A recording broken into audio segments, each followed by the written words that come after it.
everyone. What's going on, boss ladies? I am so excited. This is your girl, Coach Ella. Happy whatever day it is of the week. So I don't know when you're going to see this. But look, this is an epic day. It is Saturday, June the 1st, 2019. This has never been done. Real Estate Ladies Rock Takeover. Take over, boss ladies. So look, today is going to be your day. This is all about you. Everything that we do is together. We win. No agents left behind. You can put it in the chat box. So let me give you some rules. All day today, what did I say? It's all about you. It's all about us. There is no I in Real Estate Ladies Rock. There's only we, and together we win. So look, without further ado, I'm going to bring down the red carpet, Michelle. Come on, you walking down the red carpet? Yes, walk down the red carpet, and I want you. So Miss Karma is one of our coaches. She's leading our coaching program. I am so excited to have you, boss lady. Look, I'm gonna try not to scream because I know how I do. I'm gonna try not to scream. But ladies, look at the new boardroom. Y'all like the boardroom? This is awesome. So, Karma, I'm gonna let you take it over. It's you, all you, Karma. All right. Well, good morning, boss ladies. Good morning. It is 5-something here in beautiful Southern California. I'm really excited. First of all, I want to say thank you so much, Coach, for allowing me to be on your platform. It is such an honor and a pleasure, and I'm really excited because this morning we are talking about mindset change, a mindset shift. A couple of weeks ago, I was in the Real Estate Ladies Rock group, and I seen somebody write that they were a little disappointed and they were a little down about what was happening. Their business wasn't where they wanted to be, and it really resonated inside me. And I thought, my goodness, we need to change our mindset. But where does it come from? It derives from somewhere. And it goes back sometimes even deep. It can go back to childhood. It can go back to past marriages, past relationships, past friendships. It can go deep. And sometimes I know that I have to dig deep when I have those thoughts to figure out where does it come from, and then I have to change my mindset. So I'm going to give you all just a little bit of background about me and where I came from and why my mindset has shifted. I was in a very abusive marriage a couple of years ago, I divorced 2010, so I won't say a couple of years ago, but I was in it for about 12 years, and it was one of the hardest times of my life. At the same time, it was a very pivotal point in my life. It was just the beginning of where I am now, and it wasn't something that I really seen going into, but when I got into it, it changed the way I even viewed myself. See, I heard Les Brown say, somebody else's opinion of me is absolutely none of my business. So when I was in this relationship, I remember my ex-husband calling me all kinds of names and putting me down and telling me that nobody would ever hear what I have to say, telling me that nobody cares that I sell real estate. Nobody would ever buy a piece of real estate from me because at the time I was young. I was a woman, and I'm still Black, I'm still a woman, but he told me nobody would buy from me. Why would they buy from me? So things like that kept resonating in my mind. So as I began to grow in my real estate career, I began to believe it. I started questioning myself when people weren't using me, or if somebody started with me and they left. And then I started looking at myself and thinking, oh my gosh, what is wrong with me? There has to be something going on deep inside of me that I don't see. I feel like I'm knowledgeable. I feel like I'm very outgoing and people love my personality. They say these great things about me, but maybe he's right. Maybe what he told me is absolutely true. So instead of me counteracting that with positive thoughts, I began to allow that seed to sink in with me. See, a lot of times, they say that misery loves company. So I began to be around people that love company. And again, going back to the young lady or to the lady in our group that were talking about how she was very discouraged and how disappointed she was, I realized sometimes we tend to gravitate to certain things because of sometimes even our surroundings, because we don't have someone in our corner telling us that we're doing well. So going through the whole situation, I won't get into the complete weeds of it, but I will tell you this: some of us can connect on different types of levels. But I had to change myself, and I had to look at the woman in the mirror, and I had to tell myself that you are not what this man is telling you that you are greater than that. See, there used to be a time I heard somebody say, oh, I got to find myself. And I was thinking, what do you mean find yourself? Aren't you right here? Are you not right here? And so while I'm thinking somebody's crazy for saying that, I realized Kama had to find herself. Who is Kama? Who am I? Why am I here? Why was I put on this earth? What was my purpose? I just didn't understand that. So that was something that resonated for a long time. So I went through depression for about 2 years where I didn't want to be around anybody. I didn't want people to even hardly see me. There was a time, I have a 2-story home, and I would be downstairs when my children were upstairs. Although I have my own room, I just didn't want them to see me in a light of negativity. I would be, if they began to come downstairs, I found myself gravitating upstairs in my room with my door closed. I just didn't want to be around anybody because, again, I still wanted to believe the lies of myself. And so as I was going through this hard time, again, I had to discover, who are you? Why are you here? And I remember driving one day, driving down the street, and I was just crying out. And I said, Lord, what is my purpose? Why am I here? Why was I meant to be here? I'm in a marriage where I'm not happy. My ex-husband has not only abused me, but he's also cheated on me, been very disrespectful to me. And I continue to allow this to seep into my heart. And I believe that I was this terrible person, this person that nobody would ever care about, this person that nobody would ever listen to. And I remember hearing a small voice that says, I need you to share your information with other people, to share your story with other people. And I thought, oh no, absolutely not. Nobody needs to know what I went through. This is too embarrassing. And then I started thinking, oh my gosh, what am I thinking? Maybe if I change the way I'm thinking, change the way I'm doing things, I can help other people. So from there, my mindset began to change. I began to look at my situation as a stepping stone, as a way of helping other people discover who they are. I began to look at the woman in the mirror and start telling myself, yes, Kama, you are beautiful. You are someone. People will listen. Kama will speak. These are things that I started telling myself, that I love myself. And no matter what anybody says or whatever anybody thinks, I am who I am. See, my name Kama means inner love and beauty. A lot of people wonder, where does that name come from? See, I had to discover again the beauty that was inside me so that I'm able to give the same thing to someone else. And from there, life began to change. I began to discover that back when I was even going through the hard times that I was going through, I actually accomplished some great things in life. Not even realizing that I thought I had this negative mindset, but there was something deep inside that said, Kama, you are more than that.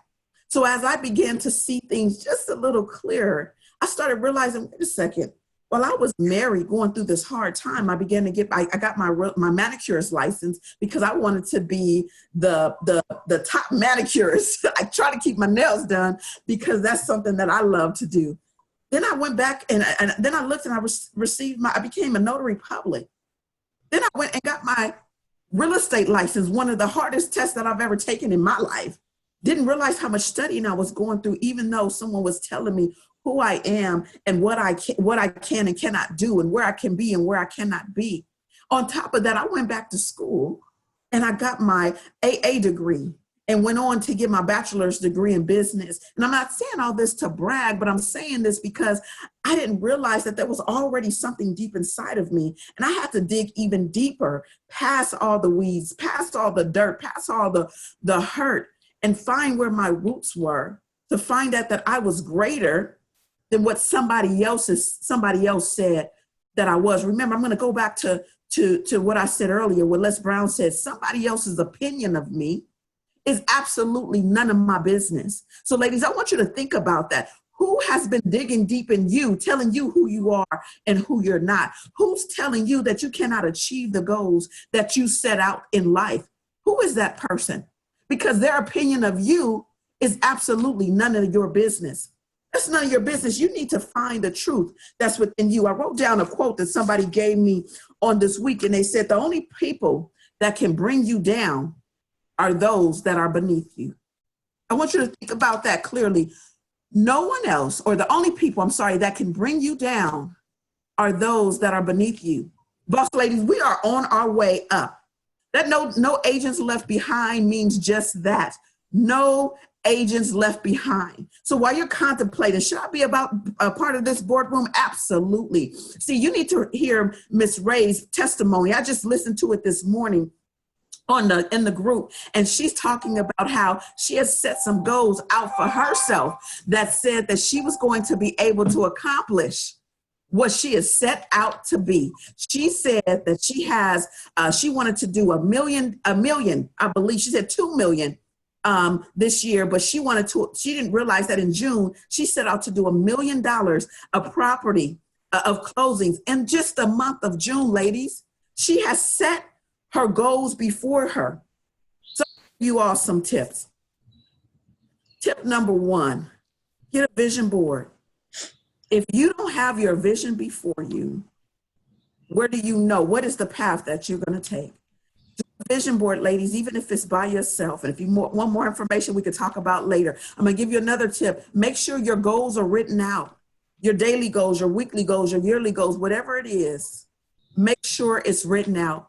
And the last thing I'm going to say, make sure you tell yourself, you look at yourself in the mirror and tell yourself every day that you are great, that you are a boss lady. See, I didn't believe that at first, but you need to tell yourself you are a boss. We are greater than what other people may say about us, ladies, and we have to know it, we have to trust it, and we have to believe it. So as we go on about our day, ladies, I want you to just know that you are prosperous, you are conquerors, and you are victorious. I'm going to give it back over to our head boss lady, Coach Ella. Thank you so much for the platform. Thank you so much for allowing me to talk to you all about the mindset shift. Change your mind, ladies, and know that all things are possible. Wow. Oh my goodness. Like I'm over here, comma. Yes, comma speaks. Yeah, I mean, you got me speechless. So boss ladies, I share this all the time. So what I'm gonna ask all of my panelists, because you guys got that secret access code and y'all like up on this screen, if you can take a couple of seconds and just like put your camera, take your camera off, and we get ready to bring Andy out, but just turn your camera off for like a second before you come on. So Ms. Ray, you up here, Ms. Kiara, just turn your video camera off. So, comma, that's just amazing.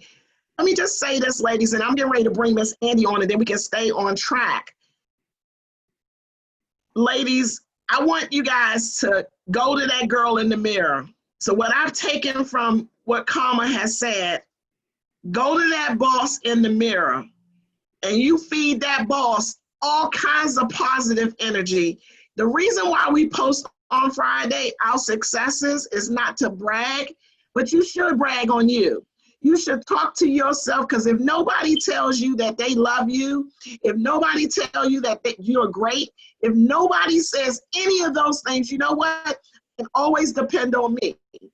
I always can depend on me telling myself, because that's all I need. I need to just tell myself I am the boss and I'm making boss moves. Comma, we love you. Thank you so much. I appreciate you. And look, comma will speak. So thank you so much. Come on, boss ladies. I don't know how you give her a love or whatever over there, because wherever on the Facebook, if you're listening on Facebook, give Karma some hearts. Guys, we appreciate you. Karma, thank you so much. Hey, look, I'm going to need you as a co-host later today, so don't you try to go off nowhere. So look, boss ladies, without further ado, this one right here. Look, she said, you better get me on early because I got boss moves to make. And I was like, so we're going to have to do it the right way. Andy, this is my co-host. Andy, come on down, girl. Come on down the red carpet, girl. Come through, come through. Andy, you see the red carpet? Andy is walking down the red carpet. Yeah. So I'm gonna let you take it over. Our boss lady making boss moves. She's gonna talk to you guys. Matter of fact, you know what? You got your intro, right? You got your intro. Look, she's a boss making ridiculous, sick boss moves. And I'm just gonna let you go do your thing. You go ahead on, Miss Andy. No worries. Can you hear me all okay? Yes, yes. Perfect. So let me start with a few quick little disclaimers. Ignore the mess behind me. We are in the middle of a major construction. We're building an addition and a complete remodel on our house. So a lot of my stuff has had to come to the office just to be out of the way. So pay no attention to the stuff back there. And listen, we ain't sexy at 9 a.m. in the morning when it's already feels like 89 degrees out there. I'm in Orlando, Florida. And as soon as we get off this call, I've got to hop and run and go. We just closed on another rental property yesterday, and we're heading out there at 10:15 this morning. And I'm going to meet some of our local students, people who want to get started in real estate investing. And I said, just meet me there at 10:15, and we're going to do a quick little training and a walkthrough on how to analyze a house, what needs fixing, how much is it going to cost, and all that good stuff. So it's totally seat of the pants. We don't have anything pre-printed. It just literally is, hey, we just closed on this one. Meet us there tomorrow at 10:15. So that should be a ton of fun. What I'm going to talk about and I'm going to respect the time. We're going to end right at 9:30 because I've got to be somewhere. So what I want to talk about is two things. We're going to talk about real estate investing. My brain is wired a little differently when it comes to investing, and I look at deals differently. My last name is Tolbert, Tolbert. I'm super easy to find on Facebook. Go hit me up. I have been in the mortgage business since 1995, and then I got my real estate license in 1998. And in 98, my husband got his mortgage license, and so we've both been in this business for all these years. We did our first flip house back in 1998, so we've now been doing this over 20 years. And for about 16 of those years, I was either president or on the board of directors of our local real estate investment associations. We have two here in town. I was on the board and president of one for a couple years, and then I was on the board and president of the other for a couple years. And one of the things we did is we brought in a lot of training to our local community on how to be a better real estate investor. And I was one of the trainers that did a lot of that teaching too. I am also an actual state licensed real estate instructor, so I can teach the pre-license, post-license, and all of that. And I'm also a member of the Florida Realtors faculty, and I teach a lot of continuing education classes here in Florida. We're now approved in Alabama with some of our classes too. I speak on understanding mortgages for the real estate professional, real estate investing, all types of different mortgages. And my little niche that I'm actually kind of gotten known for out there is realtor safety. So I know Coach Ella and I have been talking. We're going to definitely do some stuff for you guys here in the boardroom on realtor safety, because it is so, so, so, so critical. Because honestly, it doesn't matter how good you are at marketing, how good you are at lead conversion, how good you are at any of that stuff if you don't come home. Got it? Okay, so what I want to talk about, and let me, bear with me, I'm going to kind of move stuff around. Where'd you go? Can you guys still hear me? Because my screen just disappeared. Yes. Yes, Okay. we can still hear you. Okay, I don't know what happened. There it goes. Okay, so the first thing I want to talk about, when I talk about real estate investing, I look at it from 2 points. First, I look at it from how to work with real estate investors as clients or customers, whatever you call them in your state. Because there's a lot of bonuses to working with investors. For starters, the average consumer is going to buy one house every 7 years. If you can get hooked up with a good investor, they'll buy 7 houses every year. So you're going to have potential to make a lot more money without having to go out and keep continually prospecting to find those new customers all the time. A couple other benefits with investors: they are not emotionally attached to the house. So how many of you guys have ever dealt with a seller or a buyer who's so emotionally attached with the transaction that it's a nightmare to get through? I know I have. I've worked with a lot of clients like that. And it's very stressful for them, but it also falls over to be very stressful for you to try to keep it all together for them. Investors aren't emotional. They literally just look at numbers. If the numbers work, they'll do the deal. So that's one of the benefits I love. They buy multiple properties. They just look at the numbers. They don't care about the grass being beautiful and green. They don't care about, oh, the 3rd bedroom is painted purple, we can't possibly buy this house. Because a lot of times they're going in and redoing all of that anyway. So lots of benefits to working with investors. When I start talking about why real estate is, I say, the ideal investment, and we have an acronym, IDEAL. Why is real estate the ideal investment? The I stands for income. In real estate, there's 2 different types of income we can get. We can get the quick flip, where we're buying a property and then immediately reselling at a higher price, which is great. Trust me, I love putting those big checks in the bank. But it's also taxed at the highest tax rate that you personally qualify for. So it is the exact same as if you had a job somewhere getting W-2 income. So whatever tax bracket you are in, that's what you pay on short-term capital gains.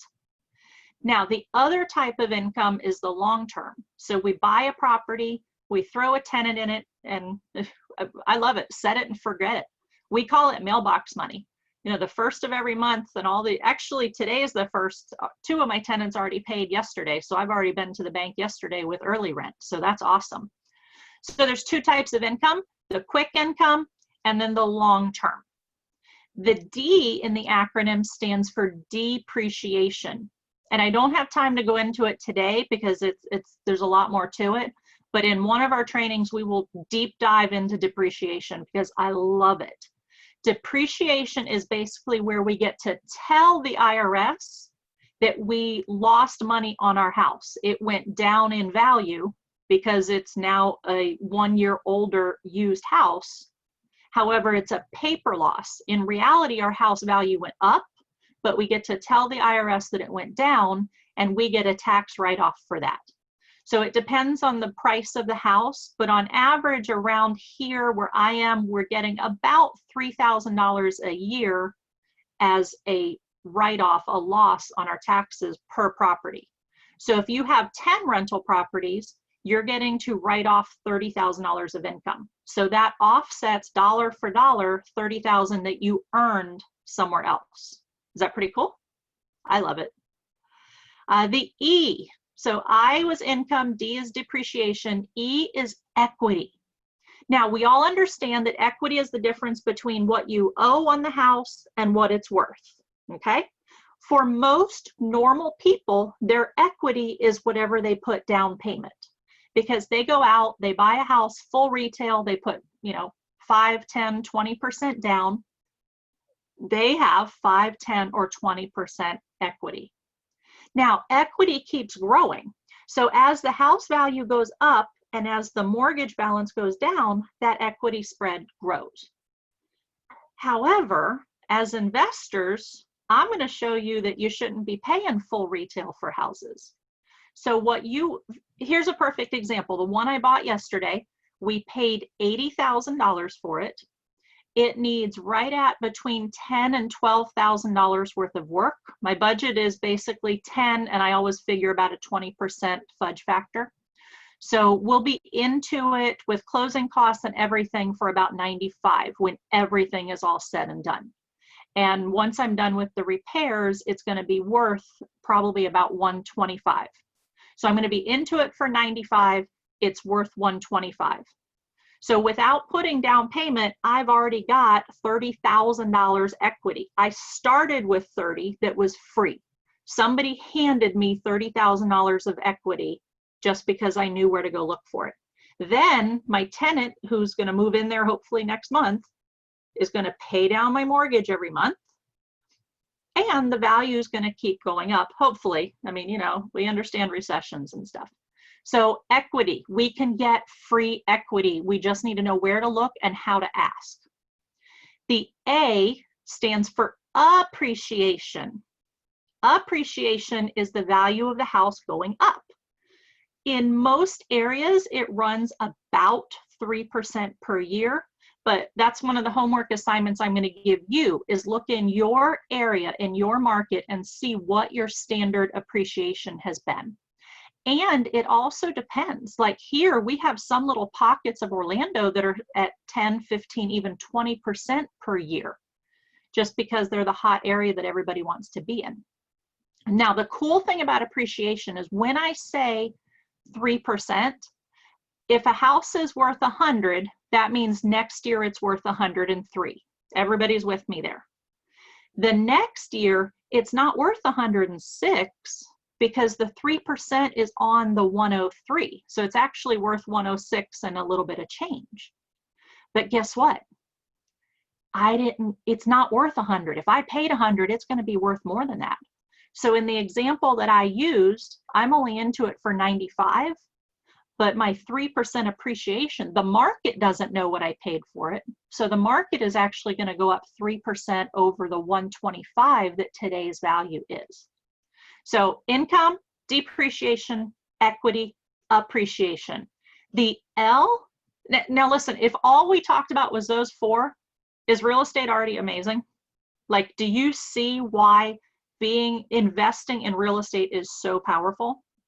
But when you put the L on it, it kind of makes it a complete no-brainer.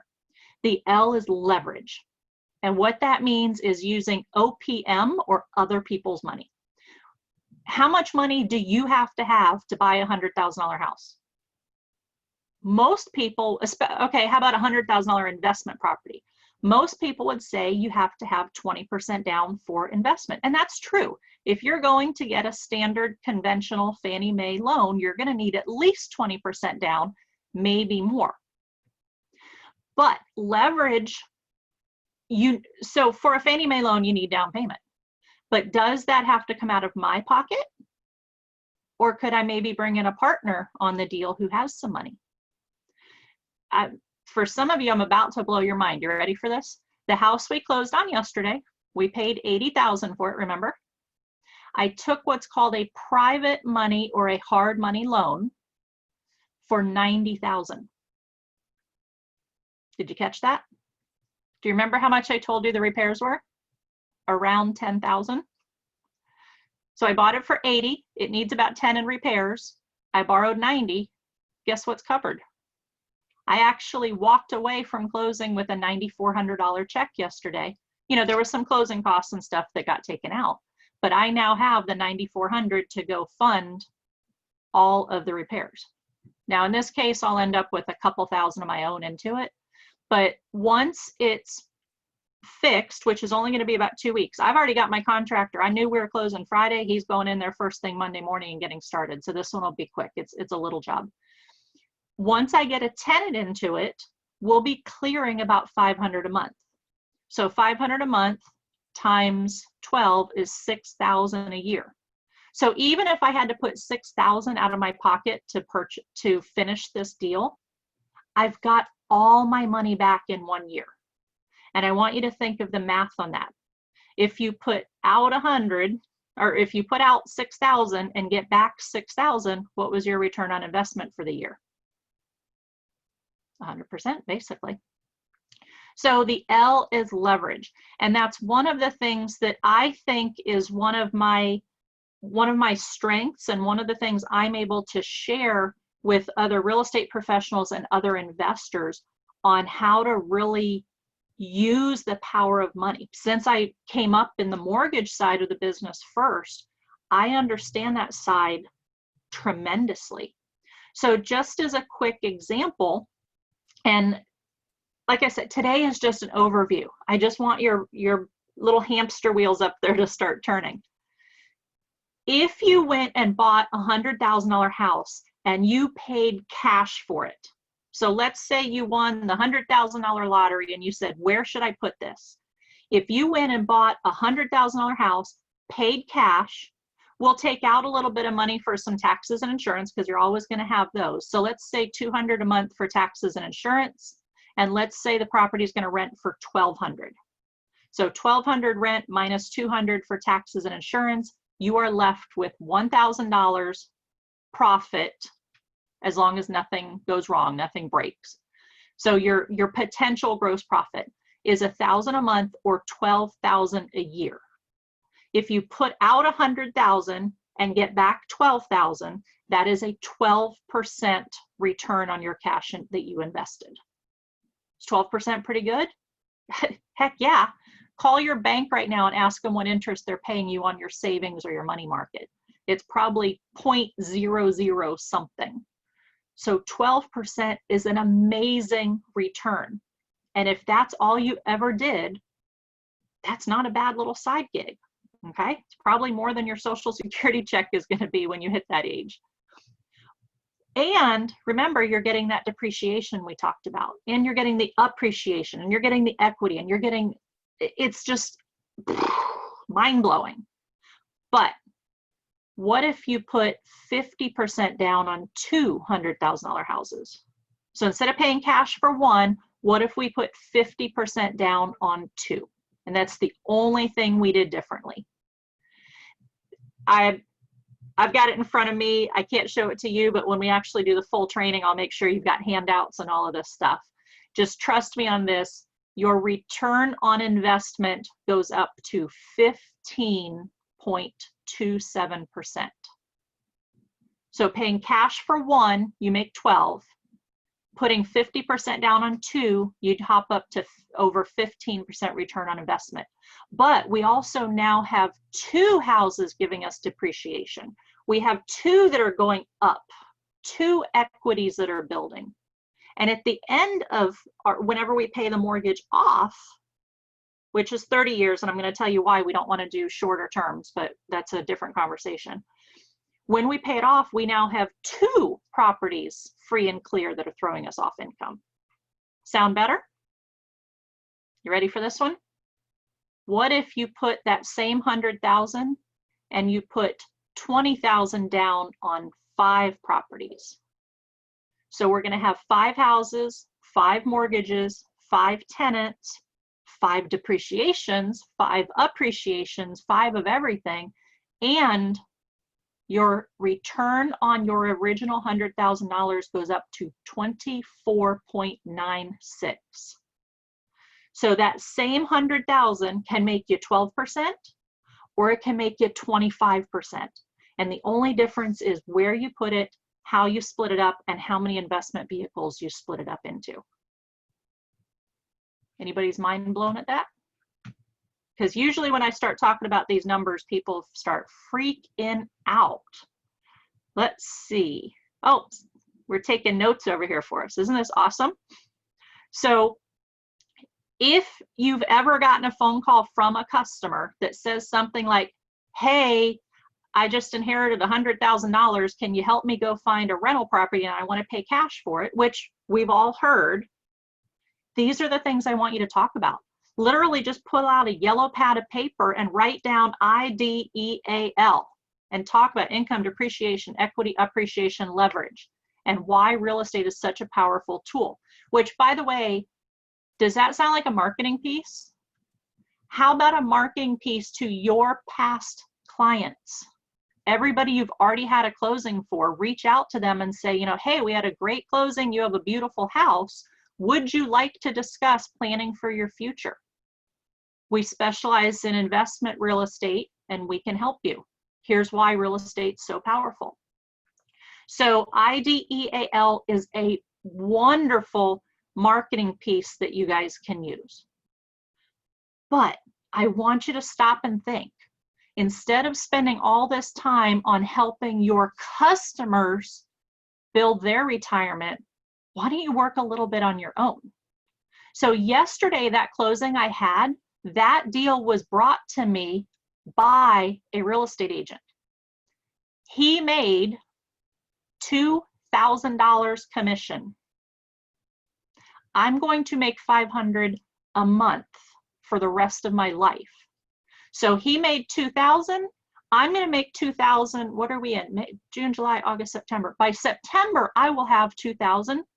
And then for the rest of my life, I'm getting $500 a month off of it. So he went for a little bit of quick money.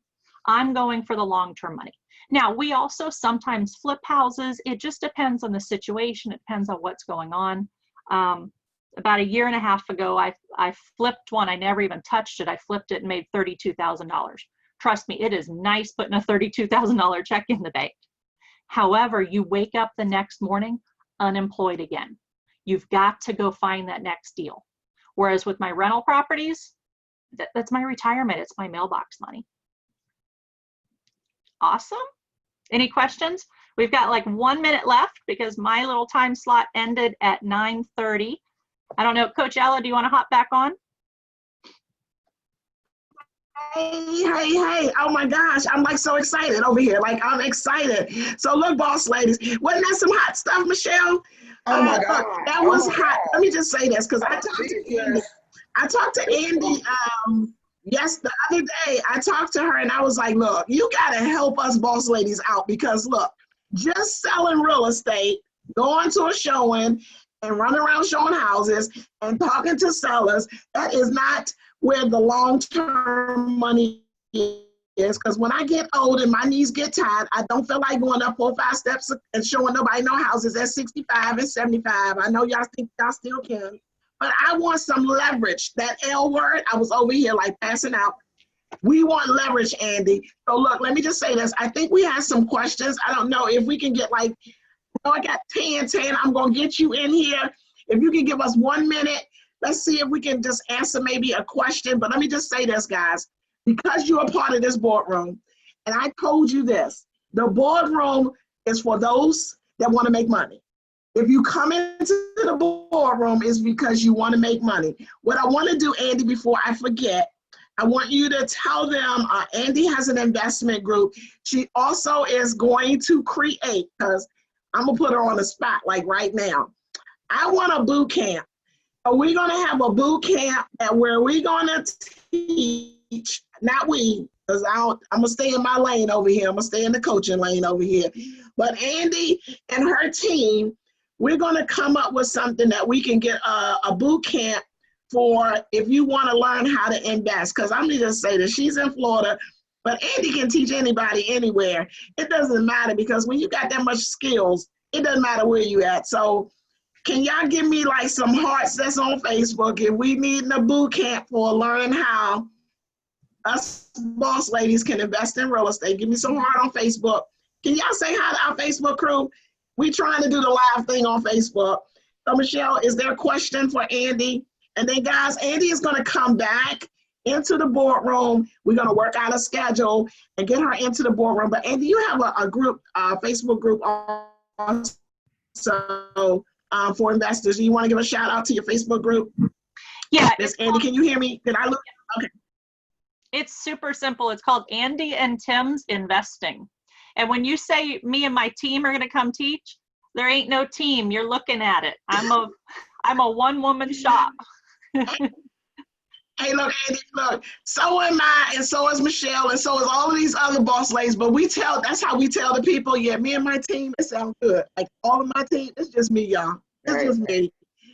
Oh, yeah, Michelle, is it a question? A question from anybody? So, Coach, I was just blazing up because, like, I just couldn't be quiet. You know, I was over here making a lot of noise, Andy. I was just like, just sharing and just making sure that for the bosses that aren't currently viewing this live, if you're not viewing this live, I was just putting out some of those tips. So that ideal, that's life-changing, Andy. You're talking about for boss ladies that I spoke to, one of the bosses on yesterday, and we were talking about life change. We were talking about why is it that the average real estate professional only makes $38,000 a year? Well, we know that Andy is not average.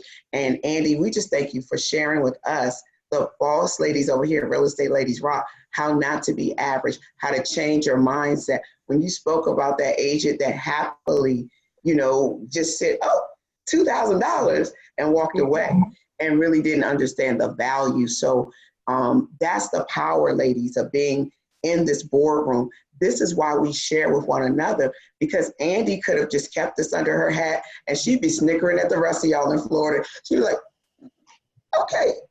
Oh, you want all the commission? Okay, no problem. Oh, you want the buyer? It's great. Okay. Yeah. So what we can do? Transparent, we've got 7 properties right now. Well, as of yesterday, we have 8. But on the 7 properties we already have, after all the mortgage payments are paid, we were clearing about $55,000 a year. With this one and I actually got another one under contract yesterday too with owner financing. The seller's going to hold the note for me. That one's going to close the beginning of July.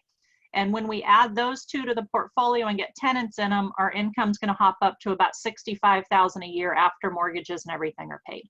So I'm already making more than the average realtor without doing any work other than checking my PO box the first of every month. Our goal is to build that up. Our goal is to build that up bigger, because I'm thinking Social Security won't be there anymore. Okay, y'all heard about that mailbox money. I want me a mailbox check. I want to see the post office, the postman. I'll be like happy to see him. Now I'm not happy to see him because of the number of bills coming in there. So look, Andy, ladies, for all you guys have your questions, I'm going to have Andy to look over those questions because I know she got to go, and we get ready to bring our boss lady, Tan, out. So Andy, thank you so much. You know you rock. And all of the Facebook folks out there looking by live stream, give Andy some hearts, some love. Let her know that we truly appreciate her. That's hearts. So, boss lady, I know we're gonna be in contact. We're gonna work on, we give Andy a lot of hearts because I need her to come back. Like, I need you to come back. Don't leave us. No agents left behind, Andy. So thank you again. Right now, I gotta meet people at my new property. So. All right. Well, you have a fabulous day. Enjoy. Thank you so much. Oh my gosh. So even as one boss is leaving the carpet, Coach, I think if we're looking down the carpet, do we have another boss yes, coming down the carpet? I see Coach, Tan coming down the carpet. Andy. Okay, guys. So without further ado, do you see her walking down the carpet? Hey, Tan, come on down, girl. Come on down. Do you see, Tan, you see the red carpet? Yes. We can laid out the red carpet for you, boss lady. I see. I'm loving it. Absolutely. Nothing is too good for you.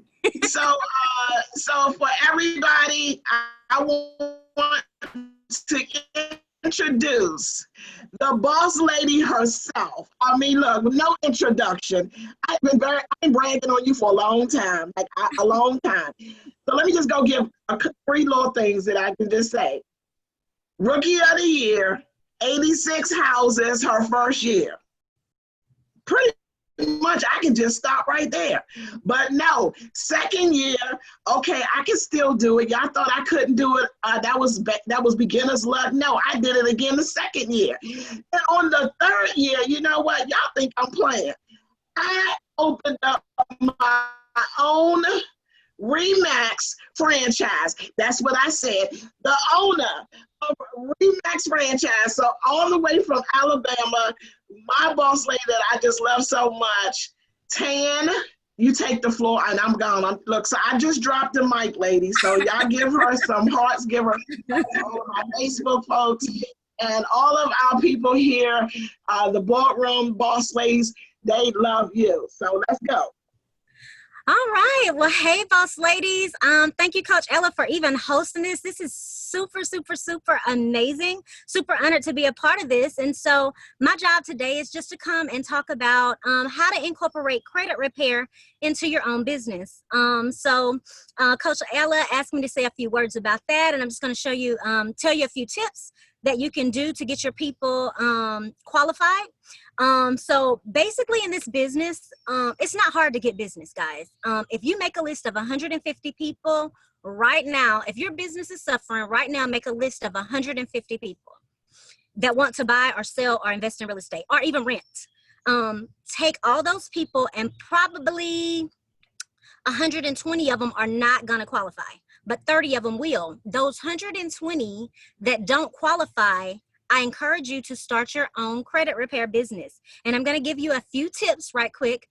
Just to those people that know me call me Tan with the master plan, because I'm forever putting somebody on a customized plan to help them reach their goals. If their goals is home ownership, to buy a car or anything like that, I'm forever helping them reach their goals. So I don't just work with people that want to buy a house. I don't just work with people that want to buy a car. If they have goals on just wanting to get their credit score up, I help those people do that. So that 120 that most people forget about for the year, that's my whole business, to where I don't have to necessarily pay for leads or anything like that, because I like the forgotten crew. So quick tips. So let's just say, for instance, first I like to work with lenders that offer simulators. So that is a major key in your business. And what a simulator is where they run the person's credit report and they tell you, hey, this is what it takes to get this person to a 580 or a 550, depending on which lenders. I have lenders that go down to 550, 580. So they tell you, hey, if this person does X, Y, and Z, this will get this person to a 580. So that's one tip, is when they don't qualify, I would be asking the lender, is there anything that they can do to qualify? Oh yeah, they need to pay their card down to XYZ. So I had a lady that didn't qualify, and it was basically all she needed to do. Literally she got turned down, and all she needed to do was pay her credit card down. So that is a major key in your business. All right, second thing I want to talk about is credit repair. Now, until you get at least 150 credit repair clients monthly, you don't need software or anything like that. All you need is a Google spreadsheet. Put those people in a Google spreadsheet and basically keep them on a customized plan. So basically, let's talk about the FICO model for a little bit. So basically, the FICO model is made up of 100 points, right? 35% of a credit score is made up of payment history. The next 30% is made up of amounts owed. Now, knowing that a credit score range from 350 to 850, if we maximize the 35% category, that's 192.5 points.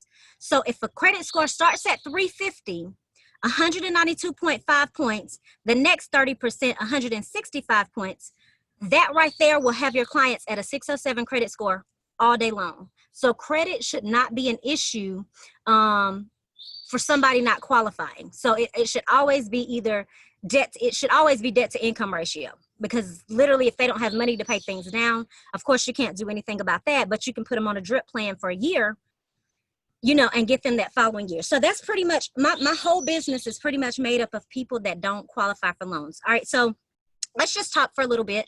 So 35% is made up of payment history. So someone comes to you and they have a 480 credit score.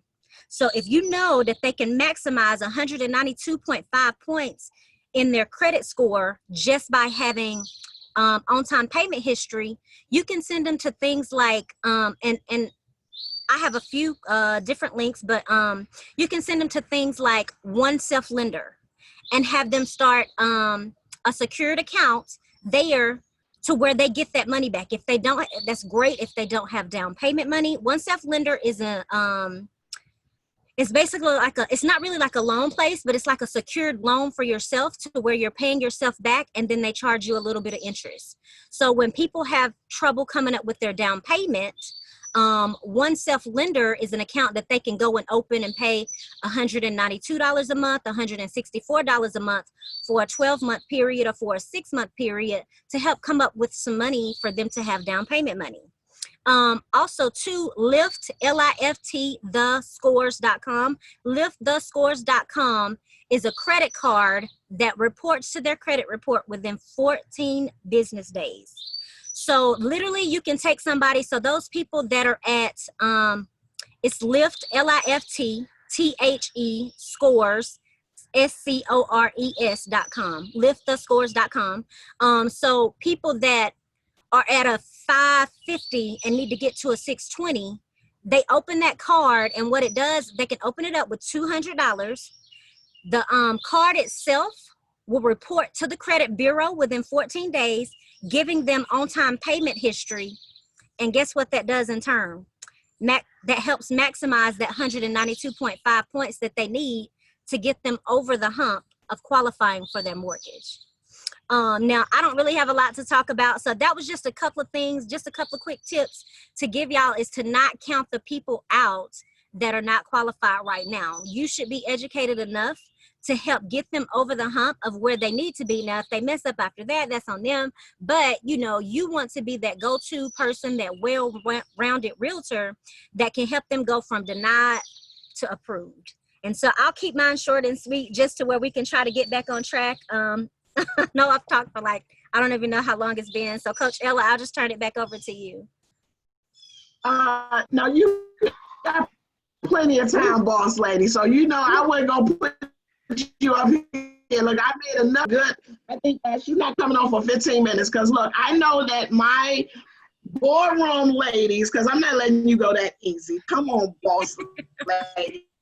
You know, when I get the opportunity to have you on camera, so since we got some more extra time, Tan, you good? I'm good. Yeah, okay, so you good, Michelle? I was moving, Tess was moving so fast. I was trying to get to the first site. She had already given the second site out. She was like, no, that's Lift. That's I was like, girl, I'm just trying to spell right, make sure I get all these pieces in here, because I really do want the bosses that maybe, you know, they're out in the street right now. There are some real bosses. They are out showing property right this moment. So I really wanted to make sure that they had some good notes. Okay, so Tan, break down those websites again. Wait, you know what? Let me just say this. Tan coming back. Tan gonna be in the boardroom. Tan, let me introduce anyway, because Tan is gonna be one of our boss coaches that are coming on the platform. So she's not going nowhere. And let me, you know, look, Tan, somebody said, I guess all my Facebook folks, I don't know if y'all have an internet. I think it's Facebook. It's not on this end. We can hear Tan loud and clear. All of my boardroom bosses, you guys can hear the reception. But I do want to ask, because Michelle just made so if you want to just give them whatever the two websites you said. This is for those of you guys that are interested in, go ahead, Tan, what was the two websites? If they're looking to start their own credit, if they're looking to start their own credit repair business inside their real estate business, that's a second source of income that you can charge your clients, and then take just from taking them from denied to approved, and you get paid for it. So that's just another source of income that you can implement in your business to be successful. Okay, so Tan, how did this all start for you? Because I know the story, and a lot of the other ladies. So you Rookie of the Year, your first year, and guys, how this, from my understanding, I'll let you tell it, with all of her clients, and she said, I specialize in helping those that can't get approved. This is the same folks that you guys turn your nose. Y'all turn your nose up because I'm telling you, Tan, don't be living in Alabama and you got a buyer that's not approved. Okay, so Tan, how did this all come about with the whole credit piece? Basically, I married young, got in a whole bunch of debt, and pretty much could not afford water on my own credit. Literally, so it all started with myself. Honestly, I had repossessions, foreclosures, judgments, all that stuff on my credit report, and couldn't find anybody to help me. So anyway, I went to CCA school and learned how to start doing credit repair, worked on my own credit, and I have to give a shout out to Miss Judy Kirkland because she gave me a second chance. Nobody would even rent to me after my first marriage. So it was pretty bad, like homeless bad. But thankfully, I was able to step back up and get back on my feet and basically just teach others how to do the same thing. So pretty much those that know my story know that I went through a rough time in life, as most of us have, but mine was like really rough. But it started from that, and one lady, Miss Judy Kirkland, gave me a second chance. She owner financed me a little $50,000 house, and house had fleas. It had the previous owner that she was renting to, it had cats in it, fleas. I mean, it was bad, y'all. Had mold in it, but it was my little $50,000 house. So took that, fixed that house back up. We lived there for 4 years and then sold it for $139,000. So my $50,000 investment turned into a $139,000 investment, and that's what pretty much got me back up on my feet. Awesome, awesome. So I like the thing we were talking about was when your first year real estate. So guys, if y'all have a question for Tan, because I got Tan for a good 10 minutes, y'all better put them questions over there, and Michelle gonna narrate these questions. But remember the story about the plant. You went over to the plant and you started, like, you that go-to person on that plant and finding you clients, because a lot of these boss ladies are having hard time finding clients. So if you can give them a tip on finding some folks. You created. Yeah, so I worked a job when I first started. I wasn't even into real estate. I was literally just doing credit repair, and I worked another job at a plant. And so basically people started asking me to do their credit, you know, like, can you fix my credit? Hey, I heard you can fix credit. Can you fix my credit? Hey, can you fix my credit? Or whatever. And so after I got, at the time I was charging $100 a month, which I don't do that anymore. I literally charge pay per delete now. Like literally, if I can't get your results, you don't owe me a dime. But back then I charged $100 a month, and I was only making probably $4,000 a month, at that job, which I thought was really, really great money because this is Alabama. So I was making about $4,000 a month. Well, after I got 40 clients that I was charging $100 a month, then it replaced my income. And so not only that, so that helps me come off my job in order to do credit repair full time. So literally that just kind of gave me a things. But you can go into these plants, find you a big plant that is close to your area, and get in good with the HR lady. HR is your ticket. Like, find somebody that work at Honda, Mercedes, any of the big plants, and ask to go in and do a workshop for them. And literally, I promise you, me and the HR lady, I don't even work there anymore. They've got a new HR lady, and the new HR lady knows my name because, like, literally, she's like, "Oh, I heard you were amazing, blah, blah, blah, blah, blah." But at the end of the day, there's so many people with credit issues that's just like, "Oh, girl, I know I can't buy," and they just continue to rent and rent. And those are your clients, guys. So I say go after those clients, go into those plants, find out who needs help, and become that go-to person. Now, at the end of the day, you need to know what you're doing when you're talking to these people. So couple of quick things. Like I said, if you don't know anything, know that you can take somebody from denied to approved just by having on-time payment history put on their credit report. So when I say on-time payment history, I'm talking about going to liftthescores.com, oneselflender.com. If they have a light bill that they've paid on time, that they haven't been late on for 30 days, if they've got rent that needs to be added to their credit report, you need to be that go-to person that can help add that to their credit report. And it takes 3 days to do a rescore. 3. You can take them from denied to approved in less than a month. And so those are your clients, guys. So I just say go after them. Awesome, awesome. I won't talk about the MLM credit. We're not talking about that, boss ladies. No. We're talking about owning your own credit repair.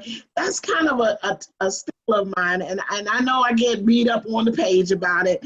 But my thing is like this, because I don't do credit repair, and I haven't studied it, and I haven't. So I'm not selling a team. Tan has a company. If you guys really want to make some extra income, learn the business. It's like learning your real estate business. Learn your craft. You need to learn and get the knowledge of what your folks are going through so you truly can help them. Because let me just say this, it's a lot of people, and it's not because they may not have any money. Their credit could just be bad for whatever reason is. It's not everybody with bad credit ain't got no money.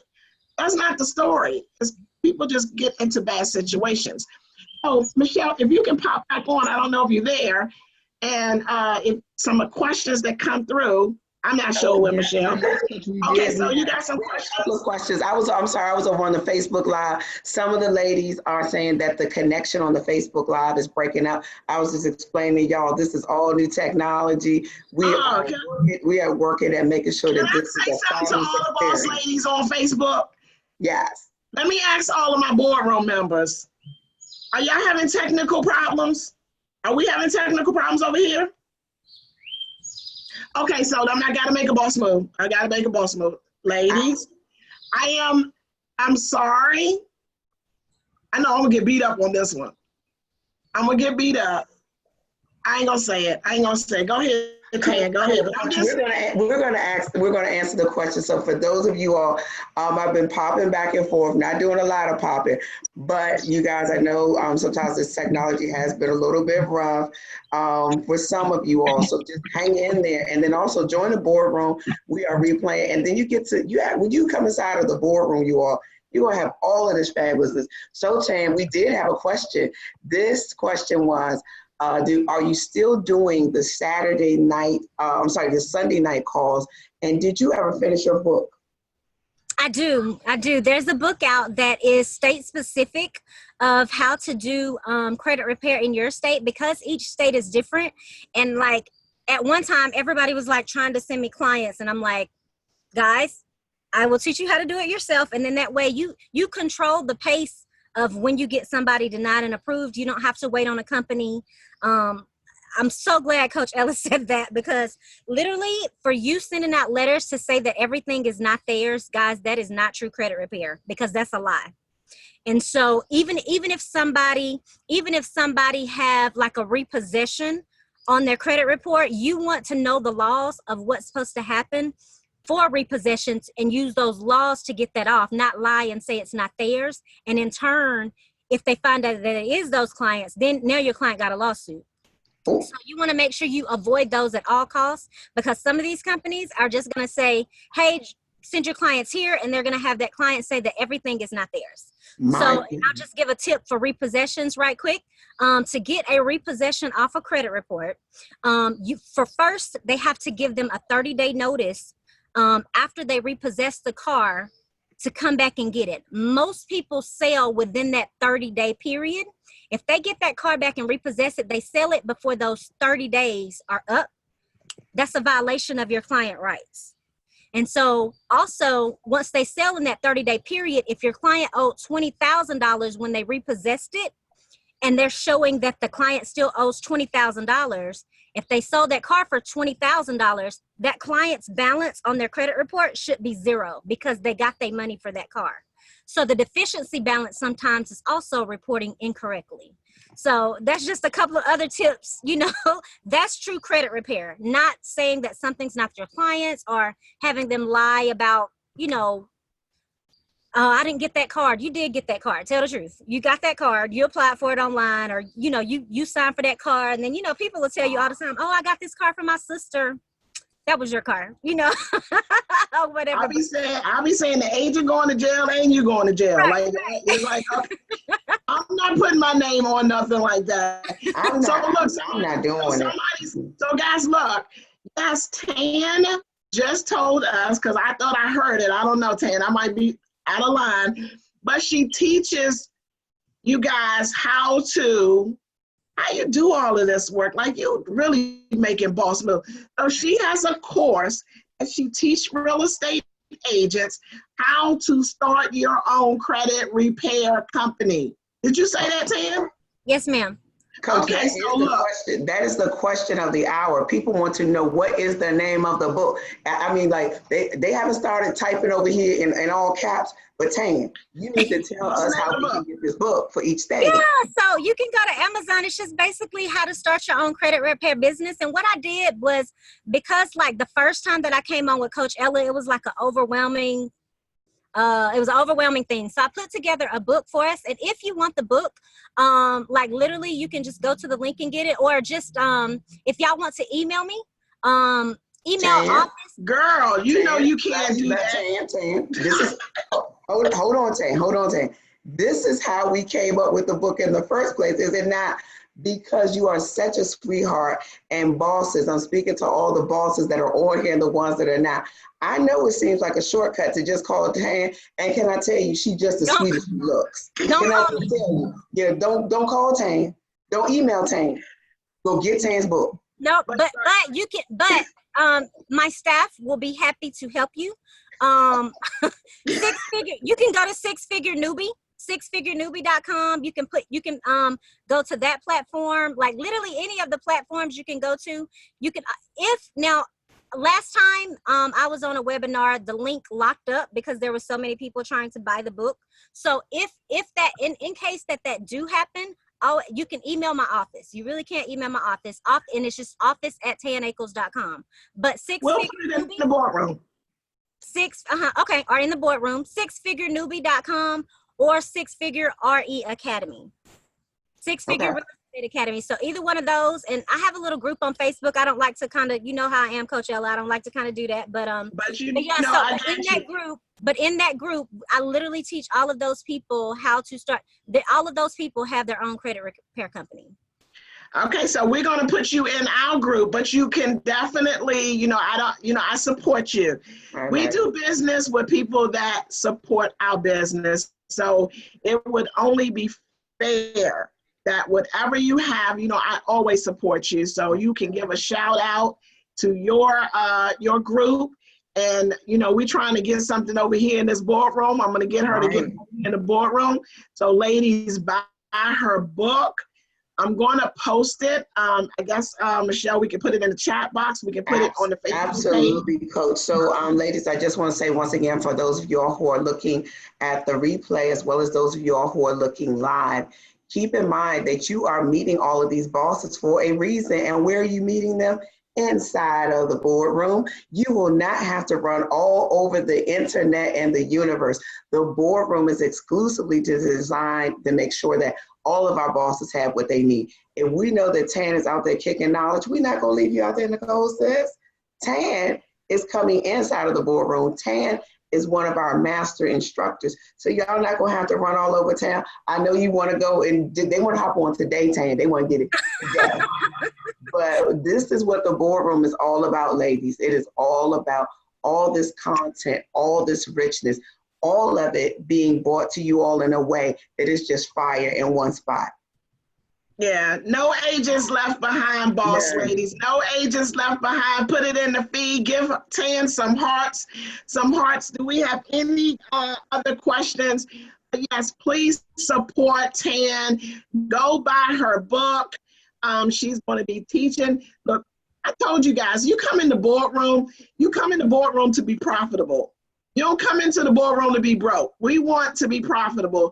So Andy just showed us how we can invest in real estate, and just came in here and dropped some nuggets on how you can own your own credit repair company. It's about takeover, leverage. We need to be making the boss moves. So Tan, okay, I'm going to give you, anybody got questions? What I'm going to ask you. What systems are you using now? Because I know you got all these folks making boss moves on your team. I'm just going to ask a couple of off the beat things. What systems have you been using to manage all of your clients? I personally use Brivity. Brivity and Zapier is your best friend. Like that is your best friend because it customizes everything for you. So personally, I use Brivity and Zapier. So Okay, we're not getting paid for Brivity and Zapier, guys, but y'all got it. Y'all heard it. I know I'm just teasing. Look, y'all heard it. Brivity and Zapier is her CRM system. How do you manage? We don't manage times, boss ladies. Like you can't manage time, but 10 is super, super structured. Give them a tip on, because a lot of people say, let me see what your day looks like. So you want to know what a day of a boss lady look like? I'm just going to have you to just run down the structure of your day. So pretty much, if you call me from 8 to 10, I'm never going to answer. Literally, during that time, I'm working on my real estate business. From 8 to 10, I'm telling you, like, even if you hear my voicemail, it says, hey, I'm looking for sellers for my buyers and buyers for my sellers. So I'm looking to connect the dots every day from 8 to 10. From 10 to 12, I'm working on broker stuff now. So I'm having to restructure my day a little bit. So I work on all the issues that's going on in a brokerage. You have procuring calls, you have all these different issues and things like that. The rest of the day, I'm either leveraging all of the agents in my brokerage. They all show houses for me. Everybody that I've gotten approved for that week or that day or whatever, my agents are out showing those houses to those people. I pay them a 25% showing assistant fee. And hey, keep the money flowing in. So that's pretty much my day. Like literally from, 8 to 10 is my main thing, is where I'm working on connecting the two to actually sell more homes. How important is it? Because a lot of the agents are busy, and they're busy, I say not productive, busy. How important is it to prospect? Very. 8 to 10 every day. Every day. Every day. Every day. Today is going to be this year is going to be my first year that I'll actually hit 100 homes. So that's been my goal on top of the credit repair business. But literally there's no reason why, if you prospect 2 hours a day, every day, you should live very nice. Okay, so I know a lot of boss ladies going to say, you know what, she did all of that, and she probably got 4 or 5. Was it all her? Did you have a team or anything like that? So I'm going to let you tell them who's doing those deals. Okay, so there's. You became a broker. Oh, it was me and an assistant. That's it. Like we work. Like if I bust my honey, my team have to bust their honey too. So like literally, I don't like people that, people come in, you have an assistant that, want to be paid from home. And that's great that they can be paid from home. But, hey, when I'm sending you an offer to write up, we could be in multiple offer situations at any time. That was then. But then now I have 2 assistants, and then I have a team of agents. So there's 7 agents in my brokerage right now. So it's very small. We've only been open for a few months. But literally, I let my agents show. But I'm having to show too because we got so many, So I'm still having to show from, 1 to 5 and things like that. I'm having to still show homes because I don't have enough agents in my brokerage right now. So. But you know what? That's awesome. So you got 7 agents. You're a brand new broker. Last 3 or 4 months. I mean, it's hope. I love it. You are an inspiration. You are a motivator, and I just love. I'm just glad that I know you. Oh, super sweet. I'm glad you're favored. Hey, y'all don't understand. Like with all of these ladies that come on board, I literally called them. I private messaged them and say, "Hey, look, I need some help." Like we got a whole group of women over here that need support. Will you come in and help? And they, without hesitation, and they say, yes, absolutely. You guys don't know the support that we have, that we could have together. So together we win. These are all my Facebook folks out there. Together we win. Michelle, I'm gonna let you take it over. 10. Girl, drop the mic. I'm just gonna bow down to the queen. Bow down to the queen. All of my folks that are here by webinar, good morning to you, boss ladies. Let me just say this. I only had 3 hours of sleep. Every time I get a break, like when we go off and I come off screen, I'm like, duh. Coach, it's so hot though, Coach. It is so hot. Like I'm not even You know, like this stuff has been like fire. I can't even believe that we are, you know, this far in. I mean, you talking about the bosses are just hitting like this. But what I wanted to say has been my observation, Coach, in all honesty, and Tan, thank you again, is that the people who are concerned, and ladies, I'm gonna talk about us for a minute. The people who are concerned about what if I give this tip? What if I give this information and somebody in my market takes it? And we're coveting. And what I just keep hearing, the bosses, and the reason when Coach Ella reaches out to a boss, they show up. Because some of y'all wondering, how Coach Ella do all this? I was wondering too, y'all. I ain't gonna lie, I was wondering. But, you know, what I really came to understand is that when you are talking to true bosses, they don't mind sharing. They understand the power of leveraging your knowledge.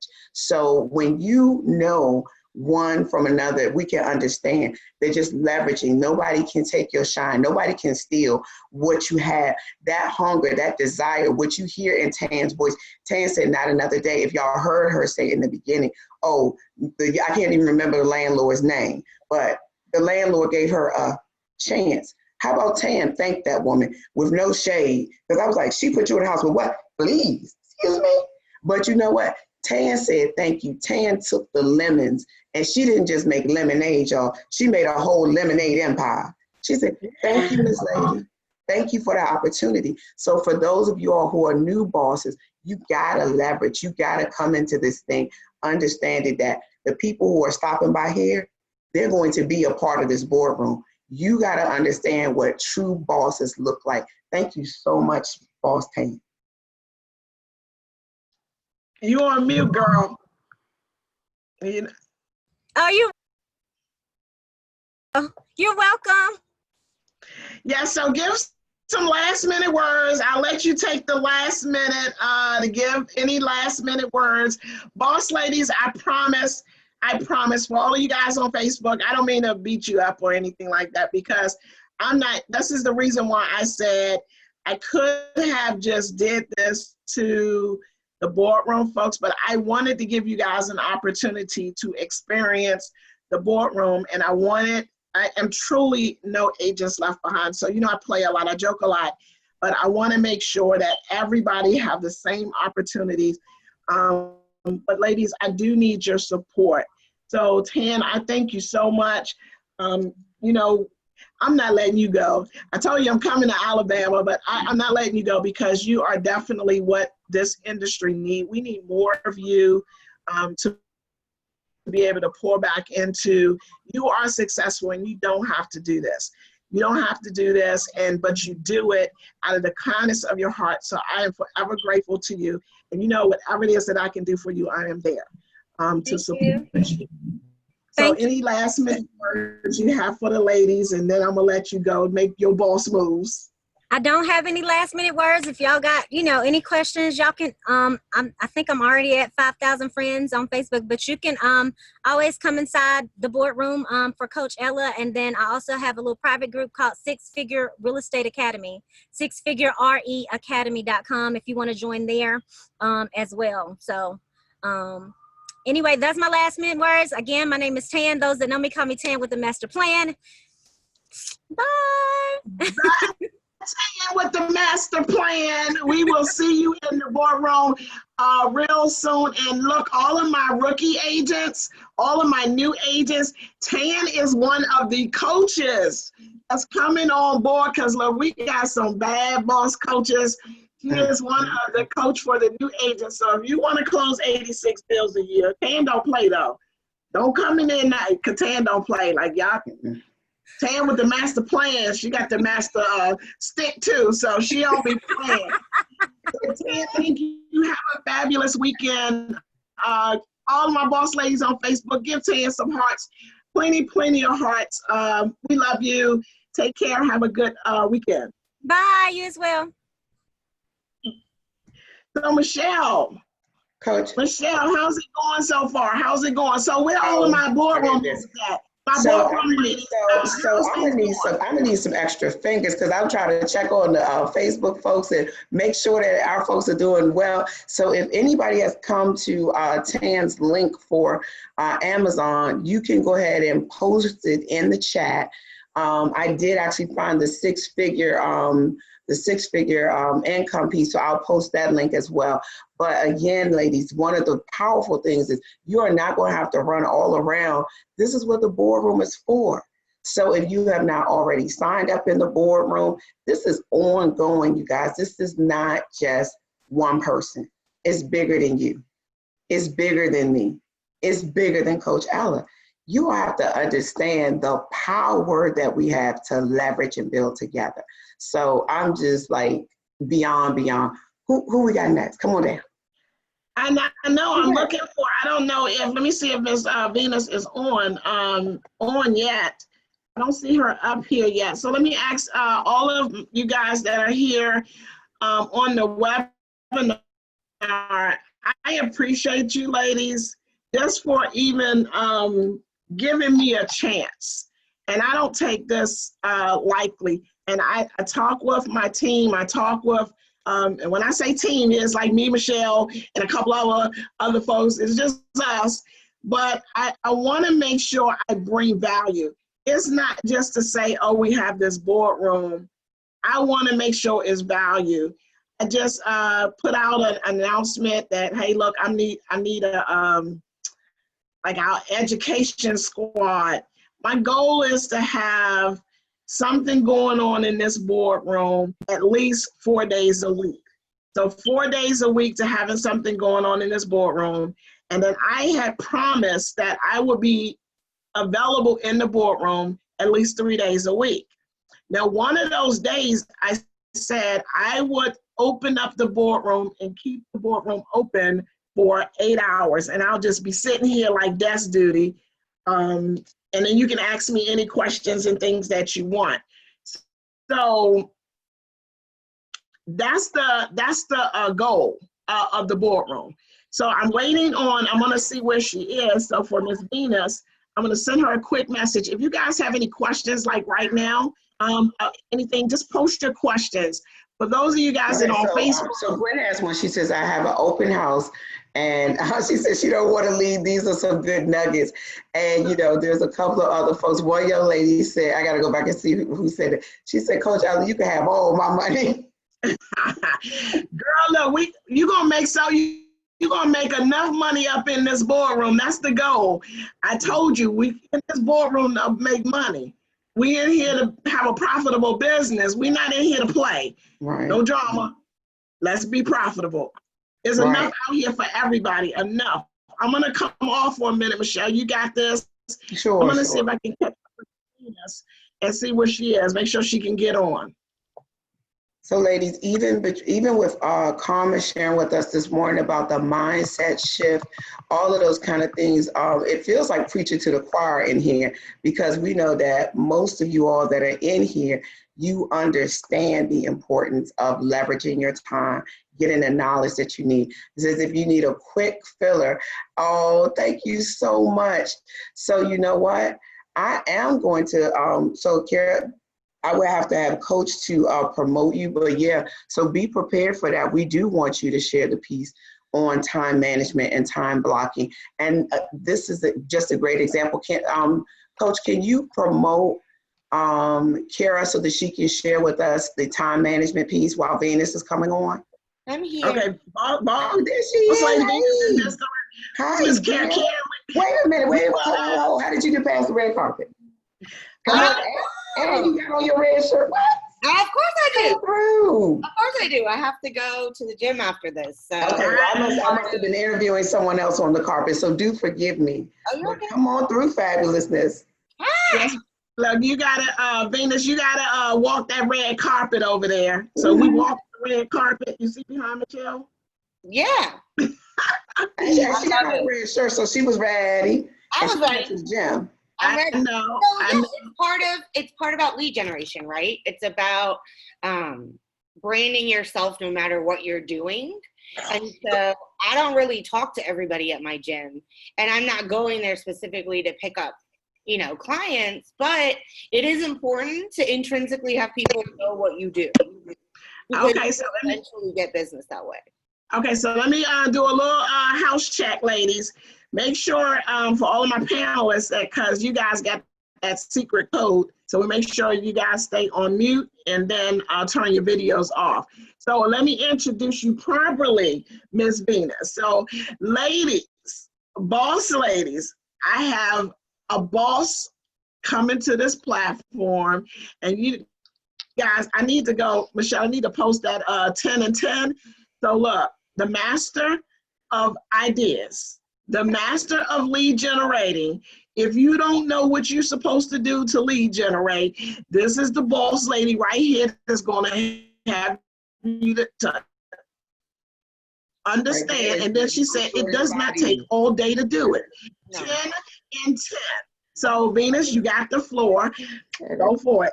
Thank you. So yes, I don't want to take up a whole bunch of time, but I do think that a lot of times we don't think about outside the box of how to lead generate. And everybody has the, oh, you have to pay for leads, or, oh, you have to do, you have to invest all this money. You don't. That's not necessary. And so what I have now is just 10 ways of lead generating that are outside the box that actually don't cost you any money. And so really it's about changing your perspective. So there's two types of lead generation forms. One is what's called a slow burn, and one's called a fast burn. And what does that mean? So a slow burn is something that it's going to take time. You're not going to get an immediate lead or an immediate show of business from doing it right now. But what that does mean is that you have to understand that when you're putting your time into this, it's going to take a while. So some examples of things that are slow burns that a lot of times people think are fast burns are, meetup groups, Eventbrite. So if you don't know what the app Meetup is, you need to find out. It's literally just MEET and then up. It is an app that you can get on any kind of Android and or your iPhone. It's free. It gives you thousands, depending on where you live, of different groups of people that are doing different hobbies that you already do. So the purpose is to join those meetup groups and to attend those activities. But understand that when you're going there, you're not going to go there and the first day get a lead.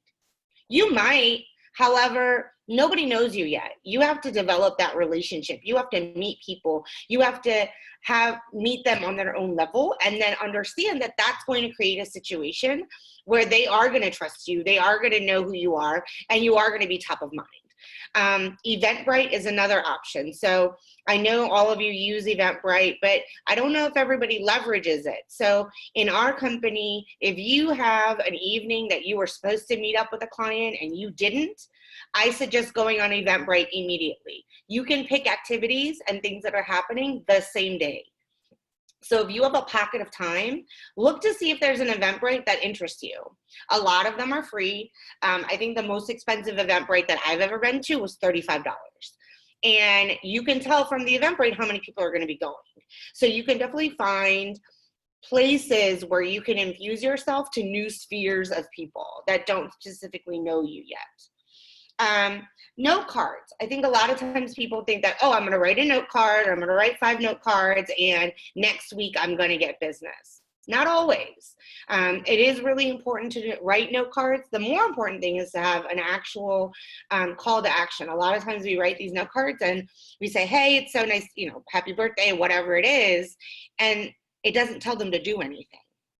And it doesn't need to be anything really elaborate. It can be just as simple as, P.S., I want to go out for coffee. Hey, FYI, let's do this, right? Give me a call. I have one agent that literally just writes, call me, I miss you. And so it immediately is a call to action for them to do something. And so, another thing that I think is really great, and we got it from another agent, is that Facebook groups. You really need to be leveraging Facebook groups, but they are going to be what's called a slow burn.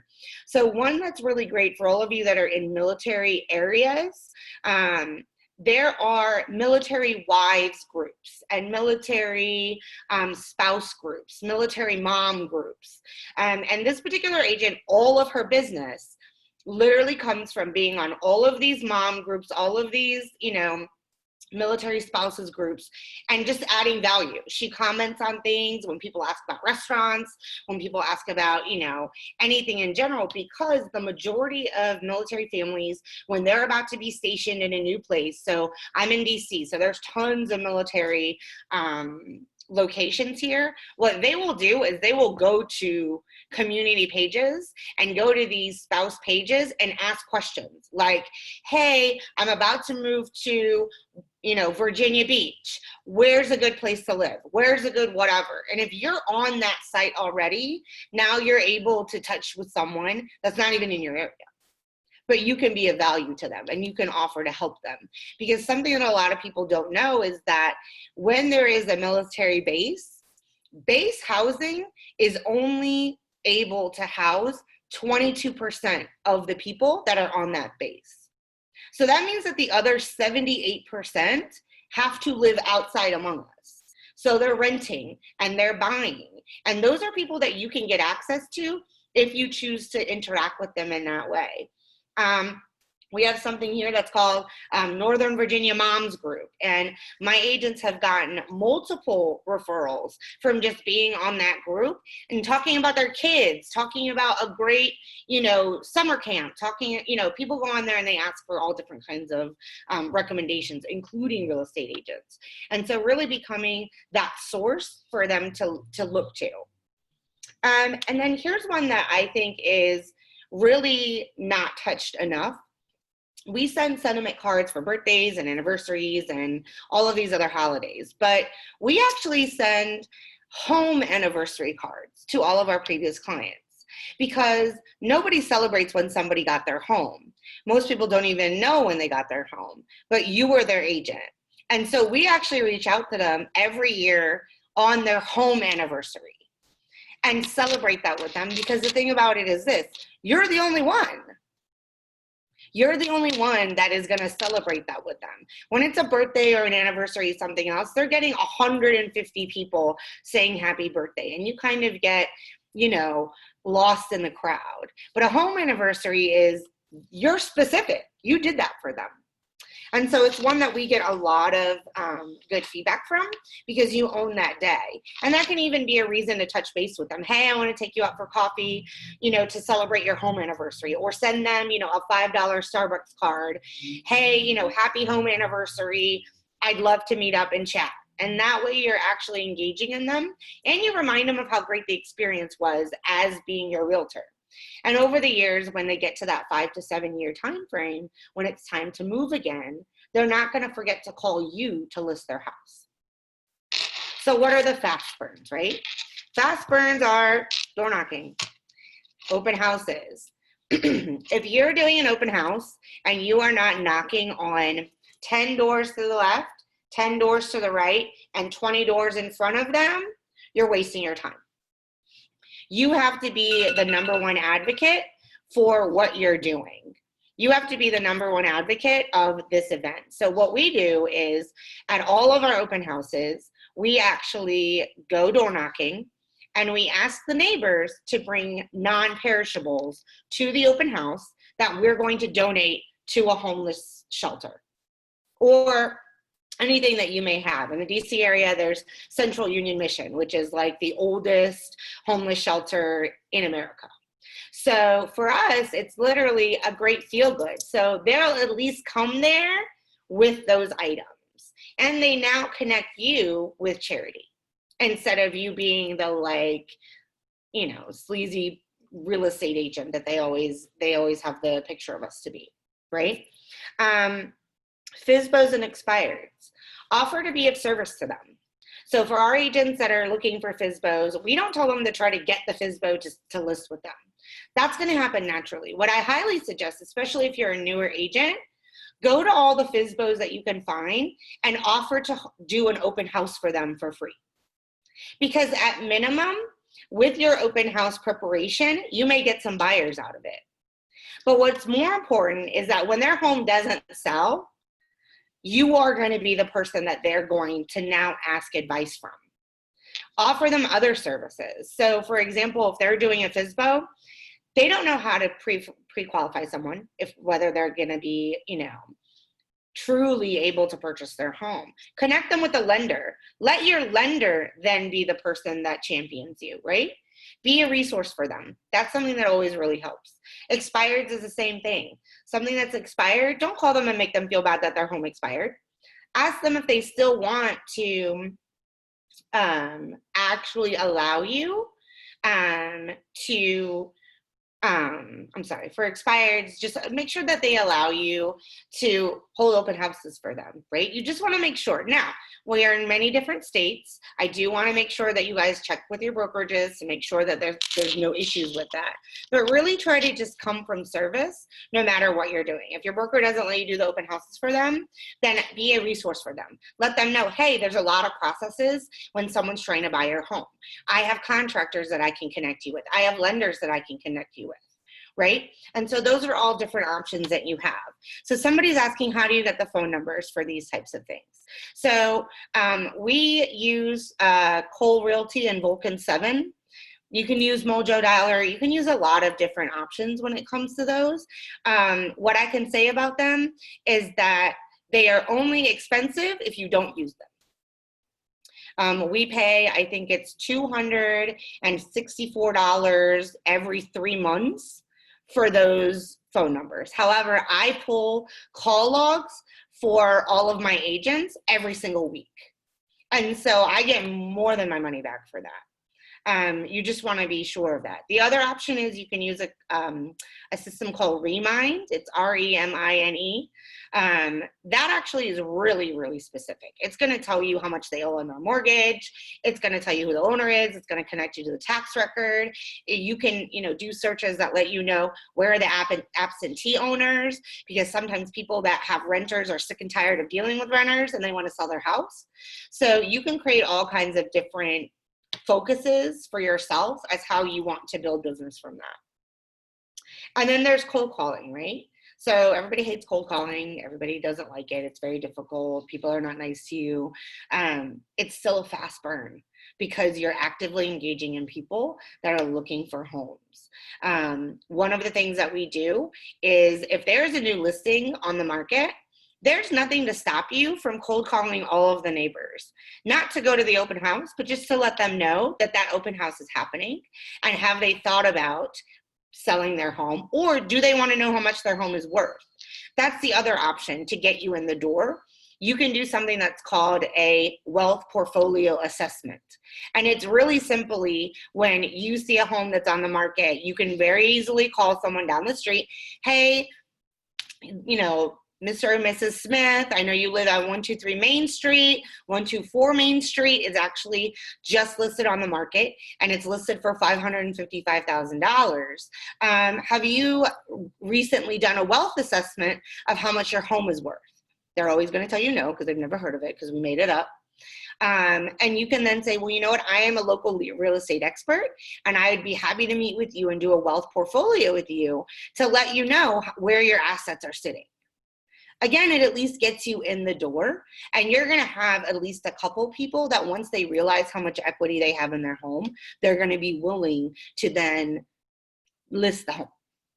So those are my 10, right? So FSBOs, meetup groups, Eventbrite, note cards, your home anniversary, door knocking, FSBOs and expires, cold calling. Okay, these are the last two. And these are ones that I think are really phenomenal that nobody ever touches. One is your past career. If you are not reaching out to the people that you used to work with, you're doing yourself a disservice, especially if you were in an industry for a very, very long time. You've built relationships with people that they already trust you. The only thing that you now need to come over is that you need to prove to them you are an expert in this new field. So I came from the jewelry industry, and what I do is that I personally had a giant happy hour. I had one of my lenders pay for it, so it was free for me. And I invited everyone from my past life to celebrate my new job. that I had. We had approximately 50 people that came, and now I solidified in their brains that I was in real estate now. I didn't do jewelry anymore. I am now the real estate expert. And it allows for you to really touch people who already know you, already trust you, already know your work ethic.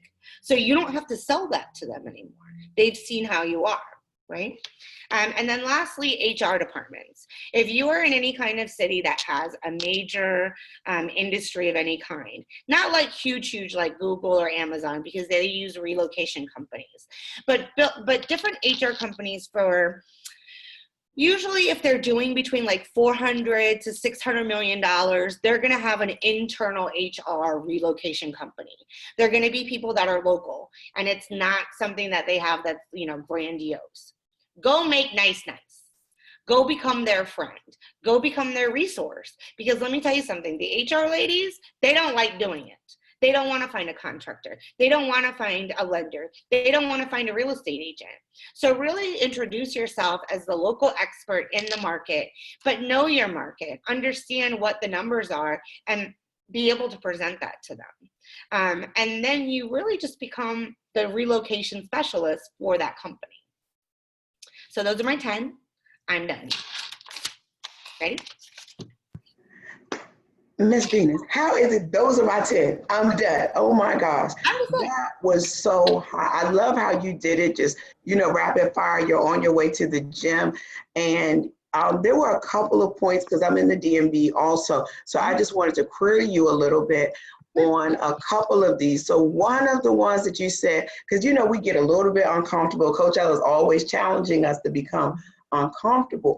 But when you're doing that open house, like the pre-planning that goes into that open house, is part of that pre-planning, like, are you dropping off some door hangers, or how exactly do you go to those neighbors? Because I love listening for the calls. So what we did is, so in Maryland, you have to pay for grocery bags. So people use the reusable ones. So we got pre-made reusable grocery bags that we drop off. I actually have one in my house. Hold on. I'll show you. Oh my gosh. Y'all are getting the hot tips live.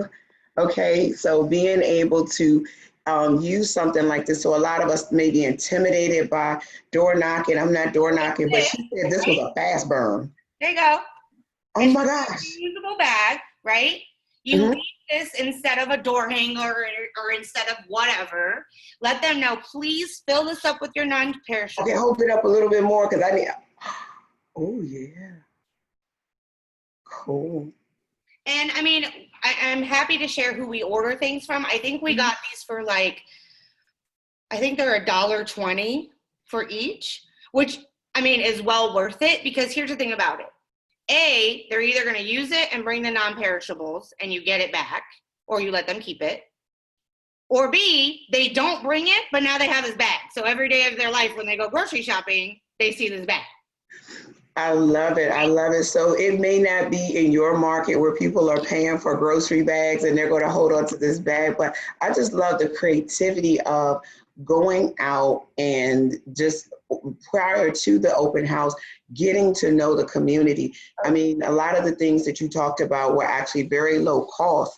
The red carpet just came down. But, you know, a lot of the stuff that you're talking about are very, very low cost things that people do not have to spend a lot of money, and you're already there. So tell me about your previous industry again. So I worked for the company that owns K Jewelers and Jared's and all of those things. So I worked for them for 19 years, and I know hundreds of millions of people. And I'll tell you right now that my kind of coming out party was the most important thing. I have over 1,000 friends on my Facebook, and it was a point that I made that, like, okay, listen, I know that I was the leader in my industry for a very long time. I trained, I coached, I recruited. Anyone in like a 100-mile radius of DC, I either hired you or trained you or coached you or whatever. You already trust me. You already know how I work. You already know my precision to detail. You already know that I do my homework. So you know that if I'm telling you that now I'm in real estate, I waited to tell you till I was the expert. So Venus, I think that's a very important point. Talk about that a little bit more, because one of the things, because I happen to know that you are going to be one of our coaches. So I think for a lot of people, I have seen some posts online where people will say things like, oh, well, I don't post on my social media pages, or they're having problems with converting friends and family. So even if you're not having the huge, and I love the terminology coming out party, but even if you're not having that huge coming out party, what are, like when you said, okay, I let them know, they already took hold of your core values, who you were at the core. So even there are some things that you transferred, you were always a trainer. You were always one that shared information. So people will know your work ethic. Even if you came from the fast food industry, you came from the jewelry industry, which is pretty high end. But what if you came from another industry? If you were coaching somebody that maybe they were the top manager of maybe a fast food chain and they got into real estate, how would you help that individual if they came to you for coaching and they're making that transition in? I mean, that's even better. Nobody deals with upset customers more than fast food. I mean, you get all the crazy. You get every type of person in every walk of life, in every time of the day, and every type of attitude. So what better way to say, you know what, I know that you've seen me walk through fire and keep my composition and keep my composure and still give excellent customer service. Oh my gosh, this is like so fun, because we could just find all kinds of industries that people may not think translates to real estate. But there's no industry that doesn't translate. Because here's the thing about it. As a real estate agent, you have to be their psychiatrist, you have to be their therapist, you have to be their boyfriend, you have to be their financial advisor, you have to be their mom. I mean, like, no matter what you're doing, even if you never had a job in your life and you've been a stay-at-home mom forever, you manage your household. You manage the budget in your household. So that's a P&L. You've been a businesswoman your entire life. You just didn't get the title, so you didn't take credit for all the work that you've done. So even as like a stay-at-home mom, you can easily say, I have 3 kids that graduated college or that graduated high school and are now tradesmen that now live out in the world as good citizens. And I was able to do that while running a home, while making sure they were done with all of their homework, while making sure that they got to all of their events. So when it comes time to do all of the transaction coordination for your sale, I'm going to be on top of all of it. Wow. So even if I haven't been in the Fortune 500 world, if I'm an at-home mom, you can coach me. You can help me to build my real estate business, no matter what my background is. I mean, nothing's harder than being a mom. Like, I mean, there just isn't. Like, it's literally you're in charge of a human entering the world, not being psycho. Like, I mean, like, it is a humongous, it's an honor, and it's challenging, and it will test every grain of your abilities. So I think that that's something that I've noticed. Like, the agents that I work with that are the biggest rock stars were stay-at-home moms for a very long time. Wow. One of them has 4 kids. And the wealth assessment. So I'm just kind of looking, because I was taking notes for everybody, but I'm trying to tell you, some of these we may have heard before, but the way that you presented it like a wealth assessment, and you say, they haven't had a wealth assessment, because I just created that. Right. I made it up. So I know you've never heard it. I love it. So what about calling? Do you guys use scripts? Do you when you're coaching and training, are you coaching and training people to use scripts? What are some of the things that you, as a coach would recommend? You have to have scripts. You have to. If you've ever said the same thing to more than one person, you already have a script. You just don't want to admit that. I think that once you know a script and you've memorized it, that's when you get to personalize it to become your own, so that it's genuine. Because what you don't want to be is a robot. You want to be true to who you are. And at the same time, if you don't like calling FSBO, don't do it. I think a lot of times people get caught up on So I just gave you 10 different lead generation sources. Don't do all 10 of them. Pick one that you really, really like that's a fast burn. Pick one that you really, really like that's a slow burn. And that's it. Go deep. Don't go wide. It's not necessary. That's a great coaching moment right there. So when you're saying go deep versus wide, and these are things that, like you said, you really developed programs that didn't just start with real estate. You've done this across different things. So ladies, I hope that you all are hearing, like, this is, again, one of our coaches that came to the platform. She came giving, I met her for the first time at the Real Estate Ladies Rock retreat out in Florida. It was so amazing. And the first thing that I noticed when she walked into the retreat center, one, I think they may have had on Ariel or shirts, but then they didn't at the moment, but I just knew she was a boss when she walked into the room. But what I could appreciate was that you were taking care of the people around you, and yet challenging them to be leaders. Like, there was not one person that was in that group of people that wasn't a thought leader. So I love the fact that Coach Ella keeps providing a platform where all of us will come together and just say, okay, I'm willing to share my knowledge. You know, you're in the DMV region. There's a lot of folks that might be over here from the DMV region, and you have to be able to know who you are to share. And this is the value that we have here inside the boardroom, is that you're getting all this perspective and you can see something from a different light. I promise you, I do open houses, or I've had an open house from time to time, but I love the charitable aspect of it. I love, being able to get out into the community. So how far in advance do you do that? If you were to do one of those charitable gives when you take that bag out?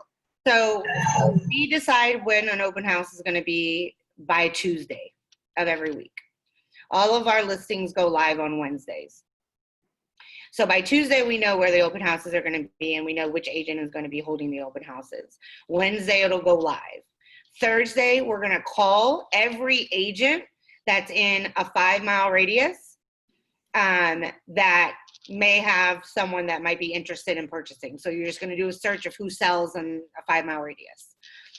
We also call the top 20% of agents that are doing business in that area to let them know as well.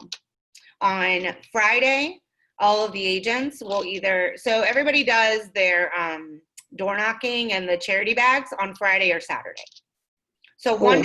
So not too far out. You really do keep yourself. Don't forget about it. Right there in the front of their mind, because it's happening the next. I like it. Yep. Yeah. Awesome. And I mean, one thing that we were saying that, I know a lot of agents that are on this platform are in the DMV. I truly believe that there's not a shortage of business. Right.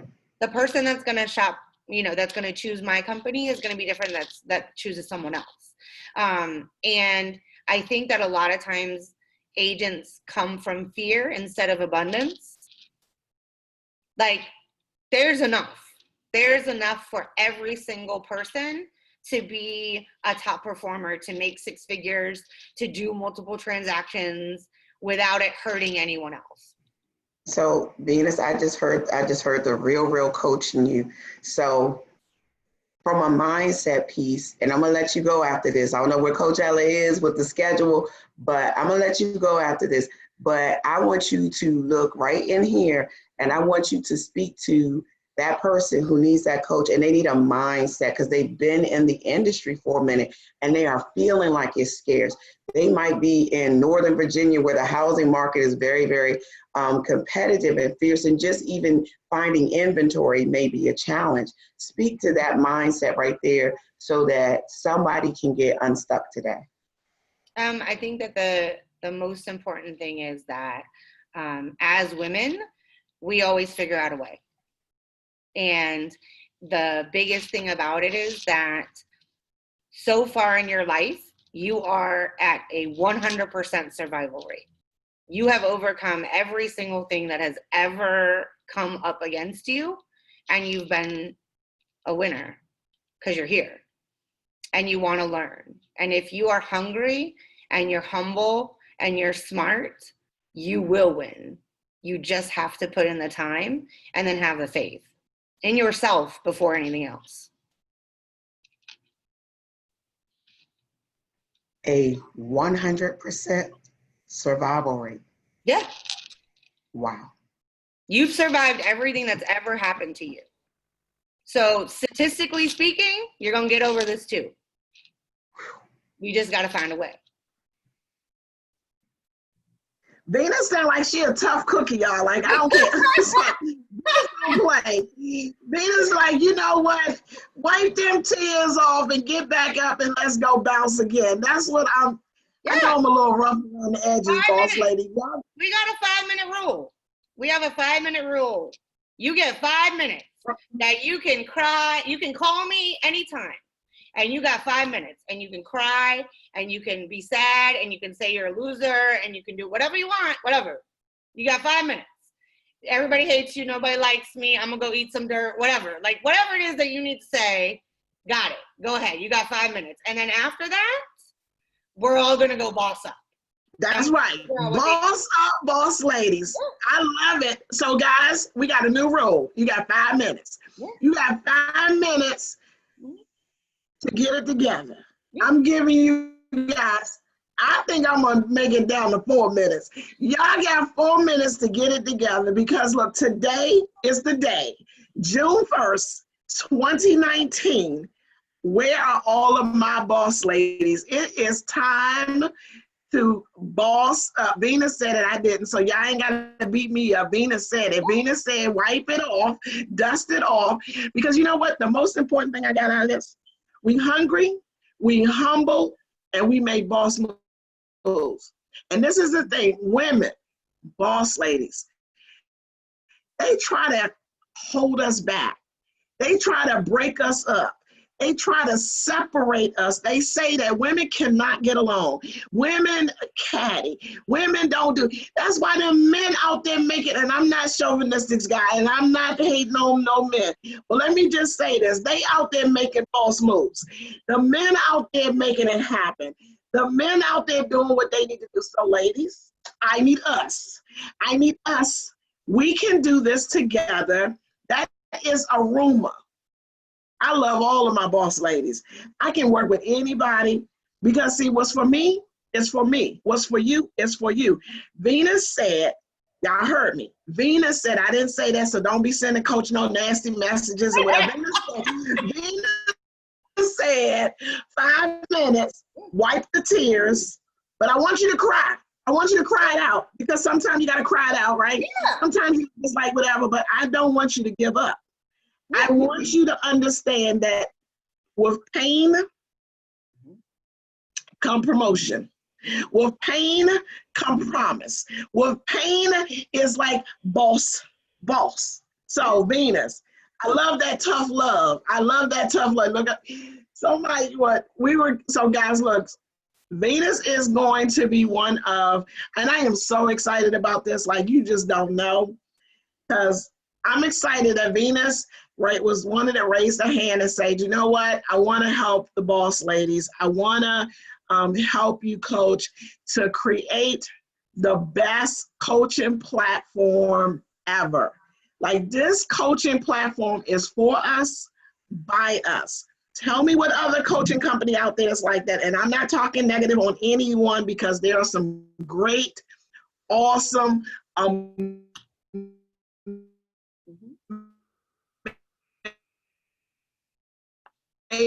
There are some awesome places to get coaching. I just so happen to say that I want one that is for no agents left behind. That's all I said. So I asked, and she is a tough cookie. In the boardroom, ladies, we about making money. And it's not saying that it's money, money, money, money. It is saying I want you to have what it is that you want. I tell you, don't judge your success on somebody else. I may have a lady in the boss room that only want to close 10 deals a year.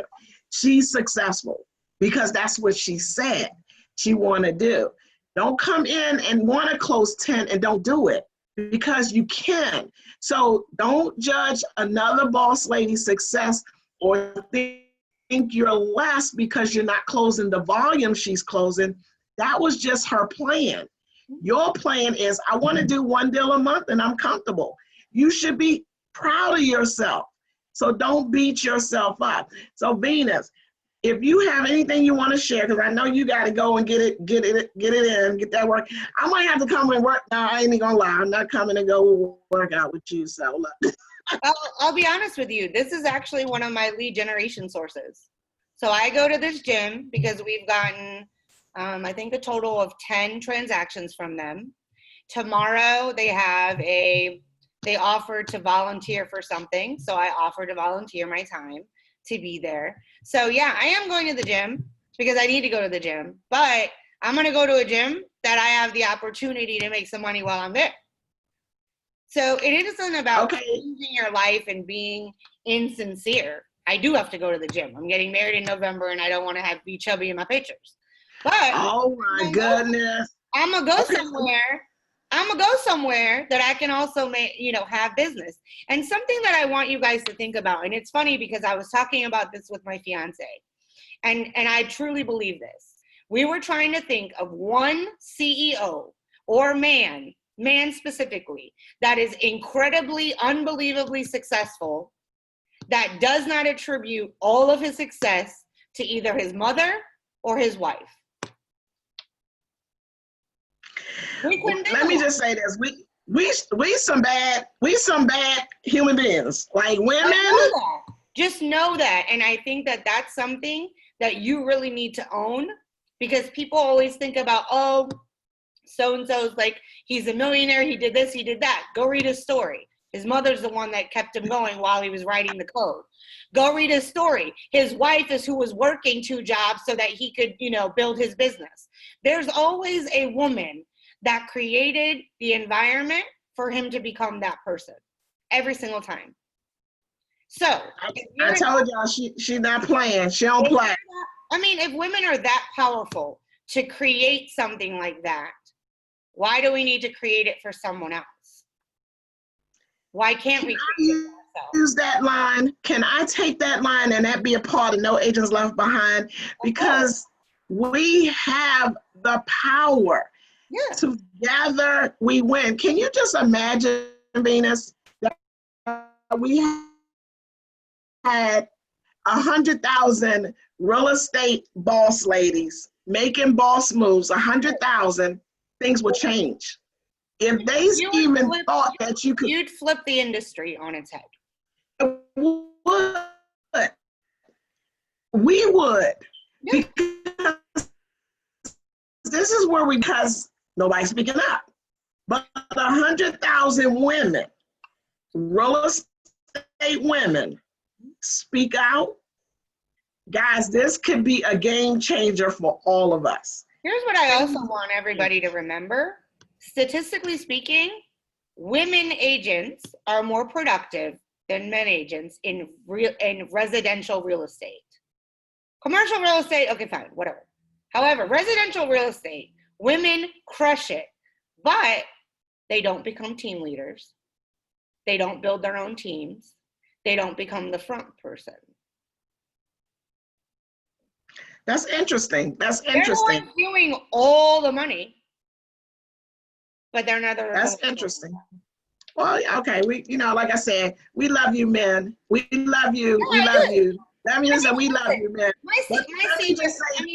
I have a CEO that's a man, so it's not that I don't love and appreciate him as the visionary that he is, because he's created a platform for me to be able to do what I do as well.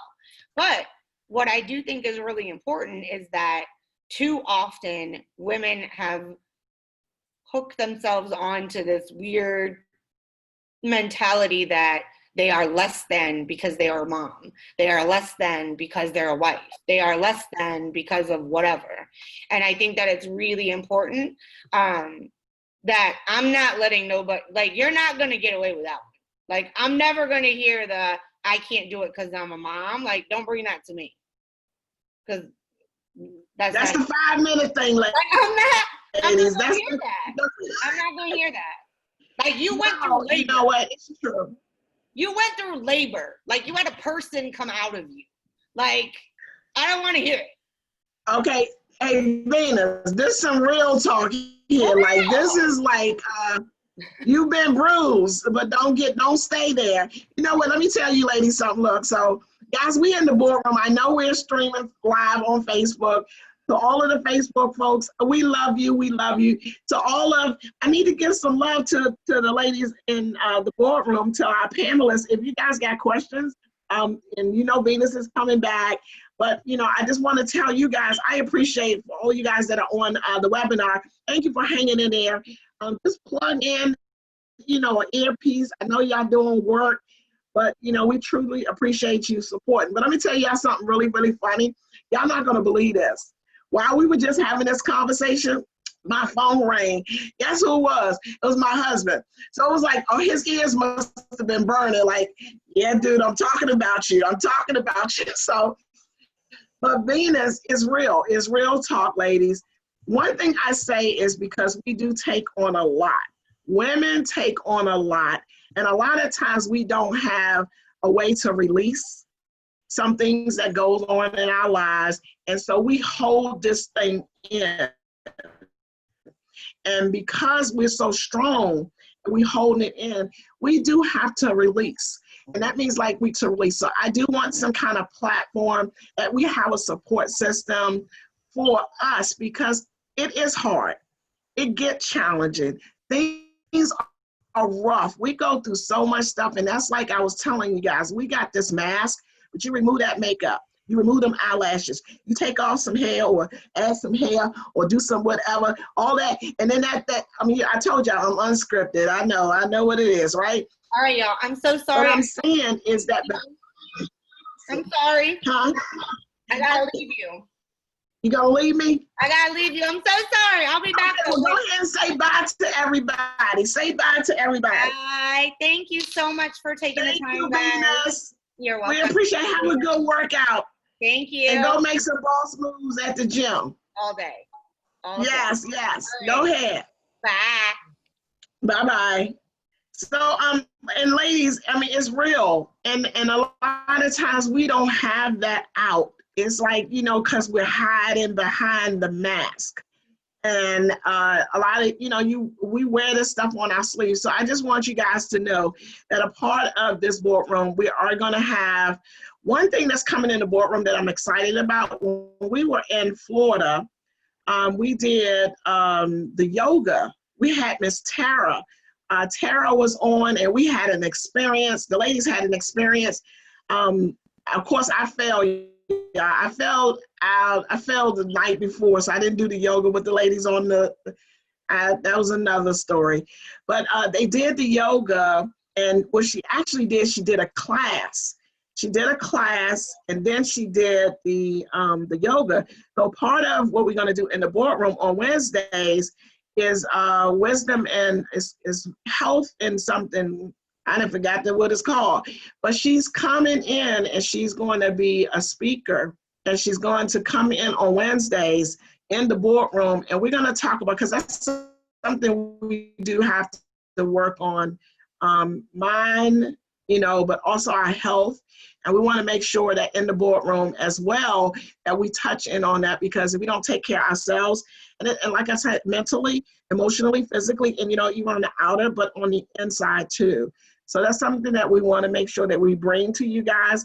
But she has agreed to come into the boardroom and to be available. So, you know, if you guys need somebody to talk to, we want to, and if you guys got some ideas too for the boardroom, I want you to let me know what you would like to have in the boardroom, because it's not just, you know, sell real estate. We are human beings. And I want the boardroom to be a special place that you feel good coming in here, and for both mentally, spiritually, emotionally, and everything. So all around it.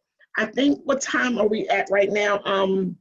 We still have a few minutes, but I would like to do, ladies, Michelle, are we taking a break? Are we going into, let's talk to the ladies on Facebook. Okay, I'm gonna head over to Facebook and see who we can find that's hanging out with us. Somebody said, where can I get the grocery? Hey, my boss lady. Yeah, somebody said, where can they get the grocery bags? You know what, I know, I mean, I'll ask Venus about them, but if you go to, what is it, Promo, any of those places that sell those promotional bags. I want to say it's something for less. I can't think of the name. I'll pull it up. Promo for less or buy something for less, but they usually like $1 a bag, and you can get like 150 bags. Because when we got the when we do trade shows and stuff, but I want to say it's for imprint. You can do there. Now another thing, guys. Of course, if you buy more, it costs you less, but you can get those. They're cheap and economical bags. They typically for 150 is like $1.20 to $1.30 a piece for those bags. But for imprint, I know, or promotional. But if you go in Uncle Google and just type in this, anytime y'all looking for something, Uncle Google has it. That is yours. You love Uncle Google. Uncle Google is good to us. And you know, our consumers like using Uncle Google too. But what I think, again, and yes, I'm gonna keep talking about the boardroom because information is everywhere.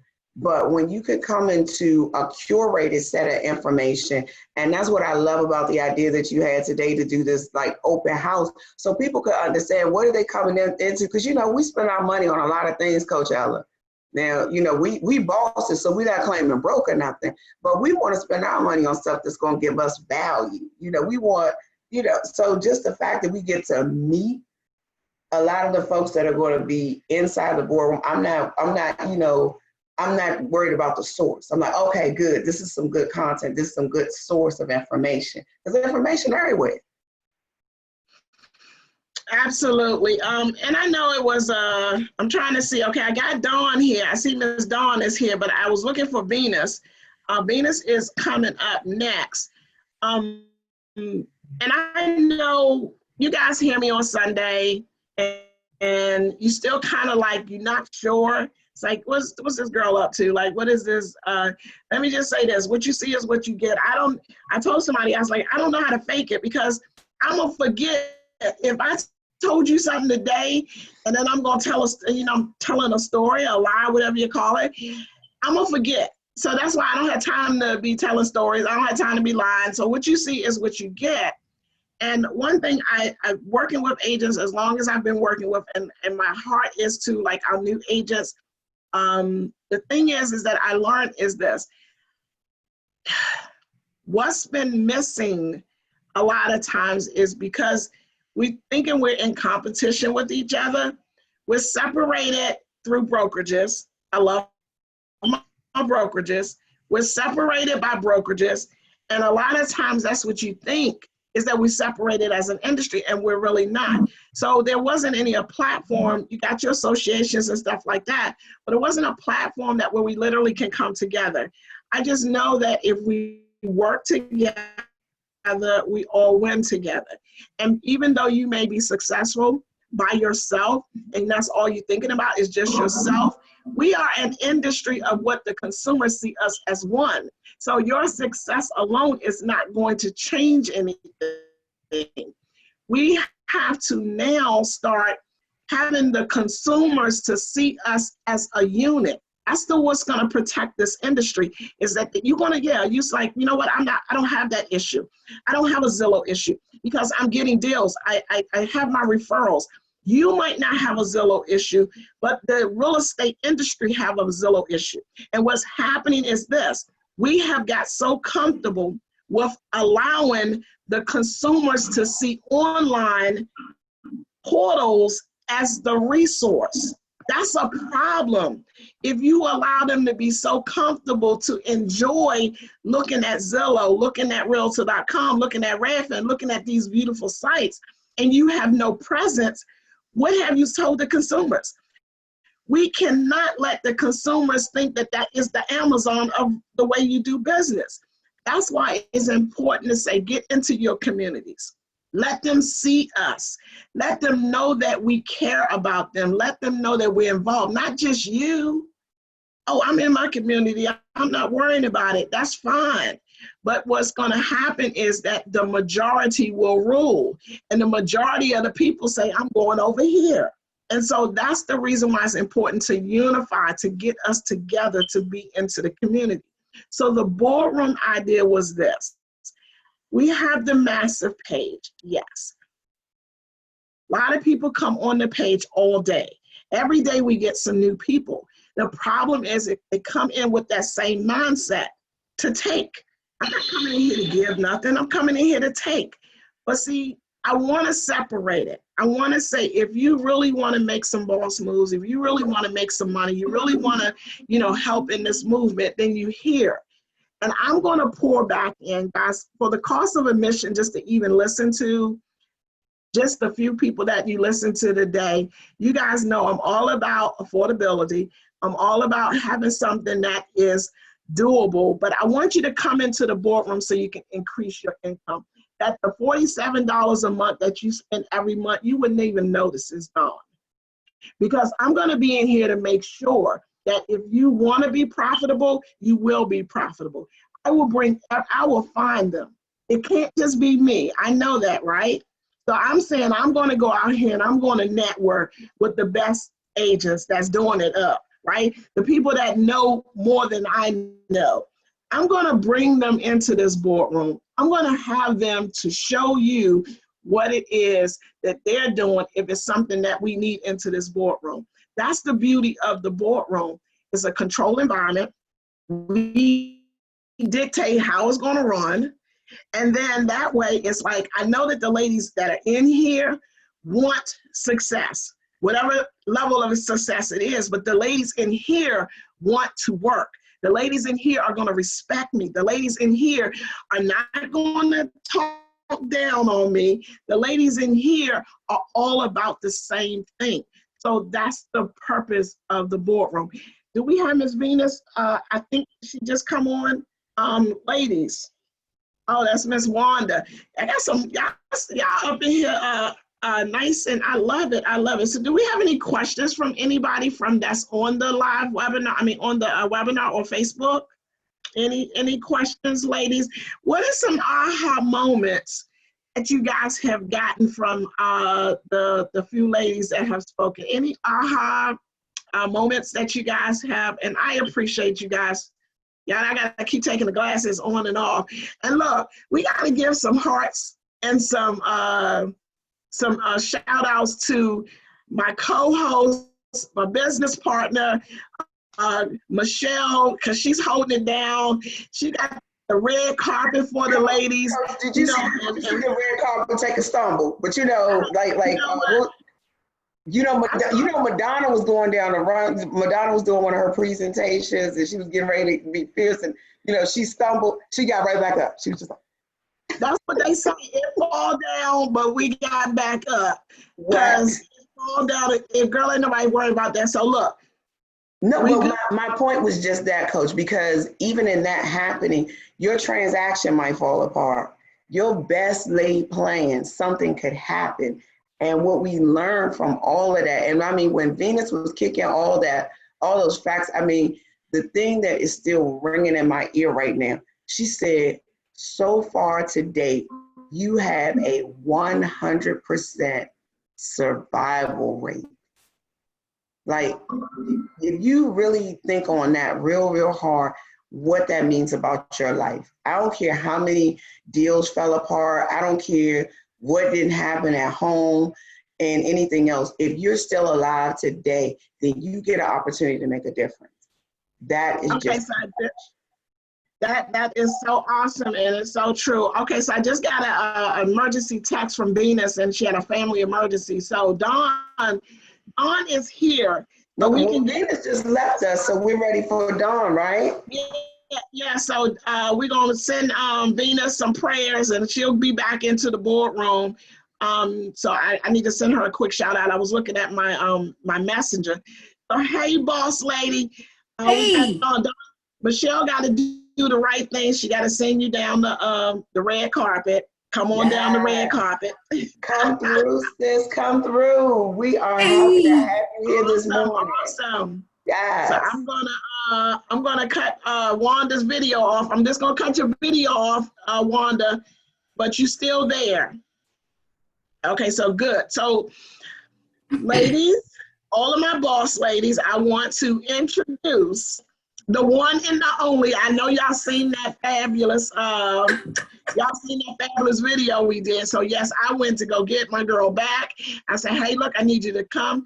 So for all of you guys that do open houses, y'all do open houses like Dawn do open houses. I think Dawn is working out of 2 states. Can you close? Well, let me just ask the boss ladies. Can you use an extra 50 deals, close it, just doing open houses? Like, what? I couldn't believe it. She got some awesome tips, and she has a packed house every time she doing her open houses. So I'm going to let Dawn do what she do, make boss moves, and help you guys out any way that she can. If you have questions while you're on this webinar, please post your questions, and we want to get to your questions. For all of my Facebook folks, make sure you give Dawn plenty of hearts and show her how much we appreciate and love her. So Dawn, it is all yours. Thank you. Okay, just side note, if y'all hear some music from a phone ringing, it is not mine. It is my son. He is home from college, so just so you know. But open houses. So I got into doing open houses because, let's see, I started in 2000 doing new homes, but in 2005, I went to do resale and had no idea what I was doing because I was used to people showing up at a subdivision in the model, didn't know what to do, didn't have a whole lot of guidance. And I had an agent in my office and she said, do you want to do an open house for me? And I'm like, okay, sure, that works. And at the time, she would only hold an open house from 4 to 5 on Sunday, which I thought was crazy, but for 1 hour. And her concept was they'll go to everybody else's open house and then they'll come to mine. So I'll get more traffic, which was a brilliant idea, except when it's wintertime and you need to get out of there sooner because it's dark. So, but moving forward with my open houses, I didn't like lead generating. I didn't like cold calling. I didn't like any of that. I didn't like door knocking. And my idea was instead of me spending all that time, I wanted people to come to me and make my life easier. So I started doing 2 to 4 open houses a week. And what I would do is on Monday, I would pick the open house. And I would do open houses for other agents, so they weren't my listings. They don't have to be yours, and they don't have to be your brokerages. You can get permission if you see a really nice house, contact the other brokerage, sign off, and come to an agreement that anybody who comes through, that they're your buyers. So on Mondays, I pick the house no later than Tuesday. That way I know for sure that I have several for the weekend. And then I start marketing them. And with that, I do a Facebook Live or a video around Thursday.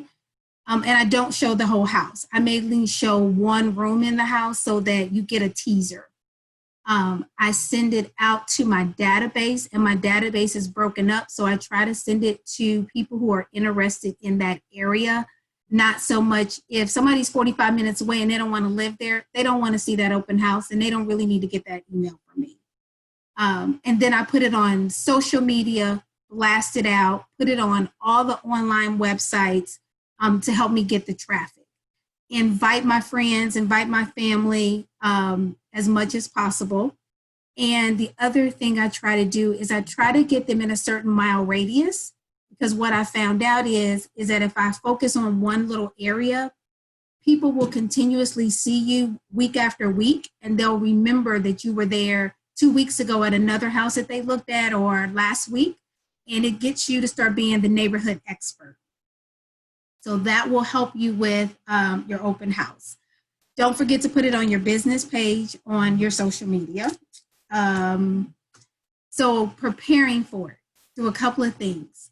10 to 20 directionals for the open house is definitely necessary. If you're only doing 2 or 3 directionals, you're wasting your time. You need multiple ways for people to see it from 4 or 5 different directions to that one house to drive the traffic. And that's what's going to be the determining factor of you having 1 or 2 people, or you having 20 to 100 people come to your open house. And I only have them last between an hour and a half to 2 hours max. I don't do a 3 to 4 hour open house because usually I'm doing multiple. So I may do one from 11 to 1 and another from 2 to 4 on Saturday. And then on Sunday, I may do one about 12 to 2 and then 3 to 5. So I try to get in as many as possible because that's going to be the majority of my lead gen for the week. So one of the things that I use is Open Home Pro, which is digital, because what I learned was when I did the paper for people to sign in, people don't give you their correct information. You can't read their handwriting. You don't have a phone number. You don't have an email address. If you give somebody an iPad or a tablet and they're prompted to put in their name, their address, if they're working with a realtor, they'll answer those questions and then you can go back and read them. Also, Open Home Pro will automatically send them an email or a text thanking them for coming. So you've already started them on your lead gen with a drip because they're already getting something from you immediately after they leave the open house. And so that gets people in. I always have a lender who comes with me at the open house. For the simple fact is people mainly want to know if they love this house, how much is it going to cost me? So I don't want to wait till Monday or Tuesday for them to talk to a lender. So I have the lender there with me who can run the numbers, who can take an application on the spot, and we work as a team to get the person. A lot of times the lender can build a rapport right then and help boost that person to use you versus someone else, because everybody knows a real estate agent. They got a cousin, an aunt, a friend, or something. So you want them to use you, and you've already have the leverage because the lender is right there to tell them what it's going to be. When I prepare for it, people always ask me what kind of music or things like that. Use jazz or classical. Don't have any overpowering scents for the odors in the house. So if you want to have things like apple pie or lavender, they're not intrusive to people. Apple pie reminds people of their grandmother or their mother baking or their aunt who bakes. And lavender is a little bit more calming scent so that they won't be going, oh, what's that smell? Or that smells kind of weird. So you always want to make sure you have those kind of things. During football season, because I'm a big football fan, I ask the seller to put on the TV on football. So that way, if you have couples and somebody is like missing the game because they got drugged to an open house, they can sit there and watch football while the other person views the home. And then if they need them, they're there. So I do. I always have water or coffee or both at the open house. And I try to use a local bakery for either donuts or cupcakes or anything like that. And when I do my Facebook Live, sometimes I'll give them a shout out that we're going to have it. Even on the day of, I'll do a Facebook Live and I give them a shout out. So that way, I'm also letting the community know that I use somebody local for things. Instead of just going to, like a Kroger or a Publix or somewhere and just getting something out of the bakery, I want to use somebody who's a small business owner that's local so that I can give them business also. So I try to do that within the community. So that's one of my community strategic things. Let's see, what else? Because Ella, I told her I make sure. When you do your social media, make sure that you're doing LinkedIn, you're doing, if you do Snapchat and Twitter, great, do those. Those are two that I don't use as much.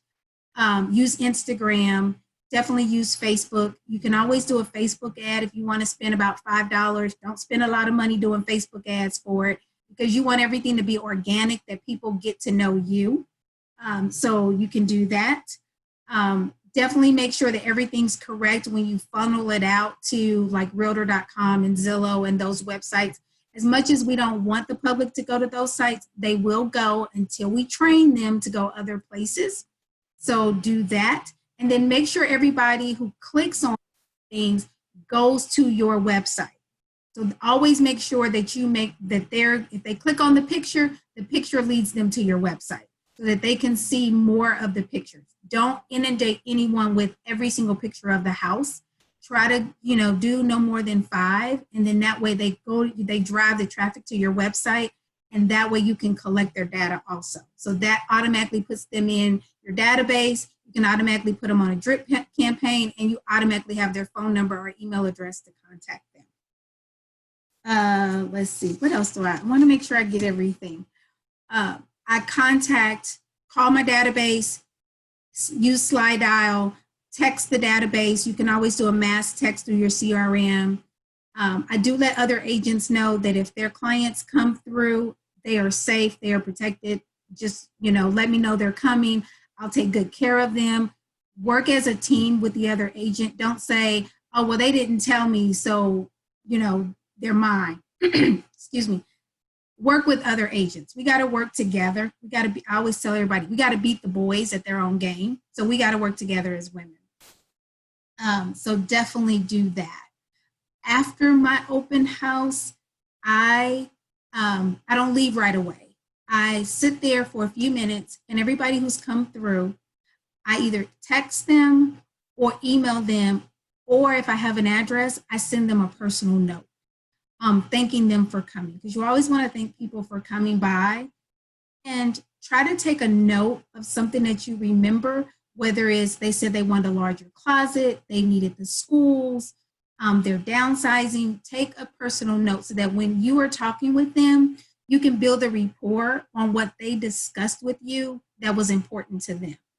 Because you want to remember that so that they know, 1, she listens to me, and 2, I can trust her because she does listen to me and she's not just wanting to earn a commission real quick and not caring about my needs. So yeah, so that's the highlight of what I do with an open house to drive traffic there. Usually I say, even if I only had one person, if the one person is willing and ready to buy, I'm successful in the open house.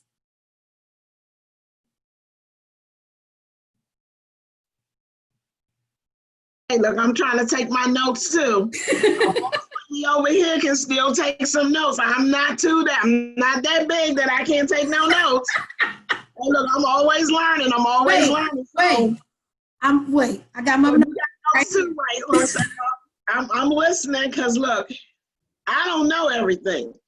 I can always, when somebody tell me that they closing 50 plus deals, doing open houses, you can sit back and think that it's not true.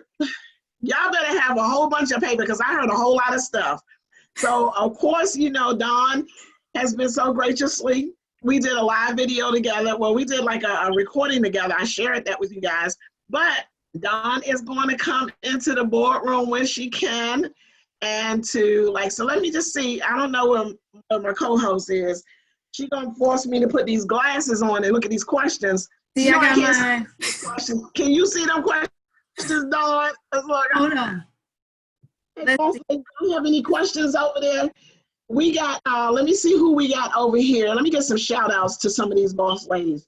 Hey, Miss Candace, Miss Kasha, Cambria, Denise, Tawanda, Tammy, Susan. I was over on Facebook. I was over on Facebook seeing what the ladies was doing over yonder, and so I was sending out some notes and just, for those ladies that are inside the boardroom, we adding value. I'm making sure that if they're on this replay, then they have some good little note tidbits and everything for that. So I'm trying to listen to the people in the boardroom get to rewind this. They get to slow it down, pause it. They're gonna be able to come back and hear it again and again and again.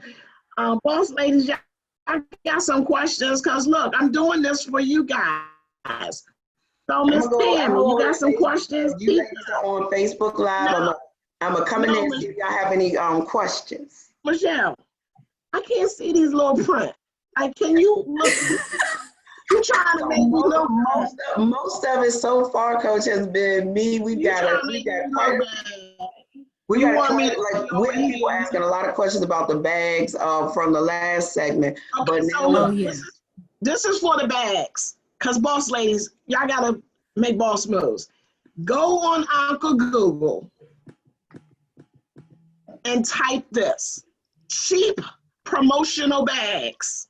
Just type that in there because I'm going to get Venus to get a name, but I want to show you the power of you bossing up. Cheap promotional bags. Cheap promotional bags. And you're going to see a list of cheap promotional bags. And then you can go in and make your choice because you're going to find some for $1.25. You're going to find some for 89 cents. You're going to find a whole lot of stuff. A lot of times we don't do the work. We're going to call Dawn up 500 times. How'd you do what? Just go. Uncle Google got some resources. Let me go. I want to ask Dawn a question. You know what? I was going to say, and go to Vistaprint because they sell that stuff too. So you can find those bags. That's an easy thing. Yes. It's an easy thing. We need some cheap ones though, because I don't know how cheap Vista gonna be on. They might not that kind of bulk. Like, I mean, I love Vista for all my other stuff, but yeah, that one right there, Dawn, I don't know. But yes, Vistaprint, all of these places. But just type that word in. The key word is cheap, because they know we looking for some cheap stuff, so they put it in their search thing. Somebody do that right now. Somebody go in and go on Uncle Google right now and type cheap promotional bags and tell me what you come up with and put the links on the page. That's a homework assignment, boss ladies. Cheap promotional bags. Give me a list and we can go start researching and find out who's the cheapest. Michelle, I can't see those little writing over there though. And I know that so I don't see any immediate questions right now, Coach. Okay. Definitely. Well, we are ahead of time. Yeah, a lot of it is just notes, but I'm on Facebook. The Facebook has a bit of a lag to it. Mm-hmm. So I'm looking at it through the Facebook screen and I'm looking at it through Zoom. So this has been interesting. All of my Facebook boss ladies. Oh, wait, hold on, Coach. Somebody said their family owns. Wait a minute, I think we might have a connection here. Uh-oh, okay, here we go. Yes, someone said my family owns a promotional product company. Come through, sis. There you go. Come on. Okay, so who is that before we say who? That is Zelda. Zelda said we'll hook y'all up. Zelda. Perfect. I need some of those. Okay, so Zelda in the boardroom got a hookup, ladies. Mm-hmm. We all about supporting each other. So we do business with what? People that support our business. That's what we do business with those that do business with us. Exactly. So yes, Zelda, send me that information so we can see what we can do, because I need some other stuff too. So Dawn, we do have someone that posted just a statement, says, "Hi Dawn, love the idea and the digital signs and the digital signing for the open house." She was looking for the Open House Pro app. Is that an app? Is that a software, Dawn? It's an app. Yep, it's an app. So you there's a couple of other ones, but I use that one. There's Open House with you can use, it's an online. So there's several, but Open Home Pro has a free edition, and that's the one I use. Okay, Open Home, because I posted Open House, so it's probably that we have spoken it wrong, and it's Open Home Pro versus Open House Pro. Right. Yep. Okay. So yeah. So we just gotta thank you there. I'm gonna hop back over to Facebook right now. Let's see any of the bosses inside the boardroom, because we have our eyes on the chat box. So so let me see who the panelists we have here. So let me ask you something. Zelda is calling her family members right now to make sure that we're gonna get this hookup. Look, Zelda ain't playing. Like she like, I like her. Look, Zelda, like, let me call up my family. Because, look, guys, don't y'all know the real estate ladies rock bosses need something. So, Dawn, I know you're busy. I know we was a little earlier. And then I see that we got Wanda on. I was waiting for Miss Tamaro to come, and she's doing a little bit later. So we might can actually get Wanda on, because I know, Wanda, you ain't there yet. And I'm hoping that you're going to be able to blow a note or two, because I'm going to put you on the spot. You got to like start us off. So Dawn, before you go, any piece of advice that you want to share or that you have. I'm going to stop their video here. Hold on, because he looked like me when I be like this. Let me put him on mute. Okay, so I'm going to put you guys on mute for a minute. The Russell team, I'll put you on mute for a minute. Right. So, Dawn, is there anything that you like to share with the ladies? I know you're going to come back in the boardroom, you know, and I appreciate that. And thank you so much again. Like, I can't, you know, this has just been such an awesome experience for me. And I am forever grateful. I truly am, because just to even say yes. So I thank you so much for your I'm loving what you do. I am absolutely loving it. Well, I appreciate you. You know, I do. And thank you so much for taking time to come out. And guys, y'all don't know, I just planned this like 2 days ago. I mean, 3 days ago. Like 3 days ago, I just planned this. Somebody had their mic on. Okay, that's Mr. Merrill. Let me cut you off, Mr. Merrill, for a minute. Put you on mute. Let me stop your video for a minute. So, yeah, guys, I just did this like 3 days ago. Like literally, my team was like, you can't just start something. And I like, look, this is what bosses do. So 3 days ago, I want to say it's 3 days ago, and I start inboxing everybody. I was like, and I start putting out questions. So this is the power of what you guys have and what we have. So Dawn, thank you so much again. And I truly appreciate you for your support of No Agents Left Behind, because this is what it really is about. So ladies, please give Dawn plenty of hearts for, you know, just stepping up and to being able to come drop some nuggets. So if you have anything that you want to share with the ladies, go for it. Any last minute things for the ladies? I would say don't give up. Don't get discouraged. If you don't have but 1 or 2 people that show up, don't get discouraged, because the more you do open houses, the better you get, and the more efficient you get with them. And then people will want to go, and you'll get known in the community. So don't give it up, you know, don't give up on it. It is a process like anything else with real estate. And don't worry about what everybody else is doing in real estate, because you have your own. The one lady said, there is enough for everybody in this business, and not everybody likes doing the same things. So just keep going. Don't give up on it. It can be some rough business, but if you just keep at it, it'll keep flowing in. And one day you'll look up and people are just calling you. Like, you don't even have to call other people, because they're calling you for the business. Awesome. And if we can like just clap and high five and all of that, I'm giving you all of that. Thank you so much. I will see you in the boardroom one day soon. So guys, hopefully we can get her to come in and do some training or something like that. Look, I'm really reaching. And like, Coach, okay, now. I told you when you need me, you let me. Oh, that is so sweet. Thank you again. We're gonna let you go. You can definitely hang on. You can stay on the call. You can come back in. We're gonna be here, guys, till 9 o'clock tonight. And we just getting started. Like, this is crazy, and we're just getting started. So I got my note.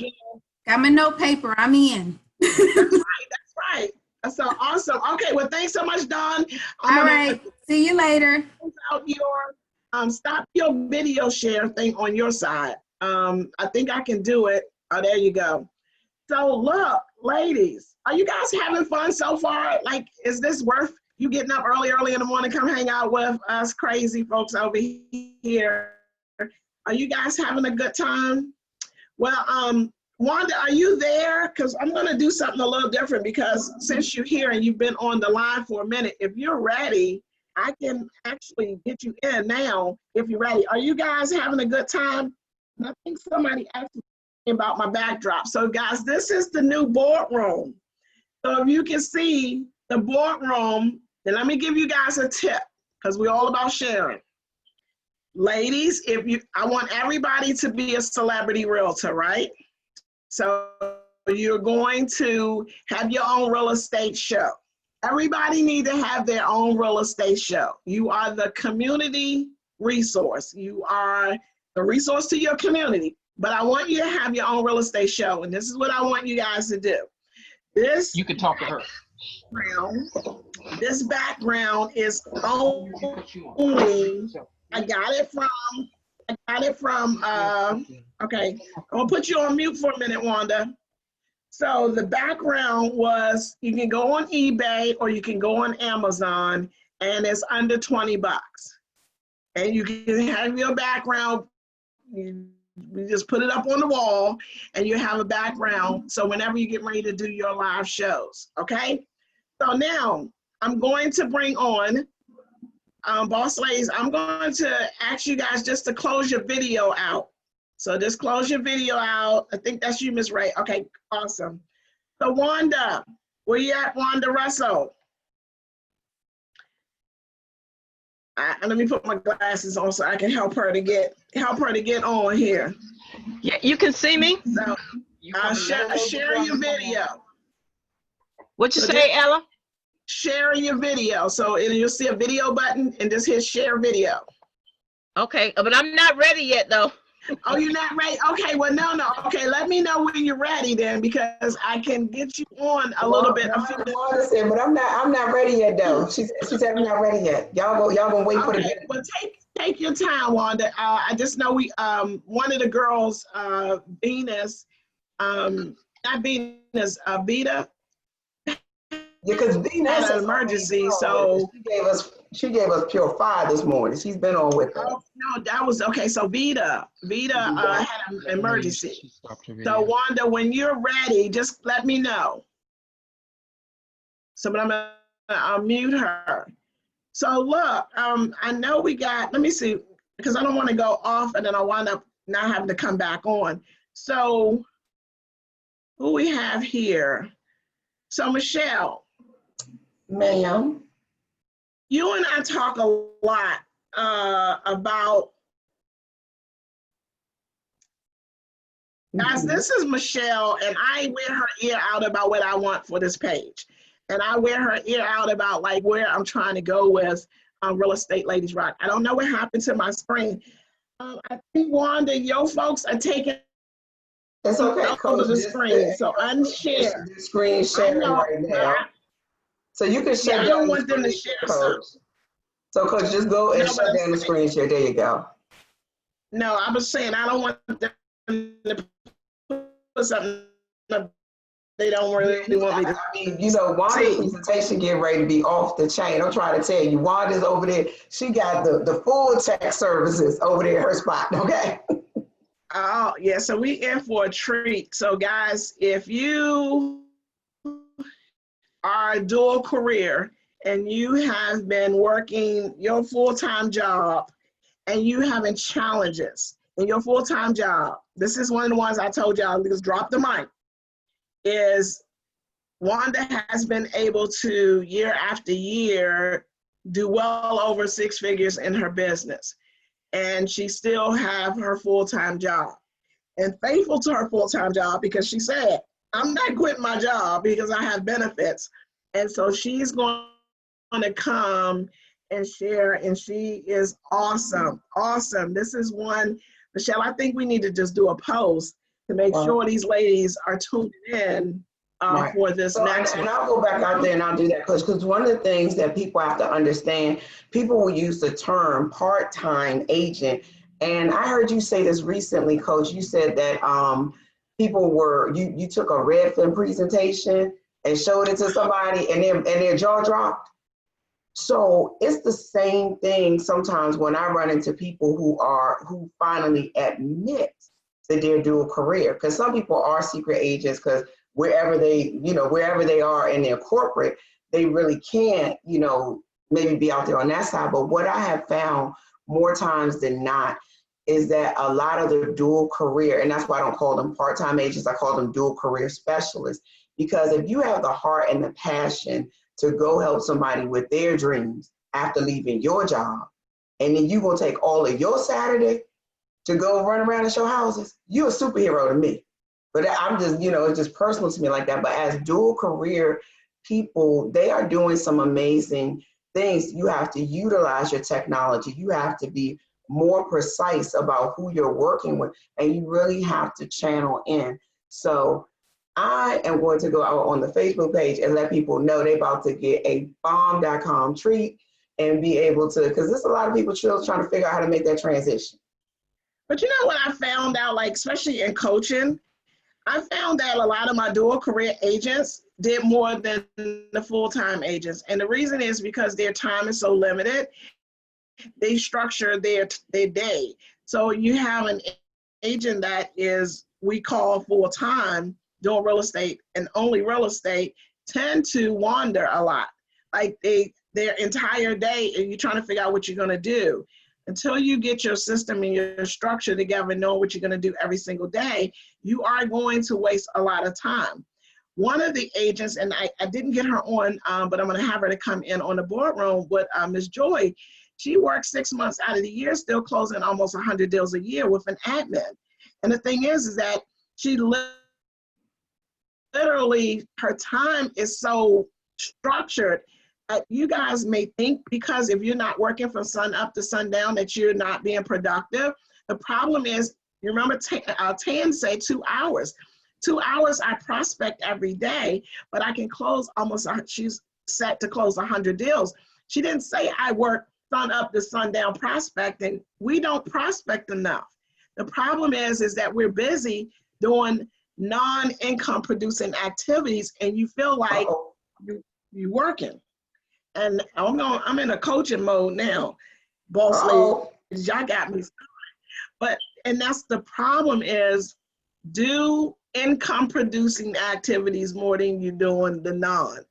Do a list. You got a list of everything that you do in real estate. Then I want you to break that list down and I want you to put me, somebody else. That means on that list, me and somebody else. How many of the things that you're doing versus how many things that somebody else can do for you? But so when Coach, you get to there, though, Coach, I can't afford it. You can't afford not to.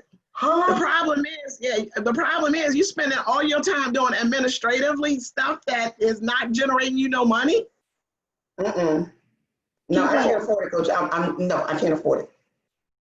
Then you need to come to the 50 deals in 365 days. I'm going to show you. I'm already trying to make more money, and you telling me that I have to hire somebody. Well, Michelle, think about it this way. A transaction coordinator, if I got a bunch of deals that I got to do, a transaction coordinator costs you no money up front. Like you work your deal, they do all your back end stuff or your paperwork stuff, and you don't have to pay them until you close. So why would anybody not want to utilize a transaction coordinator where it's that time that you spend it into that deal, which is not that many hours, but the time you spend in that deal is distracting you from going to make more money. So that $300. I have to have my hands on everything. I need to do everything myself. This has to be mine. It's mine. Okay, so like we say, and with real estate ladies that rock, you gotta act like the boss. You work like an employee, but you gotta act like a boss. And a boss is going to delegate. Now you wanna be the employee forever, then be the employee. I can't tell you how to run your business, but I can tell you how to leverage your business. And to leverage your business so that you can do more, you're gonna have to delegate. You don't grow by yourself. You got to delegate and to maximize your time. You want to spend more time with your family. I just can't understand. And I did it. I'm not going to lie. I worked from sun up to sundown. I had a 9 o'clock, 11 o'clock, a 1 o'clock. I had appointments back to back. And I was running and running and running. Let me tell you what happened when you run, you run, you run. Time go by. Days go by. Weeks go by. Months go by. Years go by. Your family get older. Your kids grow up. You miss all of the important things. I'm all about making memories now. I have to make memories. You get one life to live. Don't lose it. Don't get caught up into thinking you're trying to make a whole bunch of money and you lose that time. You don't get time back. We get older. And so take time to make memories with your family, with your loved ones. It is not that serious. I know some folks will say, you know, I got to do this and I got to do this because I'm going to say I'm saving it up for them. No, they want you home. They want you to go to these plays, to these events. Them kids don't care that you thinking that that's what it is. And then you get all the way to 20 years into the business and you back to square one. You can't do 15, 20. I talk to agents that have been in the business for years, 10, 15, 20 years, and they still doing this at the level because they say my why is because I got to do it for my family. Like, come on now, that I'm just saying that's real talk. Okay, so thank you so much for the real talk. I think I'm gonna get it together. I think I'm gonna get it together. Michelle, shut up. Stop. Leave me alone. I'm gonna get it together now. Okay, I'm gonna go over here. You want me to leverage? I'm gonna go into my boss ladies.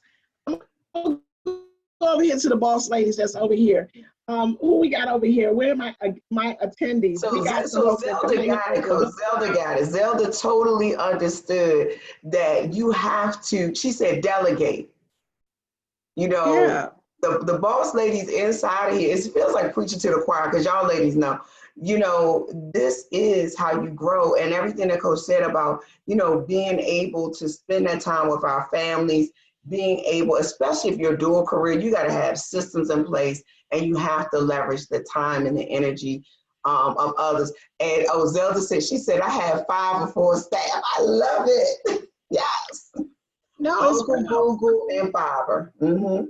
All right. I mean, it's real. Like, I want to enjoy, you know, enjoy the fruits of your labor. That's all I say. Enjoy it. And if you're not making the income that you want to make, that's what this is about. We're going to help you. We're going to help you to get it together. Get a system together. Once you get structured, once you realize what it is that you want, a lot of times what I find working with agents, they don't know what they want. You just want something, but you really have not identified what you want. How much money do you really need to make to have that comfortable life that you want? Because most of us want to be comfortable. You might, yes, you got a few millionaire wanners in here. We all want to make money. But the thing is, what is at what risk? Is it your health because you don't take care of yourself? Is it your family? What are you willing to sacrifice? And some things, when you just think about it, we can't sacrifice on certain things. You can't give up that time. Like, I'm telling you, I look over and I was like, oh my God, my mama is like, she getting old. And them years just go by. Then I'm looking at my kids, I'm like, what? When they left home, and Wanda, whenever you ready, key in. But when they left home, ladies. Coach Allen, talk a little bit about the difference between the coaching and the mentoring, because even when I hear you say that, there are a lot of people that say, but I'm supposed to be out here working and grinding. How do I do it differently? Or the people who say, I can't really get started. So what about the difference between coaching and mentoring? Because that's one of the things, even for myself as a broker, and that's how I met you, is that, you know, that goal of wanting to be out there and having purpose. But when you examine the thing, having a coach or a mentor is going, and there are 2 different roles. They're 2 different distinctively different roles. But having that in your life, how does that help to change your business? So I would say everybody, if you're looking for a mentor, go look for a mentor, somebody that have been in this business, that's doing the business, that understand, and it can teach you. It can teach you how to do your transactions, teach you how to do the things that you're doing in real estate. You can shadow. Get you somebody that you can have a conversation with about your day-to-day of the learning curveballs of this business. So for everybody, go shadow. For your new agents, go out there and shadow. What a coach does, a coach take you to another level. Now that you've learned all these things, you learned how to do the contract, you learned all of these things here. Now I want to teach you how to stretch. I want to teach you how to take what you know and to expand. Because I'm not teaching you how to do your contracts. I'm not teaching you how to do, when you get to the coaching level, I expand on your skill. I enhance your skills. I make you better at giving you some options that you may have never thought about. Strategy. How do you do this at a higher level? That's where a coach expands. So think about some of the sporting coach. The coach don't not play better than Michael Jordan, but he gave him strategy. Those guys come in already having knowledge and having ability to play. The coach enhance their play. And so I'm here to enhance your play. I'm here to show you, like you might want it to go to the left, but if you go around to this side, this is how this is gonna work better and you're gonna actually make more. That's what the coaching is supposed to do for you. Now, I can't make you do something you don't wanna do. So Wanda, are you there? Are you ready or are you not ready? We can. Let her know. No, we can go ahead. You can hear her. What? You sure? Yeah, can you hear me? I don't want to put you out there if you're not ready, because I can hear you. Okay. But if you're not ready, don't worry about it, because see, we had some free time, guys, because of one of our speakers had an emergency. Okay. So Wanda was not technically due to go on until, but if you want to go on early, it's cool. Okay, let me check with my engineer. Are we good? No, you're ready to go on at 12. No, he said we'll be ready to go in. What was my time? 12:15, wasn't it? Yeah, I heard him. Tell him he got to be a little nicer than that. Well, okay, so look, I was not on mute, Wanda. Y'all was not on mute when he said that, so tell him he so let's do this. Let's cue in boss moves, so we can just have a celebrative moment. Okay, you know what, Wanda, take your time though. If you need 12 o'clock, take your time. Don't rush it. So to give you just a minute to just take it down for about 3 minutes, I could pray the song that I wrote kind of with you in mind. And I could just play that so we can have a hoorah moment here for 3 minutes. It's up to you. I'm on your call. You the boss making. Okay. Let's see if my engineer can cue. And if she can let us know if she can hear it. And then you let us know if you can hear it. Okay. So we can just have a celebrative moment of boss moves. Okay, let's get them warmed up. You need 3 minutes. Take your time. Okay. But if she can let you know if she can hear it. Okay. Just let me know if you can hear it. Go ahead. Cue it in.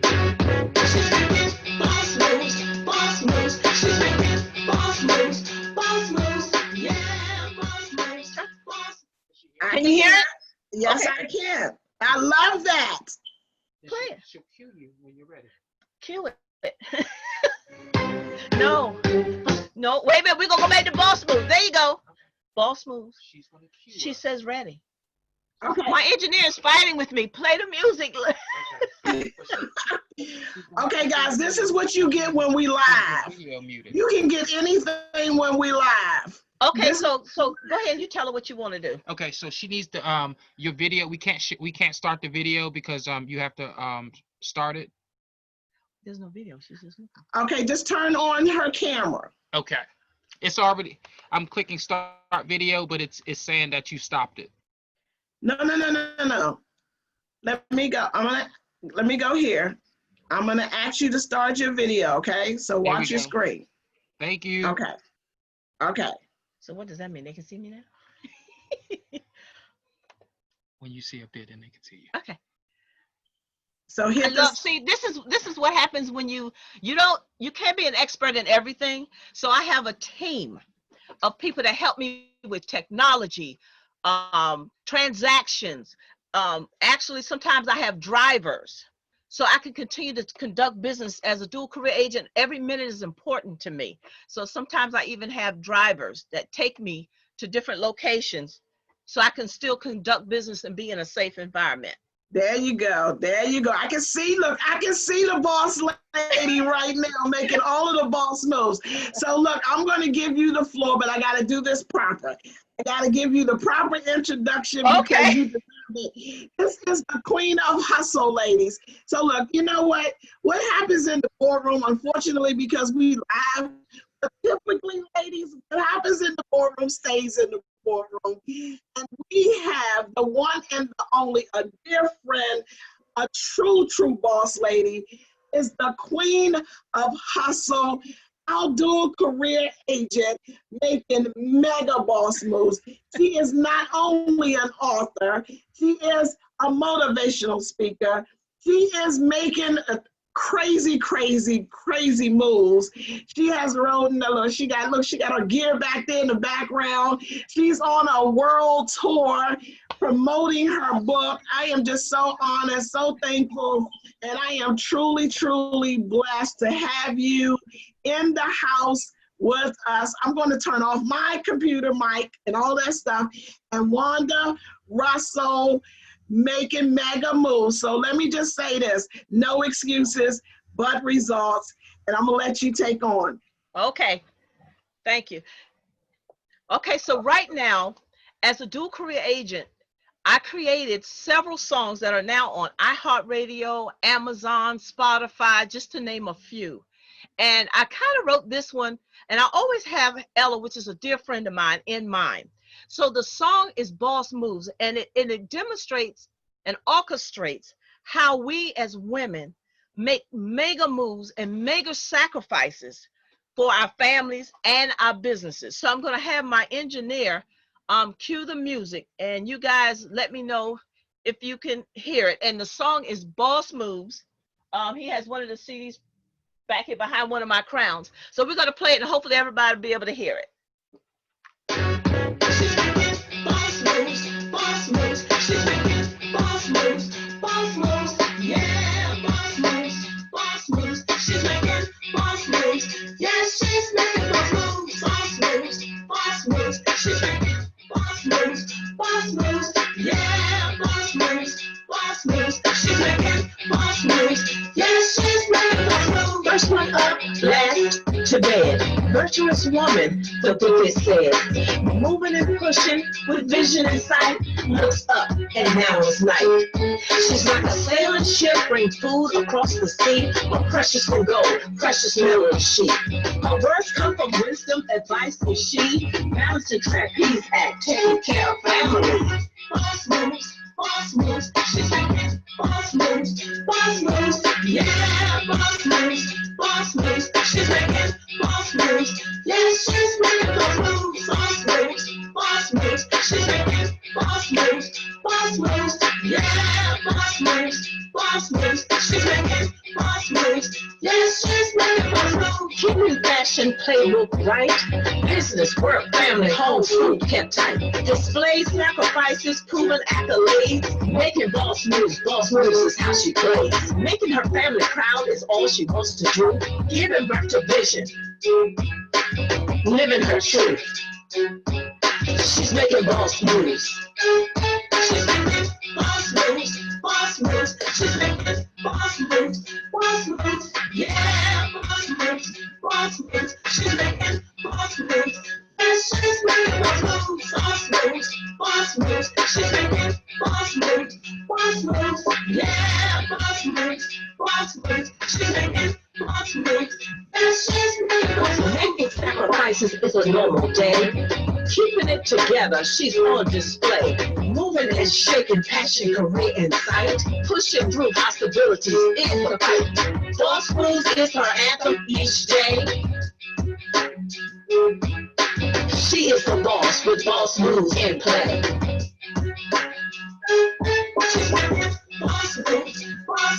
She's making boss moves. Yeah, boss moves. She's making boss moves. Yes, she's making boss moves. She's making boss moves. Yeah, boss moves. She's making boss moves.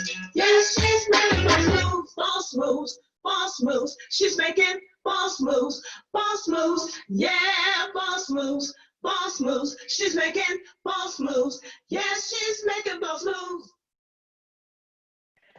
So, what do you think? Can I hear anybody? Hey, Wanda. So you know, I love it. I love it. Oh my goodness, girl. So look, ladies, y'all know that's an original.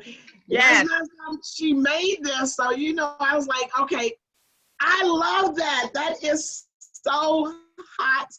Okay, look, I'm gonna come off. So let you do your thing, cause you know I'm over here. That is okay. But Ella, I wrote it with you kind of in mind. This is a wonderful thing that you have done for the years. I'm so proud of you. I'm proud of our friendship. I can't wait for the time that you and I start traveling together and we're going to come out on this Boss Move anthem, because it's an anthem of what we exemplify as women in business. And I wrote it with you kind of in mind. I appreciate our relationship. I really, really do. Thank you so much, Wanda. I cannot thank you enough. Hold on one second. I'll mute this here. Yeah, I thank you so much.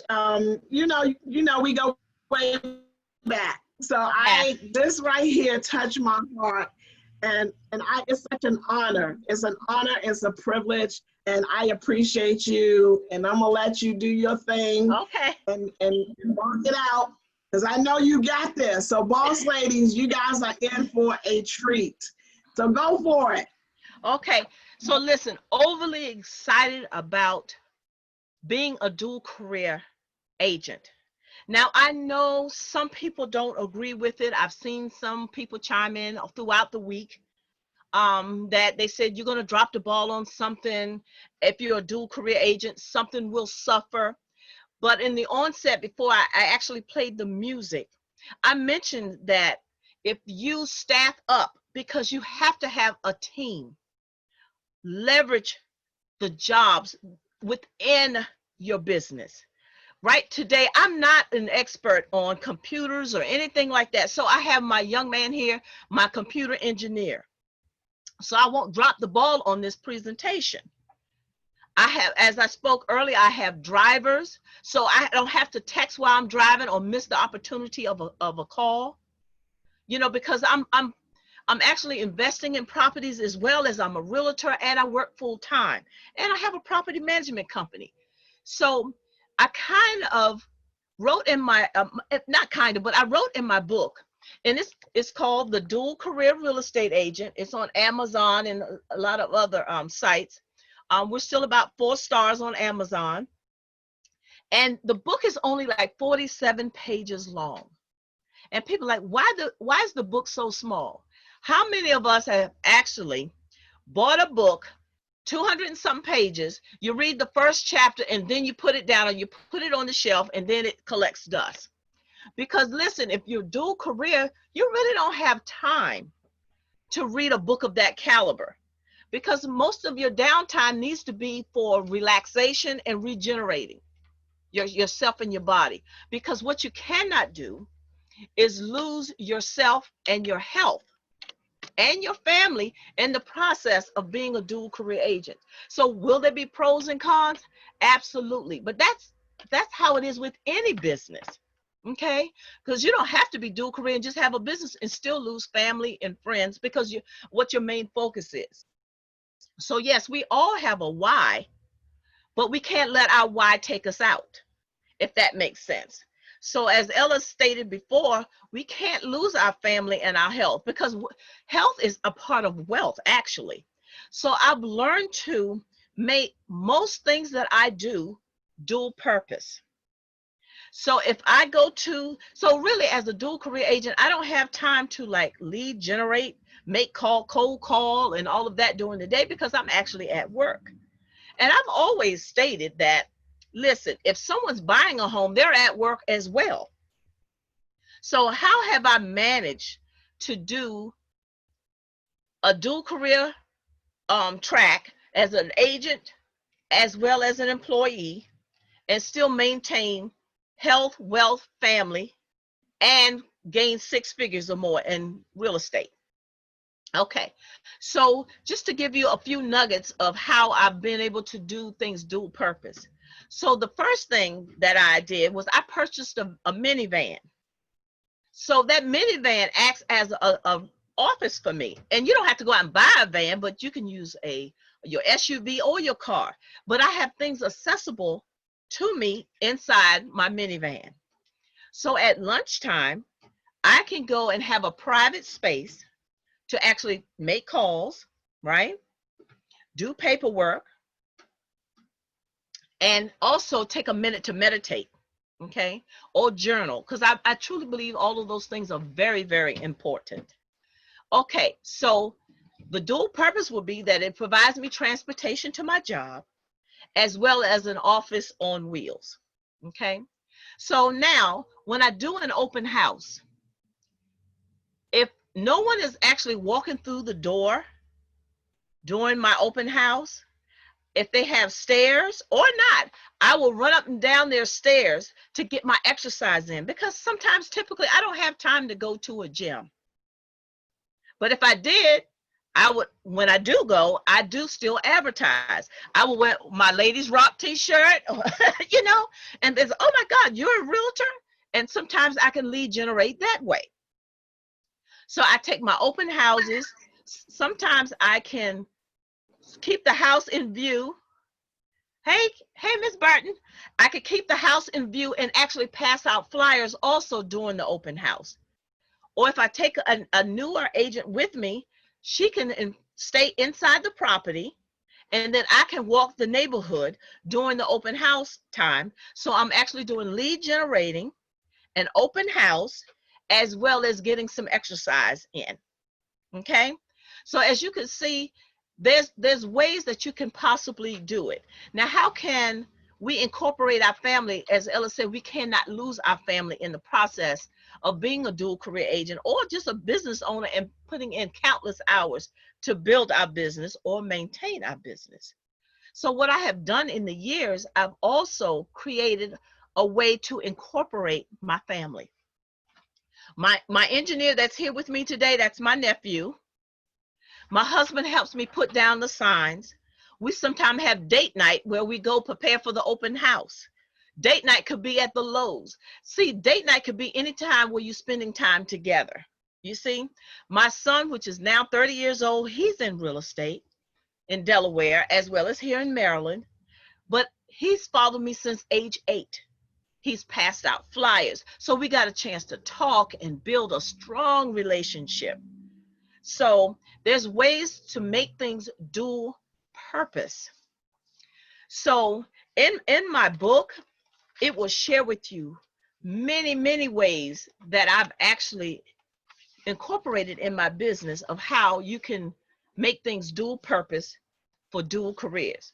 Now, is this book only for dual career agents?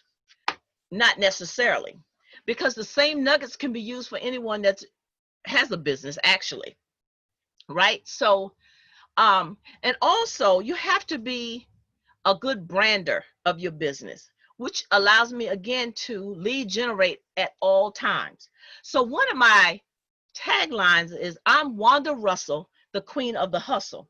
So I do walk around and I do wear my crown, because, and then sometimes I'm in the stores with a crown or tiara on my head, and they'll think it's my birthday, and people will often ask me, oh, today's your birthday?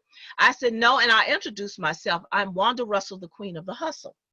And you'll be surprised when you brand yourself and you have a tagline, people will remember you. So that's another way that I dual purpose and lead generate. I also have a website that supports anybody that's thinking about being dual career, and it's mydualcareer.com. I don't know, I think my engineer is trying to share the website, but anyway, it's mydualcareer.com, and we have a lot of resources out there so you can use them. Okay, but listen, it can be done. I did read a lot of things this week on the Facebook page that it's not for everyone. Because in my song, if you chimed in prior to, the anthem says, this is a struggle, it's a fight. This is our anthem. This is our daily activities, okay? So with that being said, I'm going to talk some more until Ella tells me my time is up. But I would like to play for you the song that I wrote that talks about being dual career. Yes, that as well. And let me tell you, I was a little taken back when the government shut down in the DMV area, our local area, Washington, D.C., Maryland, and Virginia. The government had a shutdown, and some people lost the equivalent of 2 to 3 paychecks. So to me, that shows that sometimes it's okay to have a side hustle. Most of us are dual career and we don't realize it, because if we're a caretaker of a family member, if you're a parent, a grandparent, you are taking care of someone else, and it may be to the equivalent of 30 or more hours a week. So being dual career doesn't always mean that it pays out money. It could just mean you're a dual career because you're sacrificing time. So when the government shutdown took place here in the DMV, the DC, Maryland, Virginia area, it posed a hardship for a lot of individuals. It affected their credit. Now, I'm not saying that a hustle would have completely kept you above water, but it would have definitely softened the blow of what you possibly have taken on. So if anything we learned from the government shutdown or the economy, based on where you live, it's okay to have a side hustle. The word hustle is not bad. It's actually an activity. Have you ever seen a basketball coach say, hustle up, come on? That means come to me quickly. I have a plan for you. This will get us to the next level or to a win. So hustle is not bad. It used to kind of have a bad connotation, but not anymore, because we're using it in our businesses now. Because in order to stay afloat, we have to keep reinventing ourselves, which means, come on, let's change. Come on, hustle up. We got to make a change, because the only thing consistent in life is change. So we have to constantly new and improved. How many times have we seen a washing powder product and then 9 months later it says new and improved? So what are you telling me? The one before that wasn't any good? No, that's not what they're saying. They're just changing with the times. Because again, the only thing consistent in life is change. So let's cue the music, and it's called the Boss Move song. Hopefully you'll enjoy it. Go to the dual career song. I'm still on the Boss Move because I had such a good time with y'all dancing on the screen. It's called the dual career song. Here we go. Grinding grit. Hustle, grinding grit. Hustle, grinding grit. Hustle, grinding grit. Hustle, grind. You had the remix on, I think. Here we go. Hustle, grinding grit.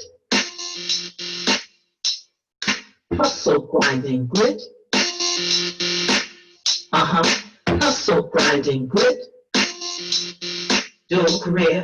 Hustle, grinding grit. Dual career. Dreaming of recovery every day. Dual career lifestyle is where I play. Minimum wage, day to day, multiple stream income in every way. Technology in every way. Dual career lifestyle is where I'm staying. Hustle, grinding grit. Hustle, grinding grit. Hustle, grinding grit. Dual career. Hustle, grinding grit. Dual career. This is not a game that all can play. Push through the pain, work every day. Increase my resume in every way. Provides a new skill set every day. Entrepreneurship, yes, I'm able. 9 to 5, prosperous and stable. Hustle, grinding grit. Hustle, grinding grit.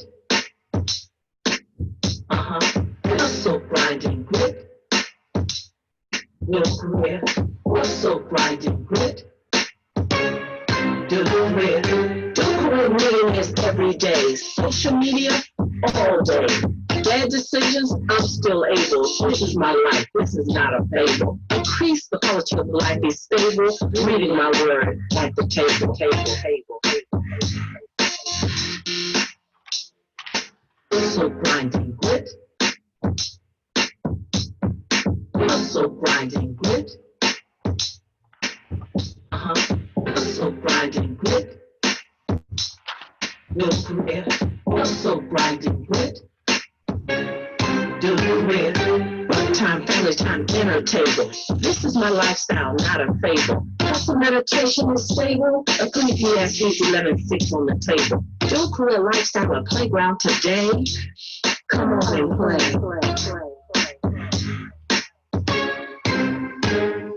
Hustle, grinding, grit. Do career. Hustle, grinding, grit. Do career. Hustle, grinding, grit. Do career. Hustle, grinding, grit. Do career. Work time, family time, dinner table. Work-life balance. Yes, I'm able. Hey, Wanda. Yes. Wow. Okay. So look, you know what? I was like, okay, next time I'm gonna need a microphone. I'm gonna need to hear that live. But we are going to travel the world together. Yes, you and we're gonna go travel the world together. So look, because I got Tamara, she's getting ready to come up next. Okay. Please, wait a minute, hold on before you go. Wait a minute, we just don't just leave you like that. Hold on. Wait a minute, boss lady. I know you fast making that money. You got your driver. Oh, look, guys. I know when I told y'all, like, take it till you make it. She done made it, and it's like, look, I got me a driver. I got my IT, my tech, and looks, I'm telling you, that is so nice and sexy. It just sounds so good. Ladies, treat yourself. Do I love it. I love it. And you are such a beautiful person, inside and out, and I love that health and wealth, because I was sharing with the ladies is that we're gonna take a day, and Wednesdays is our health and wealth Wednesdays, and it's so important for us to take care of ourselves. Yes. Does anybody have any? Can you guys give Wanda, for all of my Facebook folks out there? Give Wanda some hearts. We got a theme song, boss ladies. Like, we got a theme song. Now, look, I know a couple of ladies have a couple of questions. So I'm going to ask probably some of the questions that they have for a dual career. How are you managed? Like, what is your day look like as far as, we're going to go really quick. And Tamara, I'm going to get you on like in 2 minutes. So 2 minutes, I'm 2 minutes behind.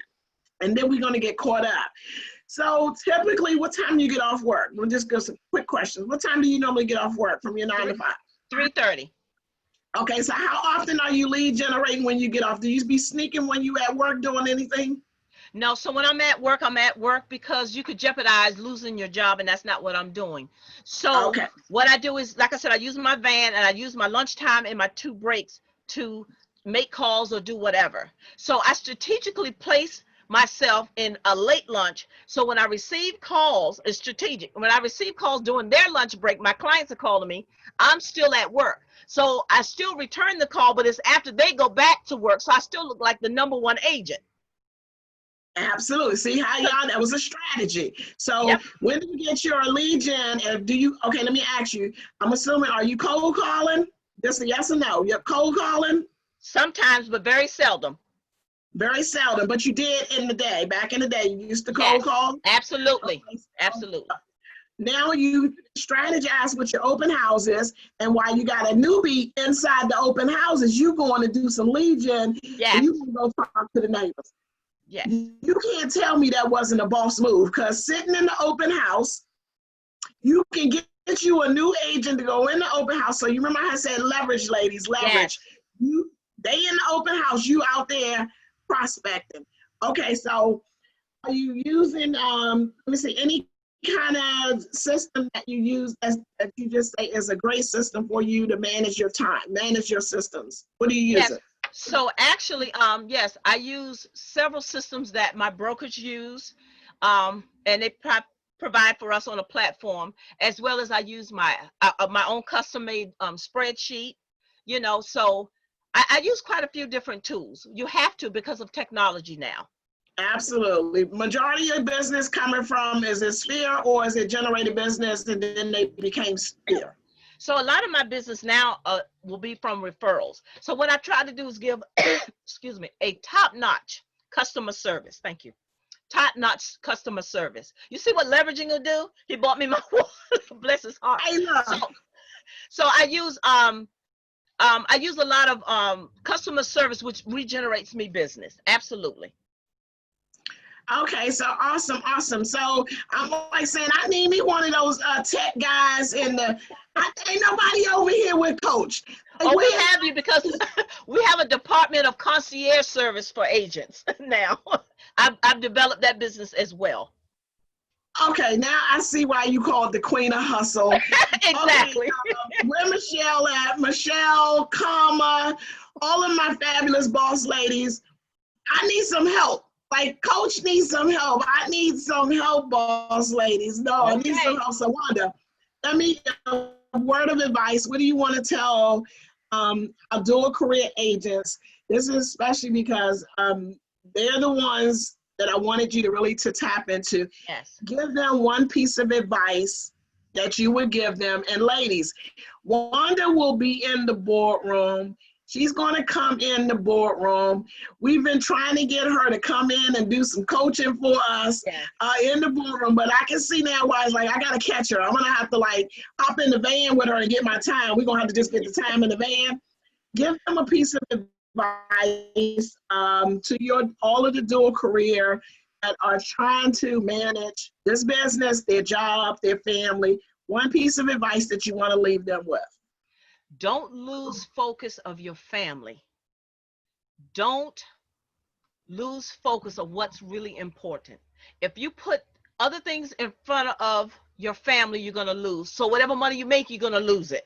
So listen, journal, meditate. I even have a journal that I use every day. Journal, meditate, leverage, and love.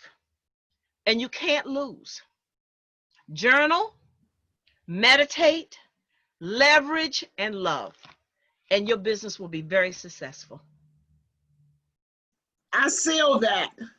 That is absolutely something that we all can do. Oh, yes. Wanda, you have a book, and share the ladies where the book, and what is it called? It's the Dual Career Real Estate Agent. And it's on the website, mydualcareer.com. And we have a lot of other products, including I have a magazine that's now national called the Dual Career Lifestyle. So listen, is there anything that I could do to come to anybody's market center to share more nuggets and secrets? Just give Ella and I a call. Okay, we'll come out, won't we, Ella? Oh, boss lady, yes, we will come out. So ladies, look, pick up Wanda's book. Even if you just gift it to somebody else that you know is a struggling agent, it is an absolutely great book. It has so many nuggets in it. I want one of those hustle and grind shirts. And then we're going to, so ladies, Wanda, if you can put it inside the chat or whatever, how to contact Michelle, I think she's still there, or comma, if you can put in the bottom, but I'm going to have Wanda to come back into the boardroom with us and to mastermind and to get things going. But we want to support you. If there's anything that I can do, you know I am there for you. Yes. Again, likewise. I thank you so much. I appreciate it. Wanda Russell, the Queen of Hustle. I'm loving it. And look, so she ready. I'm not, you are ready. I'm loving it. I'm loving it. Thank you so much. Thank you for having me. Wow, much love. Hey, Jill. Absolutely, of course. We would not do this without you guys. You know what? And thank you so much, Wanda. I appreciate you. Thank you. But guys, look, this is so huge. This is so big. So I'm gonna go ahead and turn off the screen because I'm gonna bring on Miss Tamaro. Miss Tamaro, can you open up your screen? We want to take a quick, gotta do a commercial break here, y'all. I want to say something. 3 days ago, was it 3 days, Michelle? 3 days ago, Michelle has Michelle has been a huge supporter. She's a broker of over, was it 15 years now, Michelle? Real estate in 15 years, a broker the past 13 years. No more. Are we not telling the age or whatever? We're not telling that story no more. Guys, I know we're not gonna tell the story, but the thing is that 3 days ago, when I said, oh, the boardroom is opening June 1st, I'm like, oh my God, it's June 1st, it's 3 days from now. Like, what are we gonna do? And I'm thinking, like, what are we gonna do? And it's like, then this master plan came, and then I had to get to action. So for all of the boss ladies that are coming, the ones that have already came, I thank you ladies so much. I cannot do this without you. Ladies, there's so much that we could do together. There's so much that I want to do, but I truly need your support. I understand that 47 a month may be a reach, may be hard for you, but that's the reason why you need the boardroom. It is not about like how many checks, how many 47s I can get. You have to truly believe, and you have to believe in me. You have to understand that my mission is no agents left behind. I have to have a platform to be able to do it on. We do this, I'm trying to bring in coaches, trainers. It's not gonna just be me, it's that to bring in these ladies to pour into you. The purpose of the boardroom is to help you excel. Yeah, you can go to any other coaching platform, because there's some great places out there. I don't say that, that there's not, because there are other great places out there, but you're not gonna get what you're gonna get here. And the thing is because it is the mission of this page, is the mission of this boardroom of No Agents Left Behind. My goal is to help you in whatever it is that you need help in your business. That's what we're here for. So thank you so much, Ms. Tamara. If you can cut on your video, if you're there and you can pop in on. So welcome. Come on. Come on. Let me put these glasses on. Come through. How my Facebook folks out there doing? How are the Facebook folks doing, Michelle? The song was hitting. I was up in here dancing. My computer fell off. I was like, girls up here. I was in here partying. But yes, the ladies on Facebook are loving the sessions and information. Hey, what we got over here? Let me give a little, Miss Maggie is there, Miss Rosia, Tammy. Hey, Miss Tammy.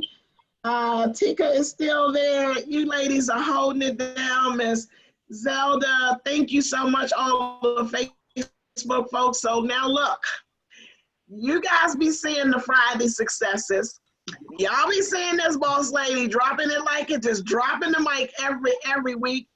I had the pleasure of meeting her. She was our keynote speaker, Miss Tamara Moultrie, all the way from, I want to say Milwaukee. If it's Milwaukee, okay, see, I got it right. All the way from Milwaukee.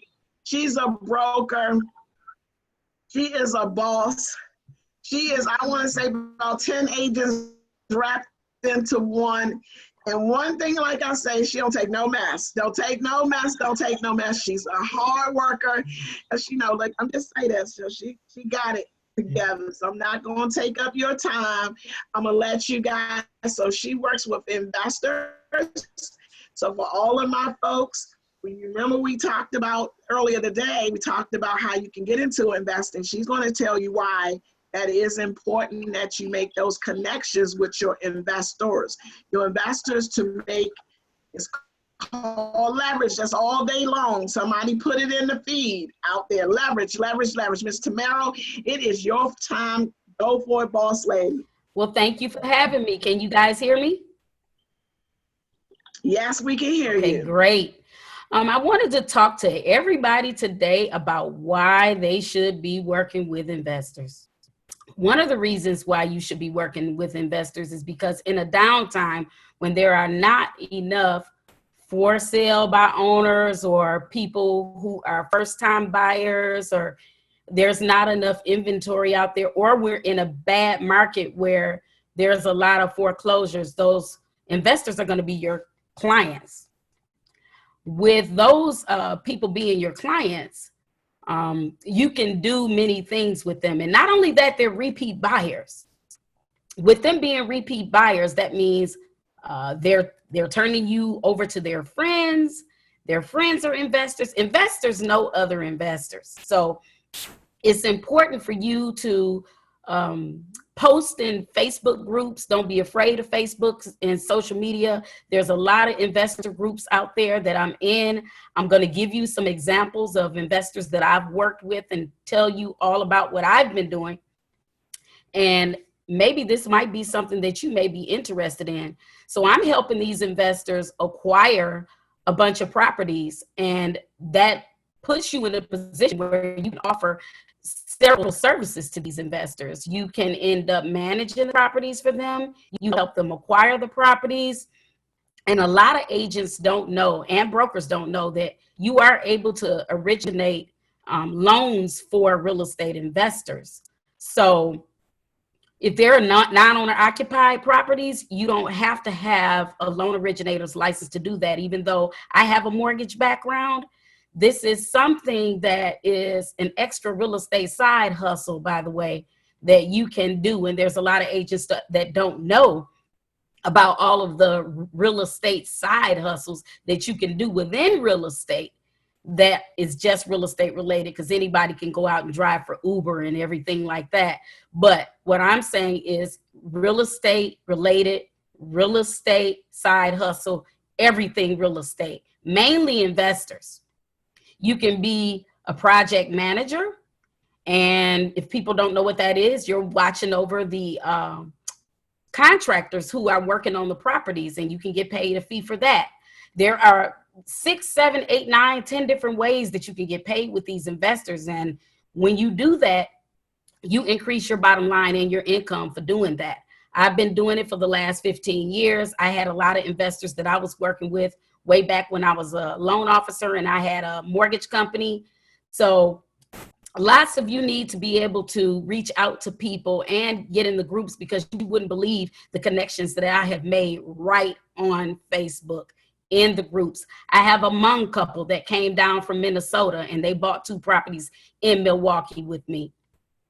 I am now, my husband and I now are helping them to rehab those properties. When we get finished with the rehab, we turn around and we put tenants in those properties and we're managing the properties for them. So not only are we helping them with the rehab, getting a project management fee, we're turning around and we're managing for these people. So ladies, I'm telling you right now, if you're not working with investors, I'm not saying have it be your niche, it's mine. But if you don't want it to be yours, then that's up to you. But it's just another stream of income that you can bring to the table for you to use while your other deals are closing. Remember, it's a one-shot deal with a first-time buyer or a second-time buyer. You may not, get to sell them another house for another 5 to 7 years. But with investors, they come to you all the time. I'll never forget the time I was in Georgia, because I don't know if all of you know that I'm a broker in Georgia, Florida, and Wisconsin. So I was in Georgia and I was working with a guy out of New York. And so I met him online or whatever. And he came to me to buy one house and it was for $49,000. And I said, well, okay, let me help him get this house or whatever. And then we got to the closing, shook hands, and we were all happy. He called me back again. Oh, I saw another house. I said, oh, well, okay. So then we went to the closing, shook hands again. And the next thing you know, I want another one. I said, wow, okay. Next thing you know, he said, I want another one. So 4 houses I got out of this guy. We ended up becoming very good friends. So after that, he ended up later on having me to sell those properties for him. So when you create those relationships with those investors, those are the ones that will be calling you back because they trust you. You've maintained a relationship. And now you're continuing to do business with them. Not only that, they start getting their family members involved. Now, this is an out-of-state investor, and that's my specialty, working with out-of-state investors. In California, you can't find deals like that in Milwaukee, where you can buy properties for $5,000 and fix them up and put tenants in them. And that's what I'm doing. I have investors in Las Vegas. I have investors in California. I have investors in Arizona, Georgia. I just had a Georgia a Georgia investor, and actually he was my real estate client. He actually bought a new construction home with me in Georgia. He was in Florida and he moved here, and I walked him through the whole process of him building a home. And then we talked about real estate investing. He's in IT, and he said, well, you know, Tamara, I want to start doing real estate investing. Can you help me? I said, of course. I said, that's my main specialty. So just recently he reached out to me, and I got him a property in Milwaukee for $75,000. Now, this came from another investor who bought the property in the 20s. We helped that investor fix the home up, put the finishing touches on it. And now we have an investor out of Georgia that's buying it from this other Las Vegas couple who I met. And I'll tell you how I'm meeting these investors. People, learn how to think out of the box. What I have done in my career path is something totally different. I'm an out-of-the-box broker. I'm a virtual broker. I'm a flying around broker. I go all over the place meeting people. I'm not afraid to shake hands. Don't be afraid of flying over to another state. One of the reasons why you shouldn't be afraid to is because all of these different states, they have RIA groups. If you don't know what a RIA group is, I'll tell you. It's a real estate investor association or a real estate group. You need to be going there, giving your card out, shaking hands with everybody, letting them know what you do, telling them the services that you can provide for them. And with doing that, you're creating relationships right there. If you help them with all of their real estate needs and you provide yourself a one-stop shop, that's what I do, one-stop shop. My husband has a home inspection business. This bodes well for any out-of-state investors who need to know the condition of these homes. And of course, he helps with the first-time home buyers too. But this is a big, big deal here for you to go to RIA groups in your area, out of your area, shake hands, have them buy properties in your state that you can help them with. This has been the bulk of my business, people. This has been, let me say it again, this has been the bulk of my business. And if you don't think that working with investors is not the right thing for you, you better think again. Because in a slow market, that's all I did. 1 year, I sold over 100 plus properties, just myself, when I worked at a different brokerage. And all those deals, the majority of them came from investors. There were a team of investors that were buying up everything in Milwaukee. I have a group of Illinois investors who are buying in Milwaukee right now. I'm helping them to pull cash back out of those properties. I'm helping place tenants in those properties. And I get paid for doing all of this. So what I'm saying to you is, again, you might have your specific niche working with military or doing this or doing that, working with first-time home buyers, doing new construction. Me, I do everything. You see the back of this card? I'm going to show you the back of this card. There's everything on the back of this card. I had so much stuff to put on here that I actually didn't have enough room to put in there, the credit, education, and all of that. But I provide a one-stop shop for my clients so that they don't need to go anywhere else for anything. I have my insurance person lined up for these people, home inspector lined up for these investors so that they don't need to go anywhere else to do anything. It's a smooth and seamless process when you can help these investors to get these properties, rent them out for them. There's tenant placement fees, and there's management fees, and there's project management fees for watching the contractors do the job.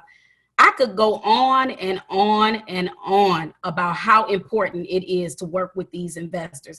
And if you don't have that in your arsenal of things to do to bring in business, you better start today, ladies. Like I said, go in the Facebook groups, go all around, anything, cash buyers, any real estate investor groups that are in your area that may be looking for an agent. A lot of times they'll get on there and they'll post, hey, I'm looking for an agent in Virginia to help me buy a short sale property, or I'm looking for an agent to manage my properties or whatever. if your brokerage doesn't like you working with investors, you might want to go to one that does. I'm just being honest. I'm not telling you to move on, but I'm telling you right now that there are not enough investor friendly brokerages out there. They're afraid of everything they do. They're afraid of wholesaling. Some brokers, they won't touch wholesaling, and wholesaling can be done right with the right investor, the right title company, and the right person. If you working with someone that, doesn't have it down packed and they don't know what they're doing, that's one thing. But if you do everything the legal way, here's my position on that. If you have a listing that continues to keep sitting there and a wholesaler comes to you with a buyer, are you going to turn that buyer away? You better talk with your broker, get them to understand what wholesaling is all about, and make sure that they understand that investors, they fuel the market. These investors are the reason why we are improving our neighborhoods. These investors are the ones that are giving these people a better place to live in instead of something old, shabby, and dilapidated. They're also putting us in a position where we can sell some market price homes that are, rehabbed and in good condition now because of them taking their hard-earned money or hard money or, a hard money loan or private money or whatever to fix that property up and have it on the market for us to sell. Don't you realize how important they are to our transactions? You can't miss out on this. You have to reach out to these investors and try to work with them as best as you can, because these are the ones that when there is no inventory left, that will fuel your bottom line and that will help to put more money in your pocket.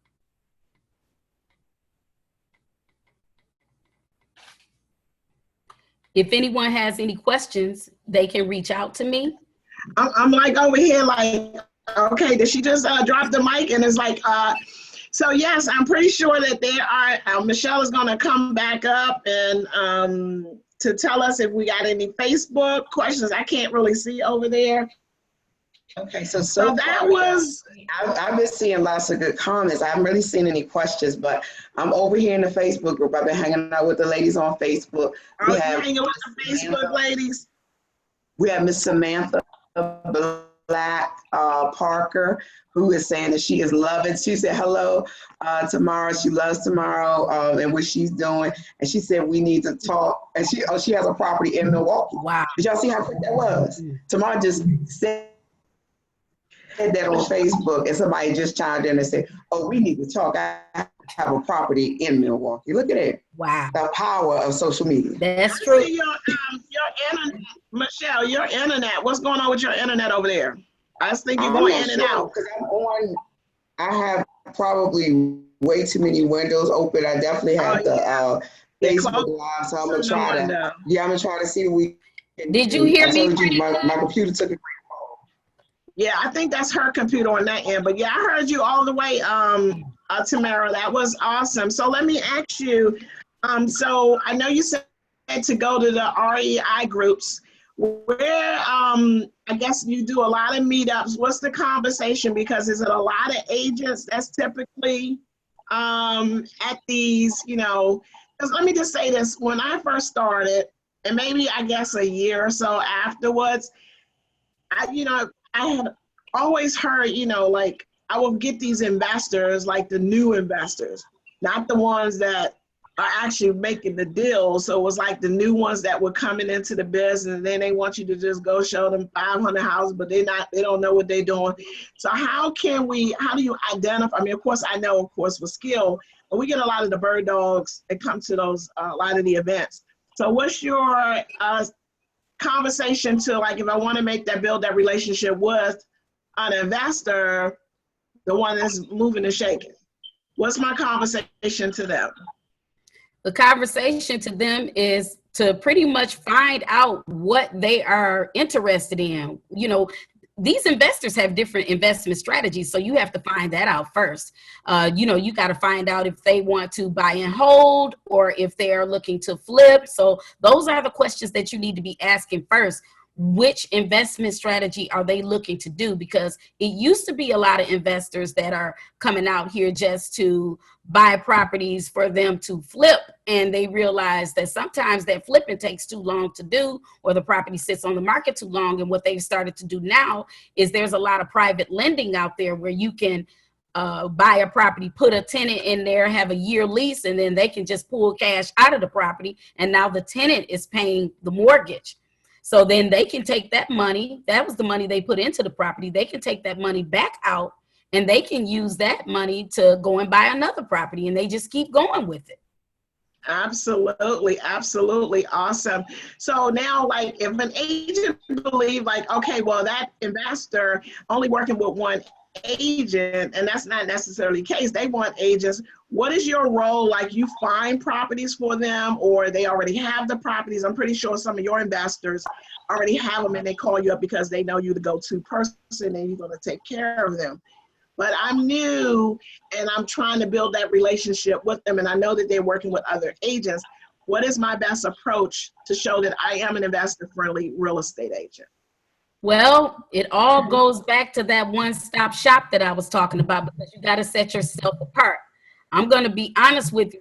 You know, real estate can kind of be a dirty game out here, and I'm not going to lie to you. Quite a few people have left their realtors to work with me because I offered more.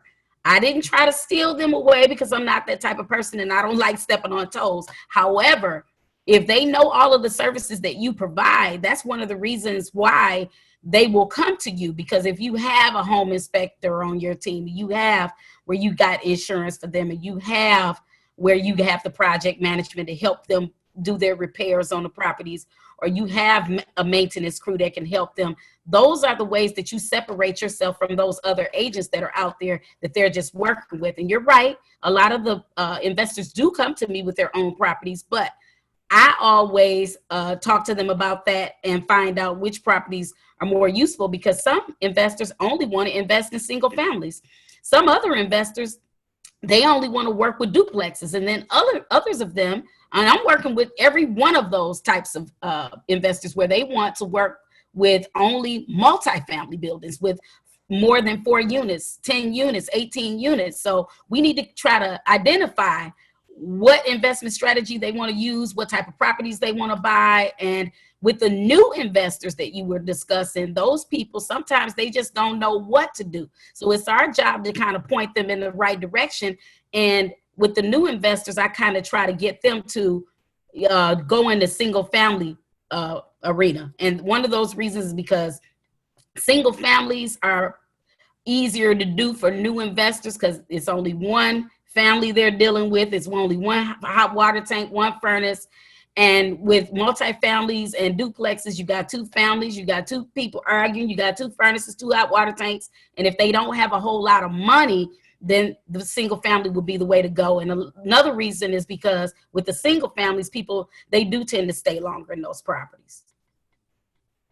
Okay, awesome, awesome. So I'm a new real estate agent trying to get into investing, working with my investors to go to the meetings.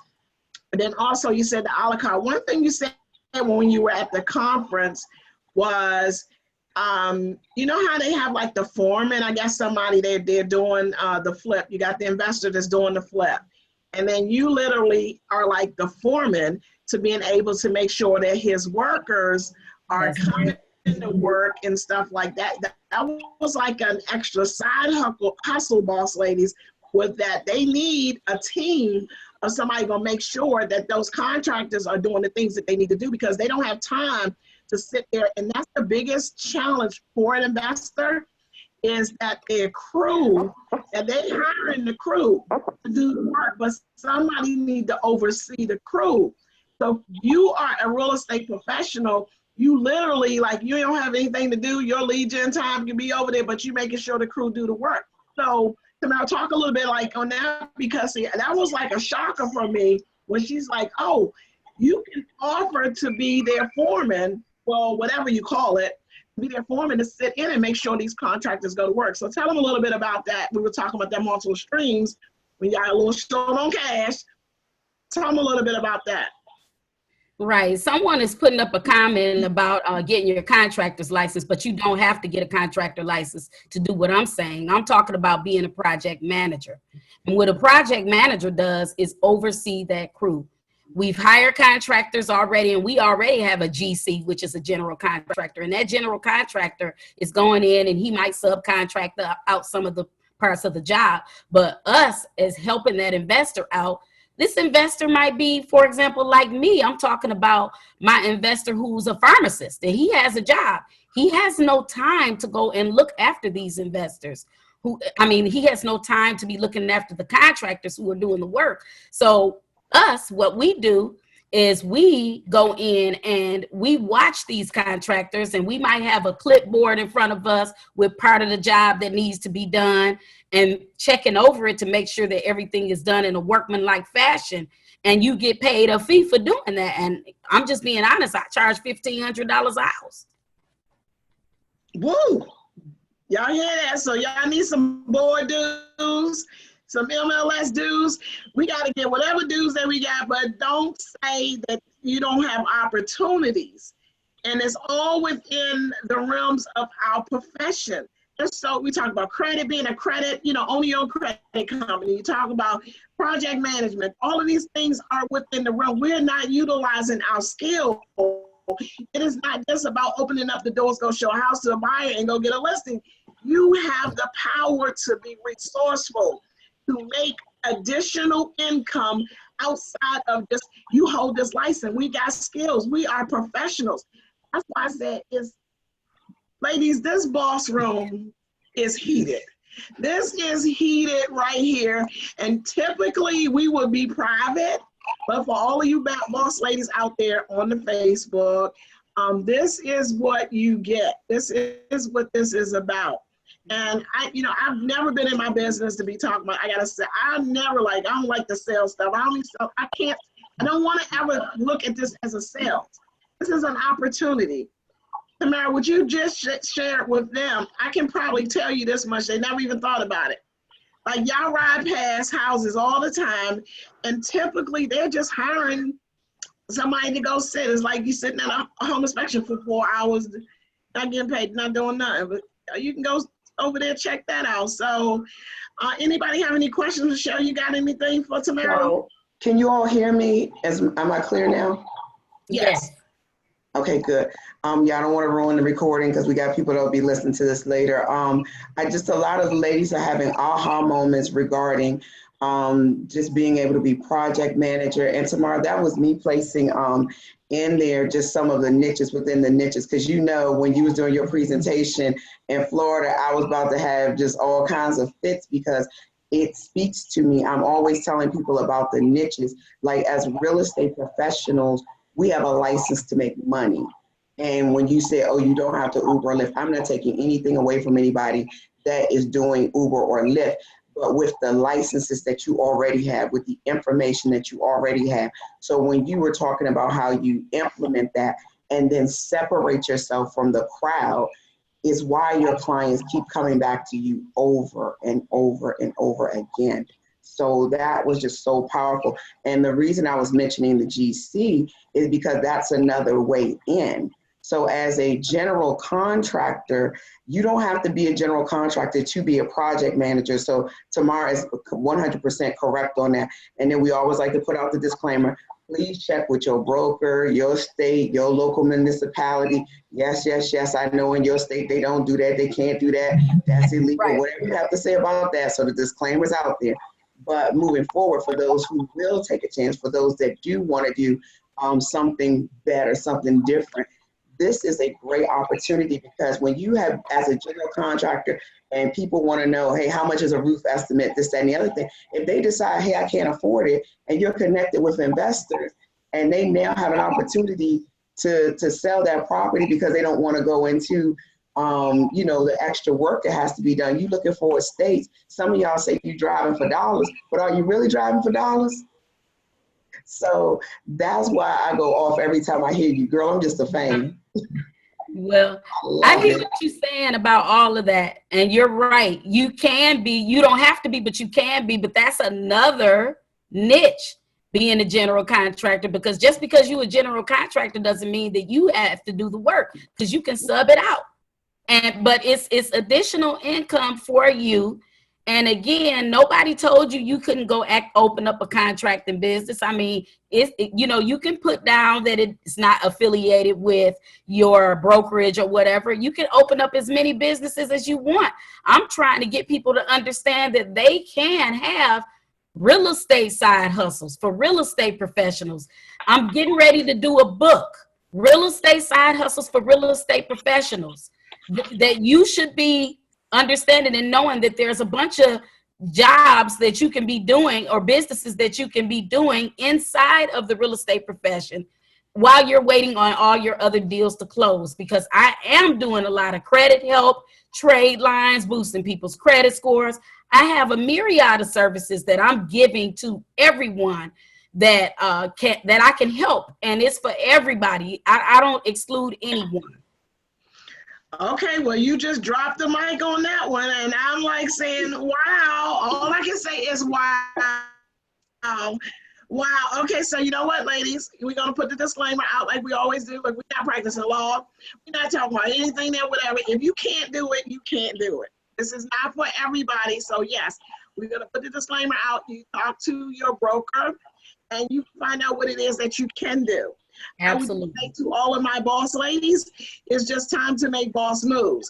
So you are in control over your business, but we do operate in different state laws and all of this good stuff. So we understand that. We're not talking to those people that cannot do this. So that's with anything. So look, I think somebody's mic is on. So let me put my glasses on. Okay, so I think that's you, Yanira. I'm gonna turn your mic off, okay? So when it's time for you to come on, then I can pull you back on. So boss ladies, please give Tamara some hearts. For all of my Facebook folks out there, give her some hearts, give her some hearts. We truly appreciate you. All of the folks that are in the boardroom, please, Tamara will be in the boardroom. She is, I told y'all, she don't be playing. Gonna get in and gonna get it. You know, Venus told y'all got 5 minutes to dust it off. Venus said 5 minutes. That's all I'm gonna give you, 5 minutes to figure it out. That means go ahead and boo-hoo. Go ahead and cry about it. Go ahead on and, get some tissue for them. But in 5 minutes, you come back and you say, you know what? I'm ready to do this. So 5 minutes. So Tamara, I appreciate you. Thank you so much.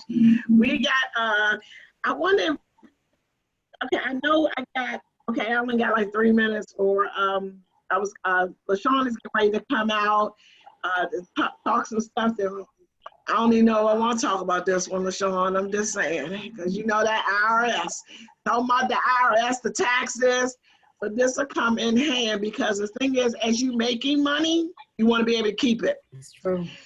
So we got to deal with these taxes and with the IRS and all that good stuff. So boss lady, any last minute words you want to tell the folks before you roll?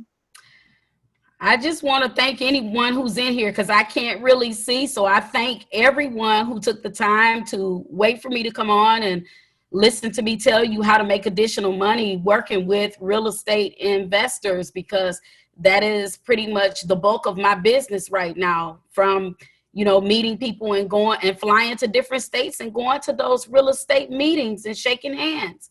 And I will be doing more speaking events and more keynote speaking events at real estate related venues and doing a bunch of real estate activities. Awesome.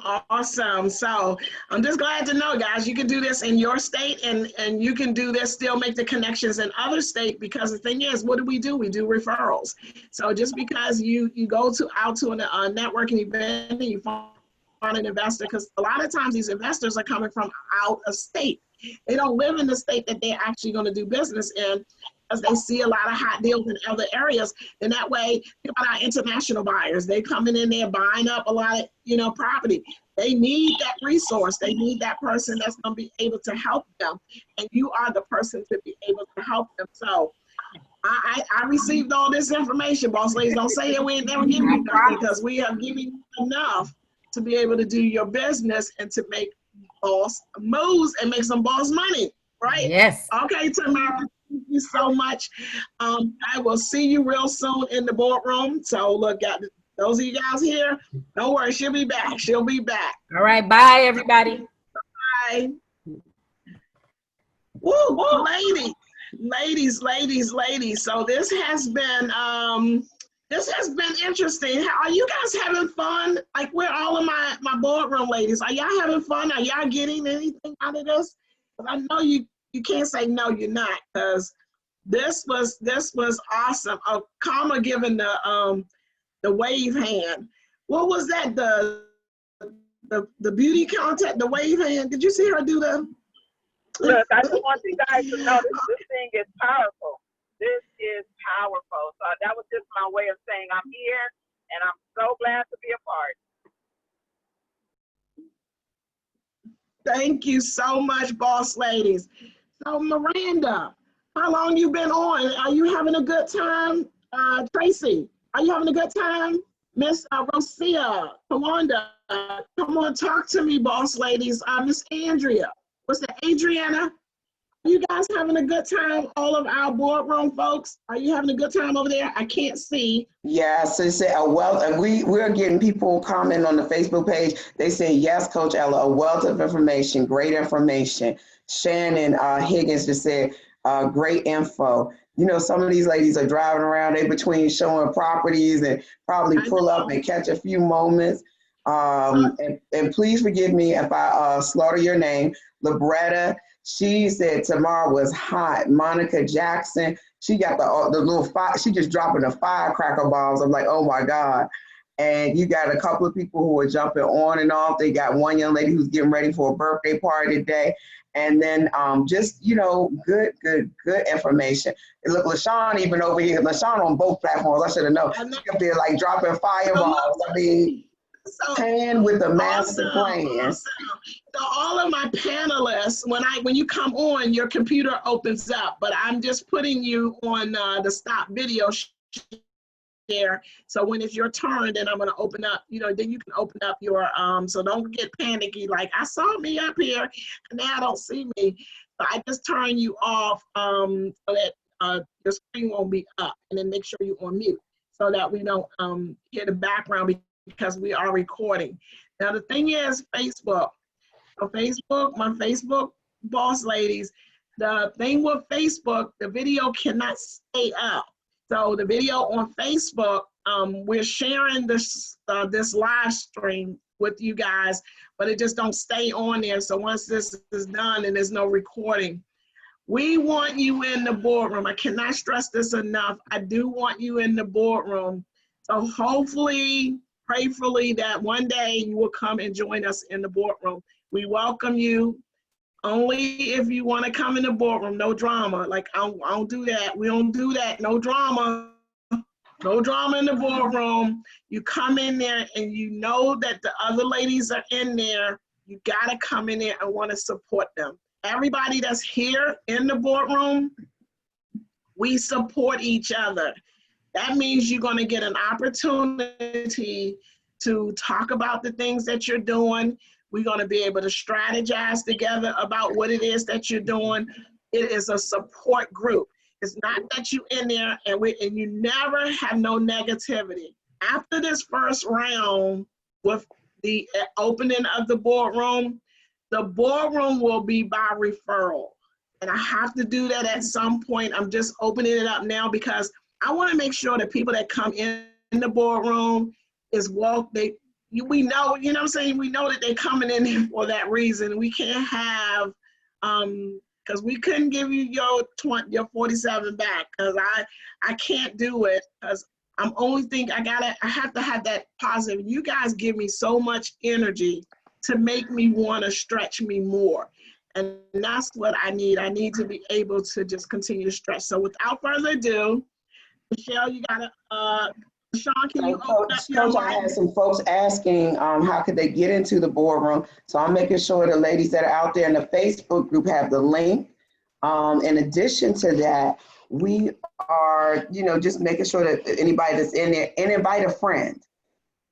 If you're Yes, please share this Boardroom with and you just everybody. signed up because you just love Real Estate Ladies Rock and you just love Coach Ella, awesome.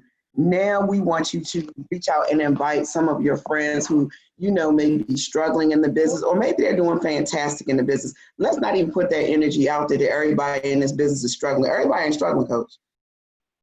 No, I never say the word struggle, Michelle. Mm-hmm. I say we have challenges. Right. Because we're not struggling. We I doing very, very well. I had to put that word back in because I don't want that energy out there for nobody. Yeah, some people may have challenges, yes, but we want you to invite other people to the boardroom because the more diverse we are, the more we have. And when I say diverse, I mean here we had 2 different sets of people talk to us about real estate investing.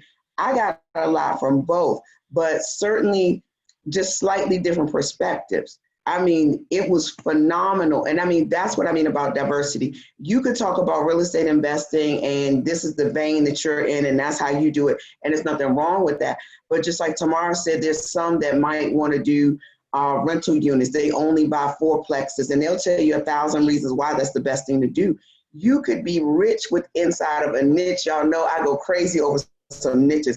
I drill deep on a niche. I mean, the business strategy behind any of this is great. But I'm gonna let you get to that real boss. The other boss is coming on. Yes. Hey, LaShawn, are you there? Are you there? And can you open up your the video share and then turn your mic on? I know she's been on the call for a long time, and so are you there? I'm here, but how do you switch the video? It's a camera thing at the bottom. I guess on yours it may be different. It's a camera thing on the bottom and like share. I'm gonna send you a thing to say share your screen. So I'm gonna send you something. Did you get? There you go. There you go. Awesome. So I know. Look. Let me just say this. I am not the techie person and you guys don't have to be techie neither. We gonna make it work however we gonna make it work. So ladies, and then I'm gonna, after LaShawn, we're gonna take a little break. But you guys, this one here is so important out of everything that we done because y'all been making money all morning. All morning we've been making money. But the problem is a lot of times that $5,000 check, you think it all was yours.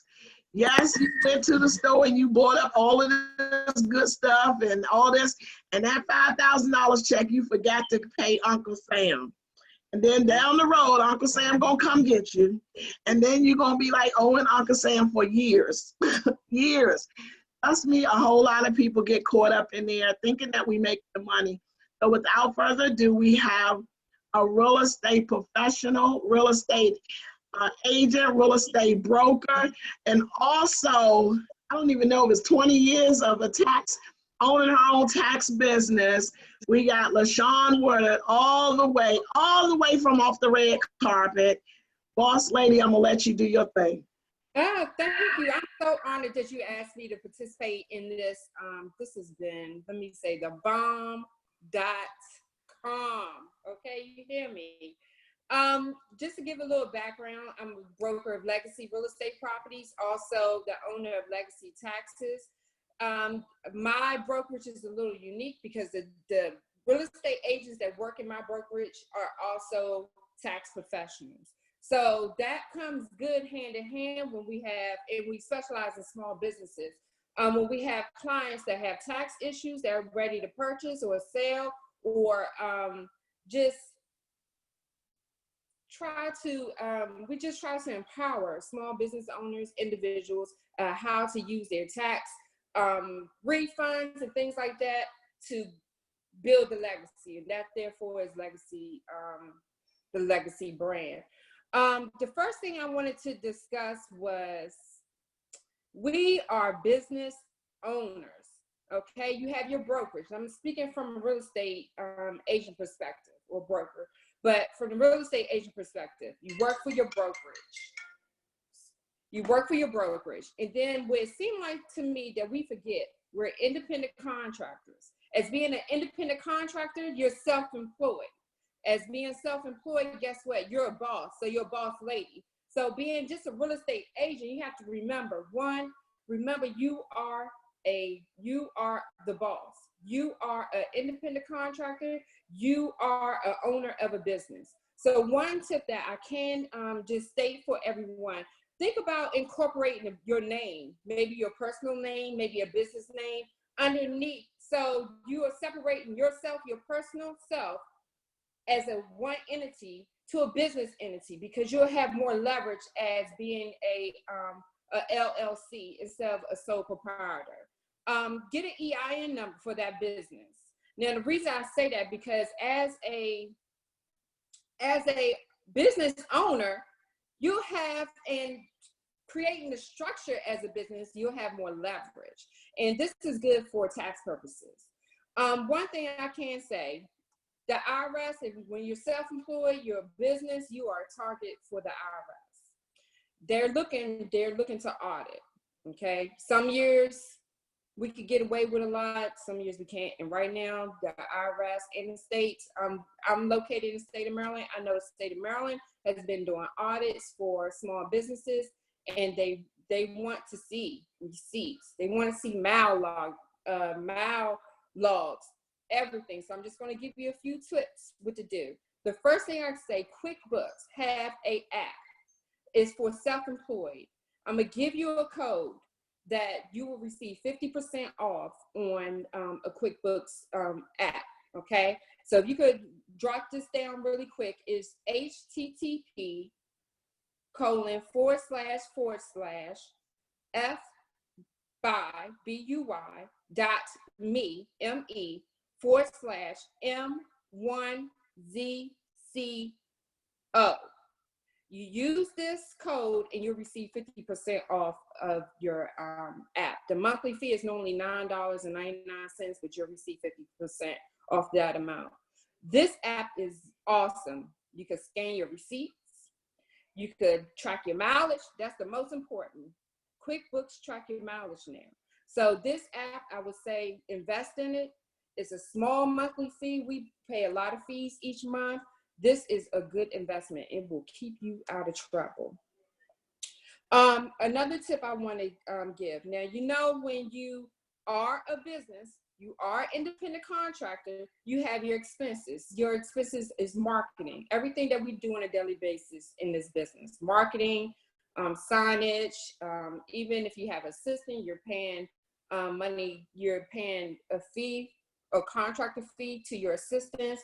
The brokerage fees, your dues, your E&O fees, all these are tax deductible. Even supplies, everything. When I have someone in my office and they ask me, what can I write off? I'm a business entity. From a pen, your cell phone, piece of paper, everything is a write-off. Remember, write off as much as you can.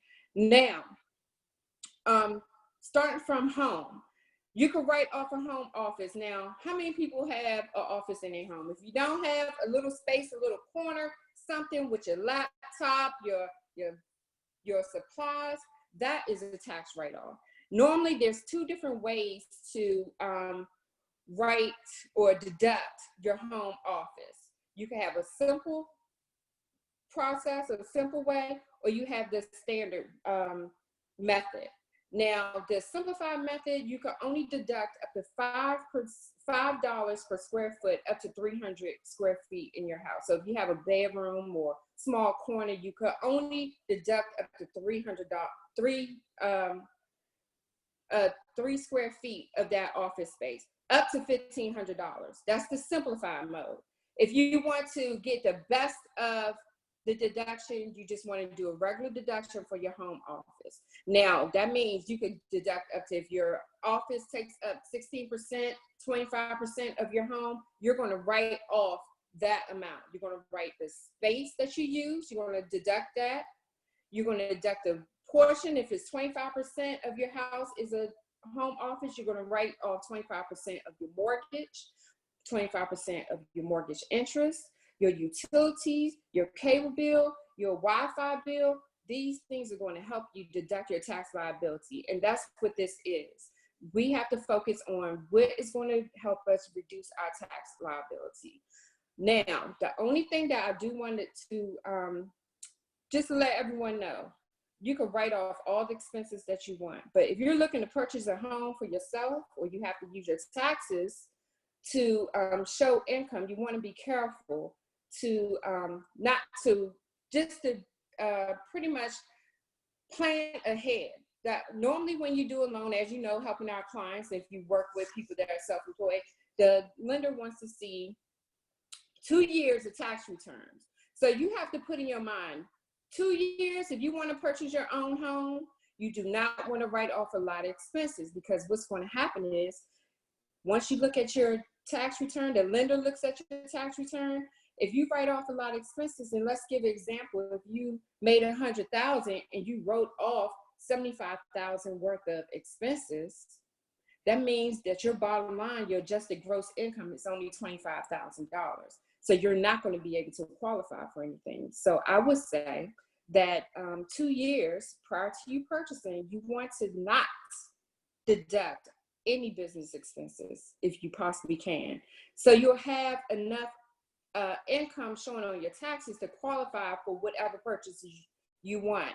After you make your purchase and you have your tax return, you could go back and amend your returns after you make your purchase to include your expenses that you would normally deduct. So I think that's really important. I see this happen often, that as being self-employed, that we write off and deduct everything in the world, and we go say, I'm going to buy a house for myself. I do this for other people. Now it's my turn. We take our taxes to the lender, and they say, you only made $25,000, and you're looking like, no, I made over $100,000. And no, that's not what your taxes say. So you want to be an excellent planner. Remember, plan if you want to make a large purchase and need your tax returns. I wanted to talk a little bit about some of the expenses. So auto expenses. The standard mileage, because I'm bringing this about, is because we use our cars. That's a big part of our business. We could either, you have expenses that you can write off for your car as far as mileage, gas, any type of repairs you have for your auto, anything that if you have an oil change, you need new tires, yes, you could write these things off. But the standard mileage this year that we're getting is 58 cents per mile, okay? Sometimes this mileage, the standard mileage deduction, will override, and you will get a better benefit if you deduct the standard mileage versus actual repairs on your car. So that's where this mileage law comes into play. When you're out with a client, let's remember, you're going to leave, you're going to meet your client, you're going to start your mileage, you're going to go to the first property, second property, third property, whatever the case may be. When you're finished with that client, that's it. The commuting portion is not really a tax deduction. It's when you're actually with your client, okay? You can lease a car versus purchasing a car. If you lease your car, this is when your business name will come in play. You could lease your car as your business. You could purchase your car as your business. And guess what? That car is a business car, which is a huge tax deduction, which is a huge reduction to your tax liability. You could write off the lease note, the interest that you pay, the gas that you pay. Pretty much if you lease your car, it should be under a, pretty much all the maintenance should be included in a lease, so that won't be a big issue. But you have to change your mindset from being just an individual, just selling real estate, to being a business, being a boss lady. You are in a business. So when you're in a business and when it comes to taxes, there's great benefits. Now for this tax year, there's been a lot of changes. This year, I'm just going to talk about my past year, which was so interesting compared to last year. I had a lot of rumors. I can't deduct this. I can't deduct that. Yes, you can. The only thing that was removed from this year, that's a change. One, you get a 20%, you get a 20% tax deduction on your income. So you have your self-employment tax, but there is a deduction of 20%, which is helping us small businesses reduce our tax liability. So that's one good thing for this year. The only thing that was really removed was if you are, you have business expenses that's unreimbursed from your actual job. I know we have some dual agents. If you work from home and use your computer for your daytime job, those expenses have been removed. So that's why we're hearing a lot of people say from this past tax season, oh, I owed so much money. It's because they're used to deducting off these type of expenses. Now, from last year, 2017 to 2018, one of the changes this tax year, of course, is more geared to business owners and investors. These are the best ways to really see a change in a savings in your tax returns. So I already discussed some of the business deductions. So we have your professional expenses, you have your sales as being a salesperson, all those expenses. Don't forget dry cleaning, your cell phone. I know we have expensive, that's bulk of our business, high cell phone bills. It's a tax write-off. Your home, a tax write-off. If you lease space from your office, from your brokerage, write your expenses off, deduct them, your office fees, whatever fee that's within the brokerage, write those things off. Now, if you are a broker, you want to make sure that you're not filing as just a LLC. If you own a brokerage, you should be filing as an S corp.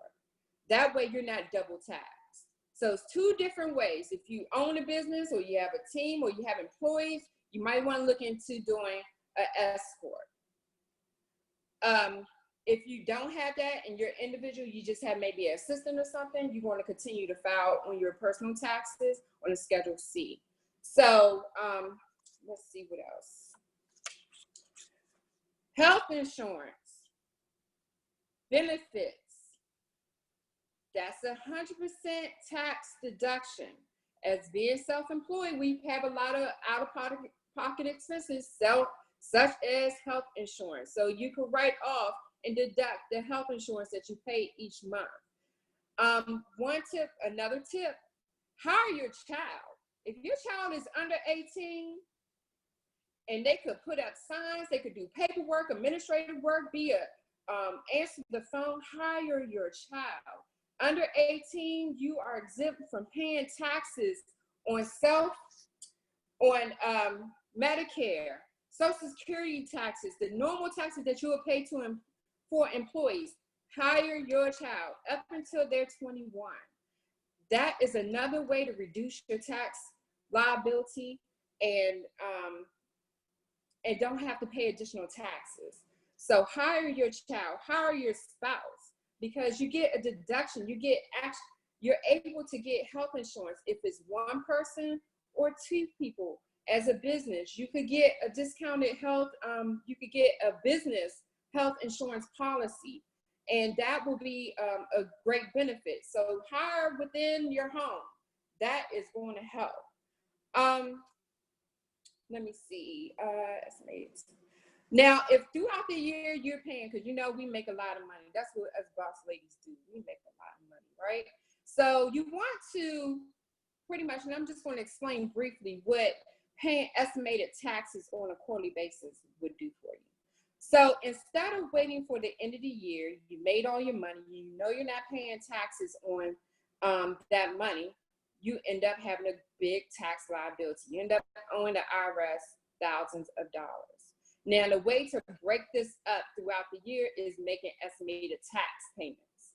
So, and if you want this information, just reach out to me. I'll put in the chat my email address, and I could send you information. I could give you a spreadsheet of all the expenses that, a checklist of all expenses to look out for to keep tabs throughout the year.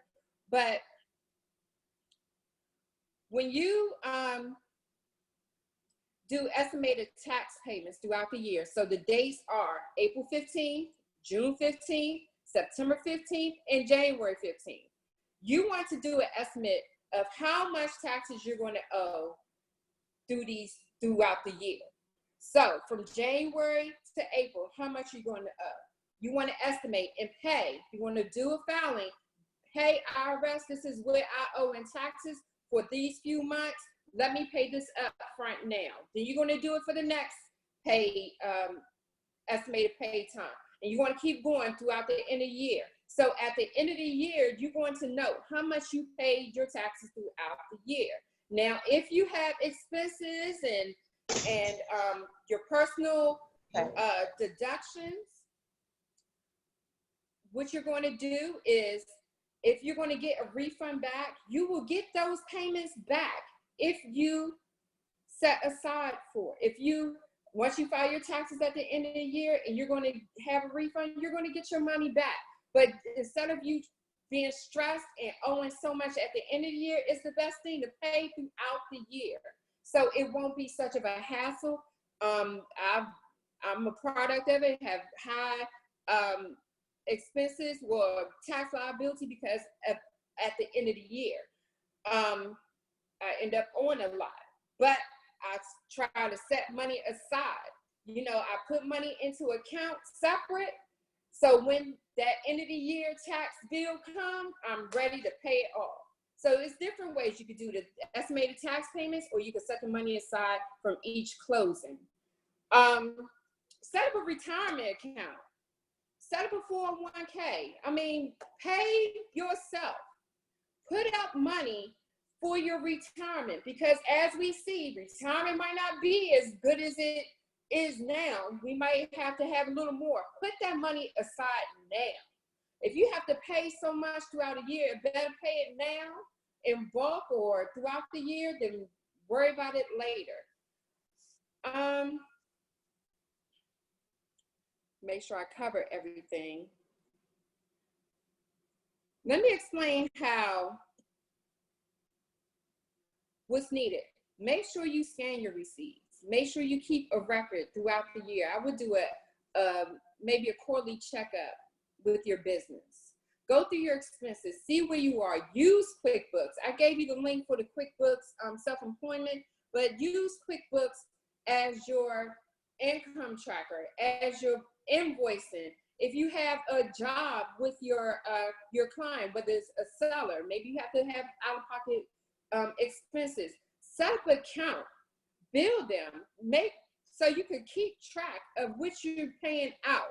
Because if you're paying money out and you're reimbursed, or maybe you're just giving help to your client, that is a tax write-off. Make sure everything is documented.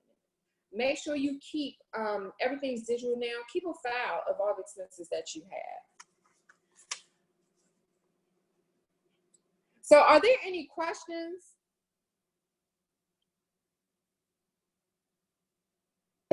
That was like, okay, so let me go back, because I gotta make a correction. No, you're not sending LaShawn email. We're not doing that, LaShawn. LaShawn will be in that boardroom, and then we'll get that list in the boardroom, because you will get inundated with thousands and thousands of emails. I know how sweet we are, and I know that you are such a gem. Gosh, we'll get you a copy of whatever it is that you're gonna that you have, so we can just upload it into the vault. Our files are the vault, ladies. So when I talk about vault, I am putting things in the vault. That means it will be a file section into the boardroom. Also, this video here will be uploaded into the vault. So if you got somebody, I did have a question. I think somebody asked for the link. What was the address? And what I'll do is, if we can type it, do you have where you can type in chat bar, LaShawn? Yeah, I'll do that when I'm done. Okay, so if you can type it, she'll type in the address where you can get the discount for, yeah, but that was some great information. One thing I want to share with you, because we hadn't had this conversation, so I'm putting it out there so that I can have witnesses. So I'm putting this out there so I can have witnesses, LaShawn. So one thing I'm doing, and I talked to the coaches that, I told you guys I'm getting ready to start a coaching company. And one thing I wanted to do, and you guys tell me yay or nay. Did anybody have their mic on? Okay. So what I wanted to do was, one of the things I always said that I believe a lot of the reason why most real estate agents don't do the level that they want to do, or kind of come out of the business, is not working for them, is because they didn't really understand that they are a business owner.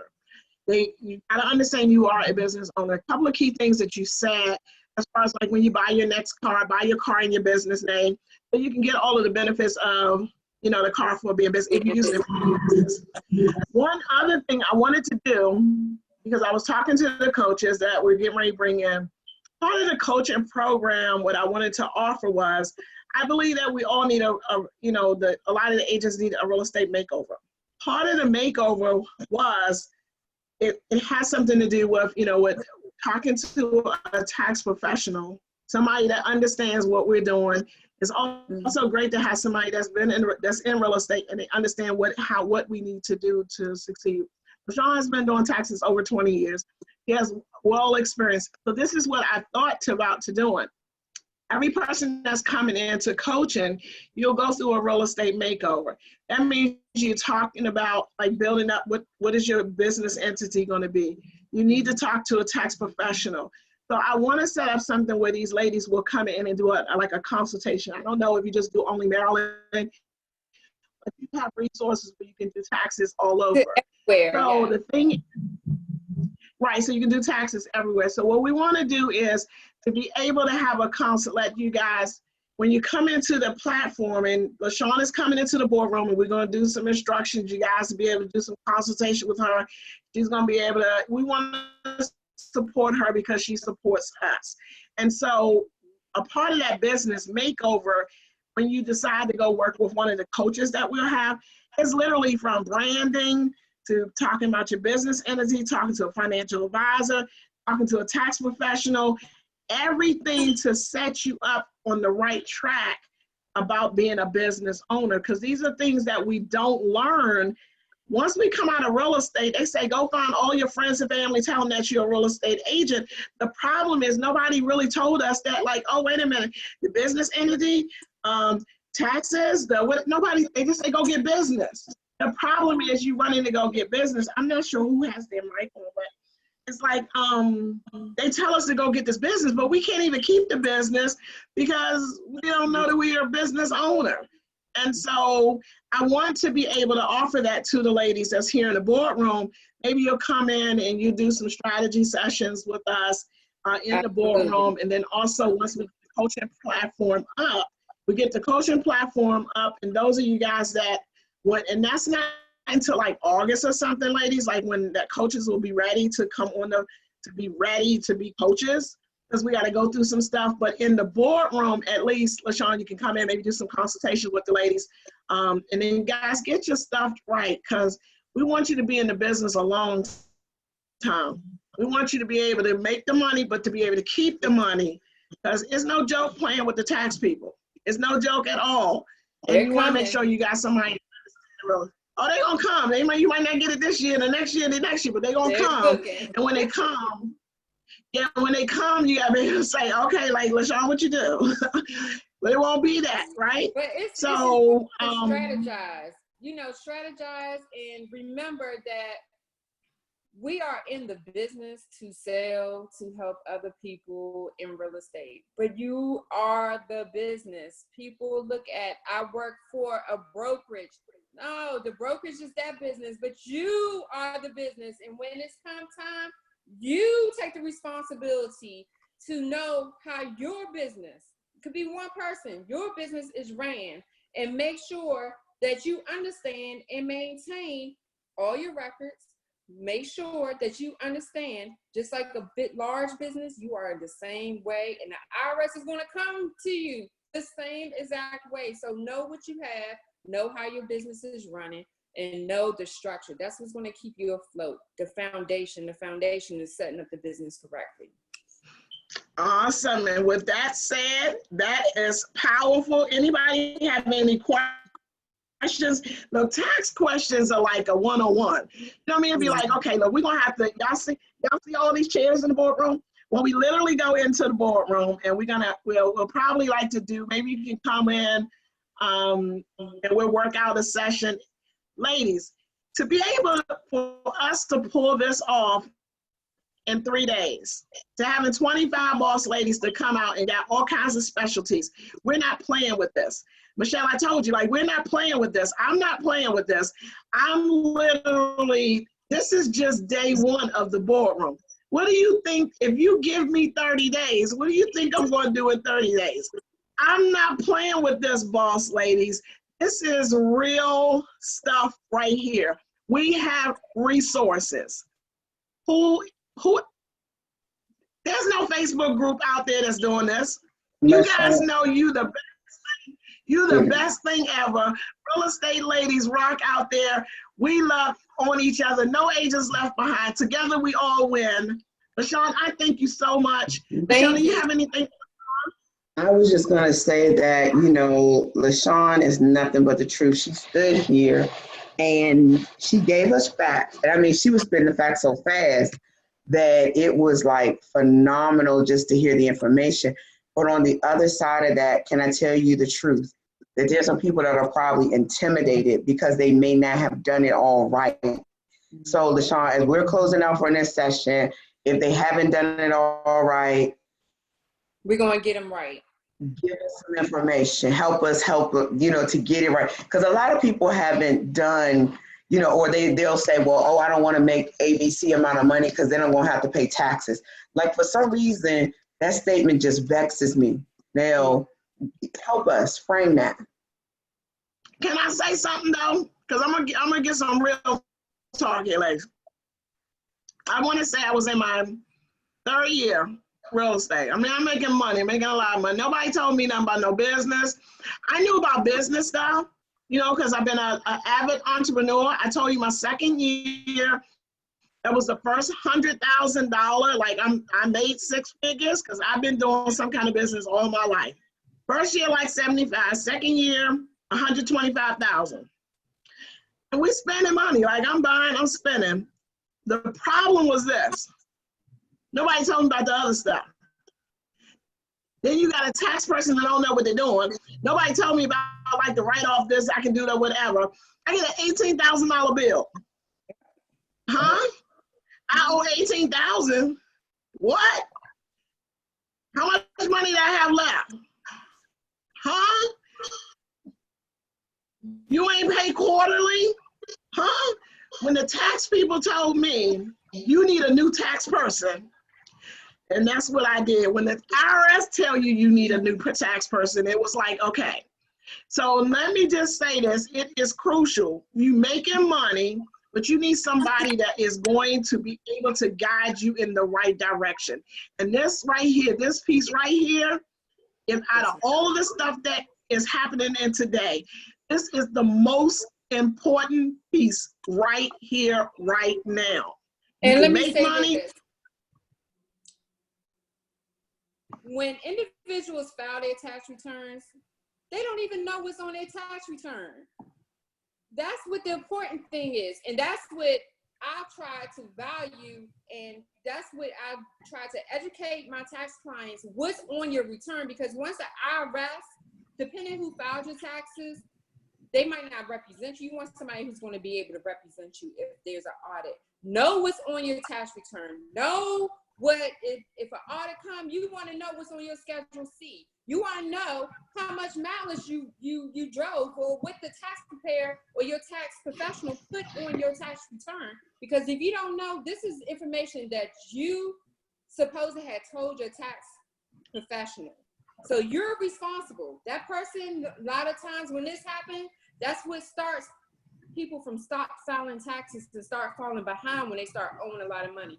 Know what's on your tax return. If you don't understand it, get somebody that's going to explain it to you. Get somebody that's going to break down the numbers to you, that's going to show you what you're writing off. Because once Uncle Sam start knocking and you're scared because you don't even know how to explain it. So that's important, and that will help save. And you don't want to get in the habit of owing, say, $18,000, and then next year you don't want to file. You have to kind of nip these things in the bud, because if you don't file again, you're going to have interest building. Then you're going to start owing. Then we're going to have a whole nother conversation. And you can't throw any tax debt into bankruptcy. Okay? So oh yeah, they're gonna come. Nope. If that was the case, we'd be taking the school bill, the tax bill. It'd be like, how many bankruptcy? No. And then another thing is like how you filing your taxes. Like I think and like you said, I didn't know, but see, I didn't ever get audited or anything. It's just when you got that bill. But another thing is like, how are you filing? Are you filing? I mean, I'm married. It's like you filing married jointly. That's why I keep in that business, because I was like, this was under my personal. Like everything was under my personal. I didn't had a business thing set up. Nobody told me like, oh, put it in your business. I should have known better. And I'm gonna tell you what, because I'm a business owner. It was nobody's fault but my own, because I started a business from the time I got my real estate license. I started a business. And I went into a business not knowing anything about the business. That's what most real estate agents do. We are a real estate professional with a license, but we are a business owner. We don't even know it. You don't even know that you're a business owner. And that was my problem, is because, I mean, I'm sorry, ladies. Look, this is some real talk. This is like when I had to know I had to bring somebody on by IRS and the taxes, as much as I can't stand those three brothers, the I, the R, and the S. So I'm just saying, I'm trying to help you guys to save. Okay. Well, we're going to start. I think, well, LaShawn probably was rolled off. Yeah, so LaShawn, you have anything? Yeah, so we didn't have a lot of questions, but what I was saying just before, and Coach, thank you for the transparency, thank you for the real talk. But what I was saying to Sean is probably like when you get around subjects like this, I remember when I was first started out in distress sales, people would get real tight when I would start saying stuff. And I noticed I'd be in the room and at first everybody raising their hands, this, that, and the other thing. But as soon as I started talking about distress sales, because I was stepping on their toes, I was walking down the street. You know, people didn't want to admit that their houses may have been in default and things of that nature. So as much as you spoke to us about what we should be setting up and doing, I just want to make sure to reassure those individuals that have those concerns, that have those secret things going on. And then, like I told you, when I heard somebody say, oh, well, I don't want to make ABC amount of money because then I'm going to have to pay taxes, it just was strange to me. So when you talk about strategy, I think that's awesome. And just being able to relieve people of understanding that if you didn't get it right, you do have an opportunity to amend. If you didn't get it right, there are strategies to deal with that as well. Yes. And we could, if we ever have another session, we could talk about investments too, because there's a lot of investors that's here today. So this subject could go on in different avenues, you know. So, right. But we're going to see you in the boardroom. Yeah, I'm going to be in the boardroom. I have teaching. Yes. Teaching. Absolutely, no problem. So the Awesome. website, the site that I have for the link, I'll put it in the chat on Facebook and on here on Zoom. Any other questions? I'll look through the questions and ask. I see some here and answer briefly. But thank you, Miss Ella. Thank you for having me. Okay, boss lady. Of course. Thank you so much. I know LaShawna, I didn't realize the time. And so LaShawna, I'm sorry. We just been doing some great things. So LaShawna, awesome. Thank you. LaShawna says she's in, so ladies, give LaShawn some hearts to you on Facebook, because you know she dropped it. Give her some hearts. I hope all of the folks that are in the boardroom, you guys enjoyed that. So LaShawn, thank you again. And I know we will talk, because I'm going to get you in so you can consult these ladies in the boardroom. Okay, thank you. Thank you so much. LaShawn, are you still available? What I need to do, ladies, LaShawn just, you got a LaShawn and then we got a LaShawn. So LaShawn, I'm going to let you go. So turn off your video. And then LaShawna, I know you said you were in a spot. I didn't even realize the time. We've been just going so well, so good. But what I need to do, ladies, we need to take if LaShawna is not going to come on, let me see. We were texting and talking to each other. And she said she was in a loud space because she on travel. I want to say she's in Aruba or something. And she like, okay, well, I'm gonna, or some kind of festival. It's like, I'm gonna come on. Let me see if I can get her. LaShawna, can you hear me? I think she's in a loud space. Okay, so what we're gonna do is we're gonna put her on. I'm sorry, I think, okay, she's there. Can you hear me, LaShawna? Yes, hold on one second. Okay. So boss lady, after we get LaShawna on, I'm gonna take a break though, because I know you guys have been holding on, but I think this video can only go a certain time on Facebook, and then I'm gonna come back. I'm gonna see how that works. Now turn your, I'm gonna send you a message, LaShawna, to turn your video on. There you go, boss lady. I'm sorry. That's okay. Can you guys hear me though? Yes, we can hear you. And you know, like this thing has been hot, sizzling hot all day long. And I was like, I told them you're on vacation, and she took time off of her vacation to say, you know what, I'm coming here to talk to these boss ladies. And yes, so we appreciate you. No we problem. appreciate you so much. Ladies, give her plenty of hearts too, because I don't even know if I'm gonna call y'all on my vacation. Thank you for having me. I'm so excited to be on the call. And actually, yeah, I am here on vacation with my daughter. She said I work all the time. And so I said, well, just book us somewhere and we're gonna just go. So that's what I'm doing. But at any rate, first of all, I want to thank you, Coach Ella, for the platform. You are just awesome. LaShawn Woodward, that was some great information. I was sitting in the restaurant and I was listening, could barely hear, but I heard some good stuff. I didn't know you did taxes, but actually, LaShawn and I just did LaShawn sent me a referral, and we closed that on that referral just Thursday. And with that, LaShawn and I only met one time. And, you know, so it's been really great. So LaShawn, I have a check that I'm sending to you when I get back on Monday. But again, thank you. So I wanted to come on real quick and just talk to you guys a little bit about teams. And actually, that's what Coach Ella said that she wanted me to kind of discuss. But with the teams, as far as myself, I actually have been in the industry for about 20 years as an investor. And then, you know, I got licensed in 2010. And I just wanted to, you know, I moved with the market. When the market crashed, I crashed with it, but I kept moving. And in 2016 was when I really started winning again in real estate. And I created a team, but not necessarily, you know, the traditional team, if you would. So I kind of want to talk to you guys a little bit about that, you know, being radical thinkers, out of the box thinkers, because what happens is, what I found is that, you know, we get into the business and we are so into doing what others are doing, or what others or the way others says that it should be done. In 2016, I was blessed and fortunate enough to go on a missions trip to the Dominican Republic. And during that trip, we were able to go into the communities and make concrete flooring in the homes where, you know, normally they were dirt. So of course, when, you know, there were holes in the tin roofs and things like that. So of course, when it rained, you know, the floors turned to mud. So I was actually out there on my hands and knees spreading concrete on the floors.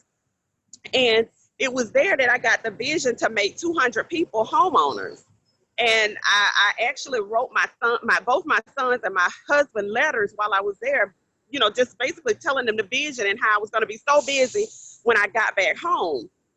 And because of that, I was like, okay, I've been in real estate a long time. I owned about 30 properties at one point, and I knew that at that time I had a team of people, and that team was nothing more than just, the people that you needed to make the deals happen.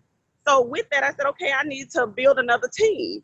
And, God gave me that vision of 200 homeowners, but I didn't, we all know that's a very aggressive number. But, hey, I was like, okay, I think I can still make it happen. So I said, okay, I have to have a team in order to do it. So I put this team together, and as a matter of fact, it was just myself at that time, just starting out. It was just myself and, my lender and my preferred attorney and that sort of thing. And then, this year in January, actually I started around November of last year, I started, adding agents to the team. And simply because, for one, I don't like showing property, but I love my buyers. I absolutely love my buyers, but I don't like to show property. But I do like the relationship building. I like seeing the success stories. I like showing them what's possible, because most of the time they're thinking it's impossible. So I started putting a team of agents together to do that portion of the business, that showing, and that, and I needed help because there's no way that I could do it, alone. So I put these agents together. Right now I have 9 agents on my team, and it's just been great, and I know there's a lot of things that I miss or am missing with having a team, but right now it's working for me. I do home buyer events. I've been doing home buyer events for the last 3 years on a monthly basis, each and every month. And so I get a lot of business from my seminars. And, Coach Ella definitely talks about, and she teaches and trains on home buyer events. And they definitely work. And that's how I actually started my pipeline back almost 4 years ago, is through home buyer events. And that was the other way too, that I felt like I could capture all these people that I was coming in contact with. Fast forward, I now teach a CE class on mastering home buyer events here in Atlanta. But the point that I'm making is that everything does not have to be perfect, and it doesn't have to be the norm. You have to do what works for you. So if you have whatever that vision is, with the vision comes provision. So if you just stay true to your vision, everything else will work itself out. So you can't look at other people and compare yourself to other people. You just have to do, again, what works for you. So, and that's basically what I've done. And I have agents, oh my God, agents are always contacting me. How can I be a part of Team Paradigm? And I'm like, oh gosh, I keep saying I want to cut it off and, and just stick with what I have. But then on the other hand, I'm like, am I limiting myself? Because just like Coach Ella thinks huge. She always thinks huge numbers, and I love it because I'm the same way. I'm always, trying to figure out how can I touch and reach a massive amount of people with the same, efforts, and not have to work so hard. But if you just stay true to what it is that you believe in, all else will be well. So, and like I said, I have 9 agents. I have a couple of them that are, well versed in the industry. And the other thing that I've done with my team is I had a coach myself before I had a team. And part of the benefits of being on my team is that coach also coaches every last one of my agents. He's a 15-year Keller Williams productivity coach and John Maxwell certified coach. And so I pick up the tab for that coaching for my agents, because again, that takes a lot of the pressures off of me for those agents that are, kind of green and unseasoned. So with that, again, that was just kind of out of the box thinking. And that's all we have to do is just, don't be so robotic, if you will. And I can remember a mentor of mine, years ago telling me, not to focus so much on buyers, because my leverage was in my listings. And I heard her, but I didn't hear her because I was so focused on the vision. So that didn't bother me. But now, where I am at this point, my agents and I are, now we are focusing on a lot more listings. So now so the focus and the goal is to have the best of both worlds. Because if you got a pipeline of buyers, you can start matching them to listings. And that will give you more listings when you can go to a seller and say, hey, I have a pipeline of buyers that one might be interested in your property. So everything comes in its own time. And, and the other thing is, and this is something I hope to be able to come back and talk about is a revitalization project that I'm doing in my hometown, where I partnered with the community.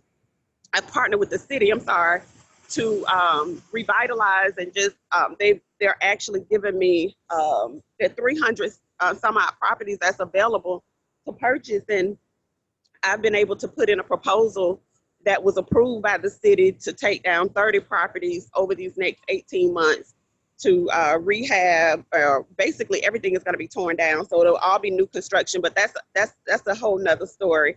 But again, I would hope to be able to come back on at another time and kind of, give you guys, the goods on that and how I've been able to accomplish that. But like I said, as far as, the teams and whatnot, and just your business, period, just do what works for you. Get all the education that you can. And even when you're getting the education, some of that stuff is just it's not you. It's not you, but it's still great to have, the education behind it. So I'm open to take any questions you may have at this time. Awesome, but look, so I didn't know you was gonna drop the bomb. Like I didn't know you were gonna tell them about the other bomb of these property deals. Cause look, LaShawna is making some massive boss moves. I shared with her about my vision of having Real Estate Ladies Rock as a nonprofit. Mm-hmm. And then I told her, about this is how this thing falls in place. We had Andy talking about investing and teaching you guys how to in real estate. And then we had Camaro talking about working with investors. So ladies, look, we're going somewhere with this. We're going somewhere. And then LaShawna, she dropped the bomb on me, like, girl, I didn't acquire, like I'm getting with the county, all of these properties that we are going to rehab. Ladies, why we don't have no properties? Like, why are we not investing? Why do we don't have city blocks? Why are we waiting for, I know you're gonna go here with, like, for my buyer agents, you waiting on a listing agent to get a property so that you can get your buyer into a house. Shame on you. But I'm just saying, like, we are on the back end of real estate and everything is moving in real estate but us. So I said, when she told me that she put in a proposal and she acquired these properties, this is something that I want to do with the nonprofit. We need more affordable housing. And remember, Tamara said the investors are making the money because they're fixing up these properties and they are making money. So if a nice house, always the first one to go. So wouldn't you like to be on the opposite end? So I said, LaShawna, boss lady, you gonna have to help a girl out over here in this area. So think about it if we did this all across the country. So when you remember she said, Coach, we think it big? That's how big I be thinking. I'm like saying, how can we, LaShawna, I need this happening in all of the states. Yes. Why can't our boss ladies, to make this happen, we are real estate professionals. Why are we not part of that? Somebody's a part of that, but not us. So I'm saying, boss ladies, just run with me. Run with me, please. I'm telling you, I don't take this lightly. I'm telling you, run with me. Run with me. I am my sister keeper. I need you to be I need your support. Guys, don't think I'm here. I know you are a boss like that. I can get so excited because I truly, truly thank each and every one of you. I know you on vacation. LaShawna is coming back in. We're going to get her in as one of our specialty coaches that's going to come in. And for those of you guys that do the home buyer event, LaShawna has a course, and we brought her on once before. And I want to bring her back, but she teaches you guys how to maximize, how to fill that pipeline up on your home buyer events. Also, LaShawna has showed you guys how to get referrals when you do have the events. She even can come out there, train you guys are getting it right. So we are connecting with the right people. We're connecting with the right people, but this is so much bigger than $47, ladies. It I'm going to definitely tell you. Yes. This is so much bigger than that. It is not about, because some people say, you know what, okay, we just collect. I don't know. I'm past that stage. I'm at a change stage. Like, it is time for a change. Yes. It is time for us to take our place in this industry like we supposed to. And so, LaShawna, I appreciate you. When you got a boss lady that can come and get online during her vacation, I told you, I don't know if I'm gonna come on. Yes, I will. Yes, I will. But to come on her vacation, we're gonna have her back in the boardroom so you guys can, in detail, is it anything that you want to share about something that you're doing, something that we can support, anything that you want to add, any last minute pieces that you want to give to the ladies? One thing I will say is that I do for my community project, I do have all the funding for that, but God told me to make other people investors. And, just the regular people like me and you, because sometimes we have people, they don't have 40, 50, 60, $100,000 to invest, but they can come up with $2,000, $3,000, $4,000, $5,000, even if they got to partner with someone. So right now my attorney is putting together an investor package for the project. And, I'm going to take a few investors where we're looking at giving a 15 to 20% return on your money over an 18-month period. So, that's something that I'm getting ready to put on the table as well, because we all know if you take those same $2,000 and put it into a Bank of America IRA or CD, over 18 months, you're looking at about 20-cent profit versus $200 profit.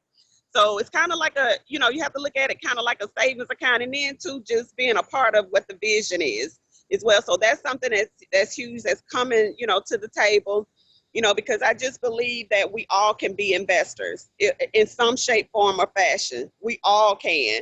So I believe that if I have the opportunity to be that person to help other people. Okay, you went on mute.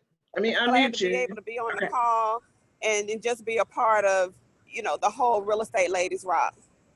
I appreciate you. You went on mute for a minute. I had to unmute you. I can't hear you. Oh, can you hear me? Can you hear me?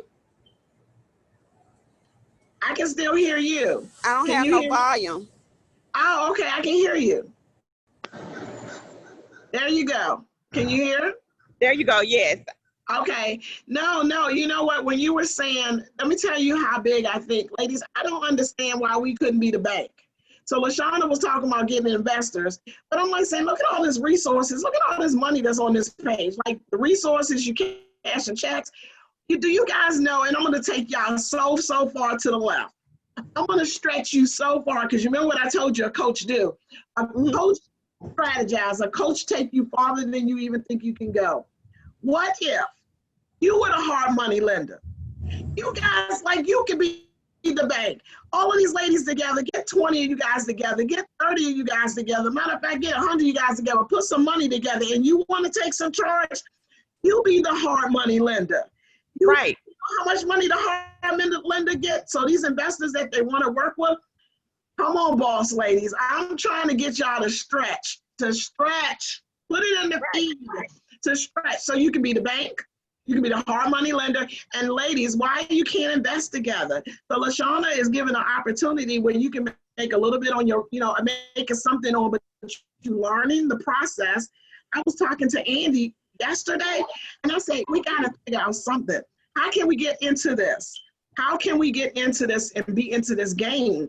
Why are we not into this game? So y'all don't know. I get excited when I hear stuff like this because I think differently. You know why? I'm thinking like a boss. I'm thinking how to make boss moves. I am not thinking about just today.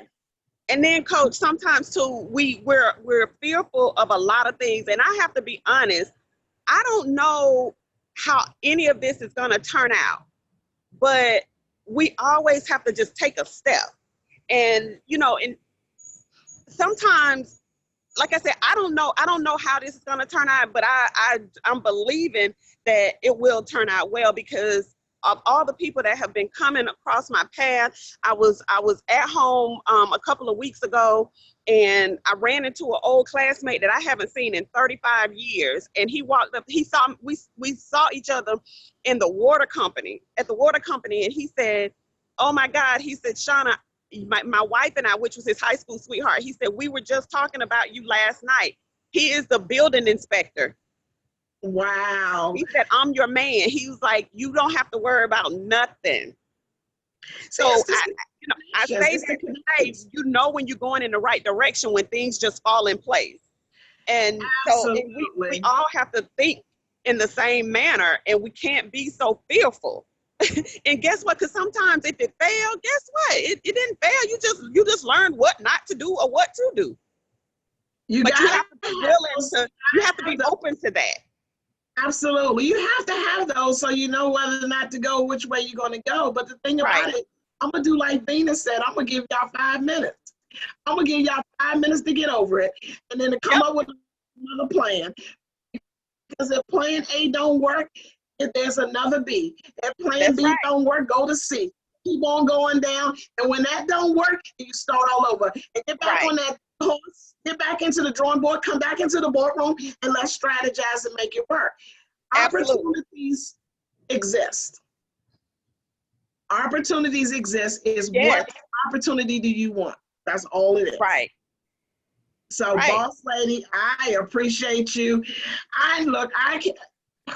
God is good for me. Like I'm just saying, he surrounded me around some powerful, positive, beautiful people.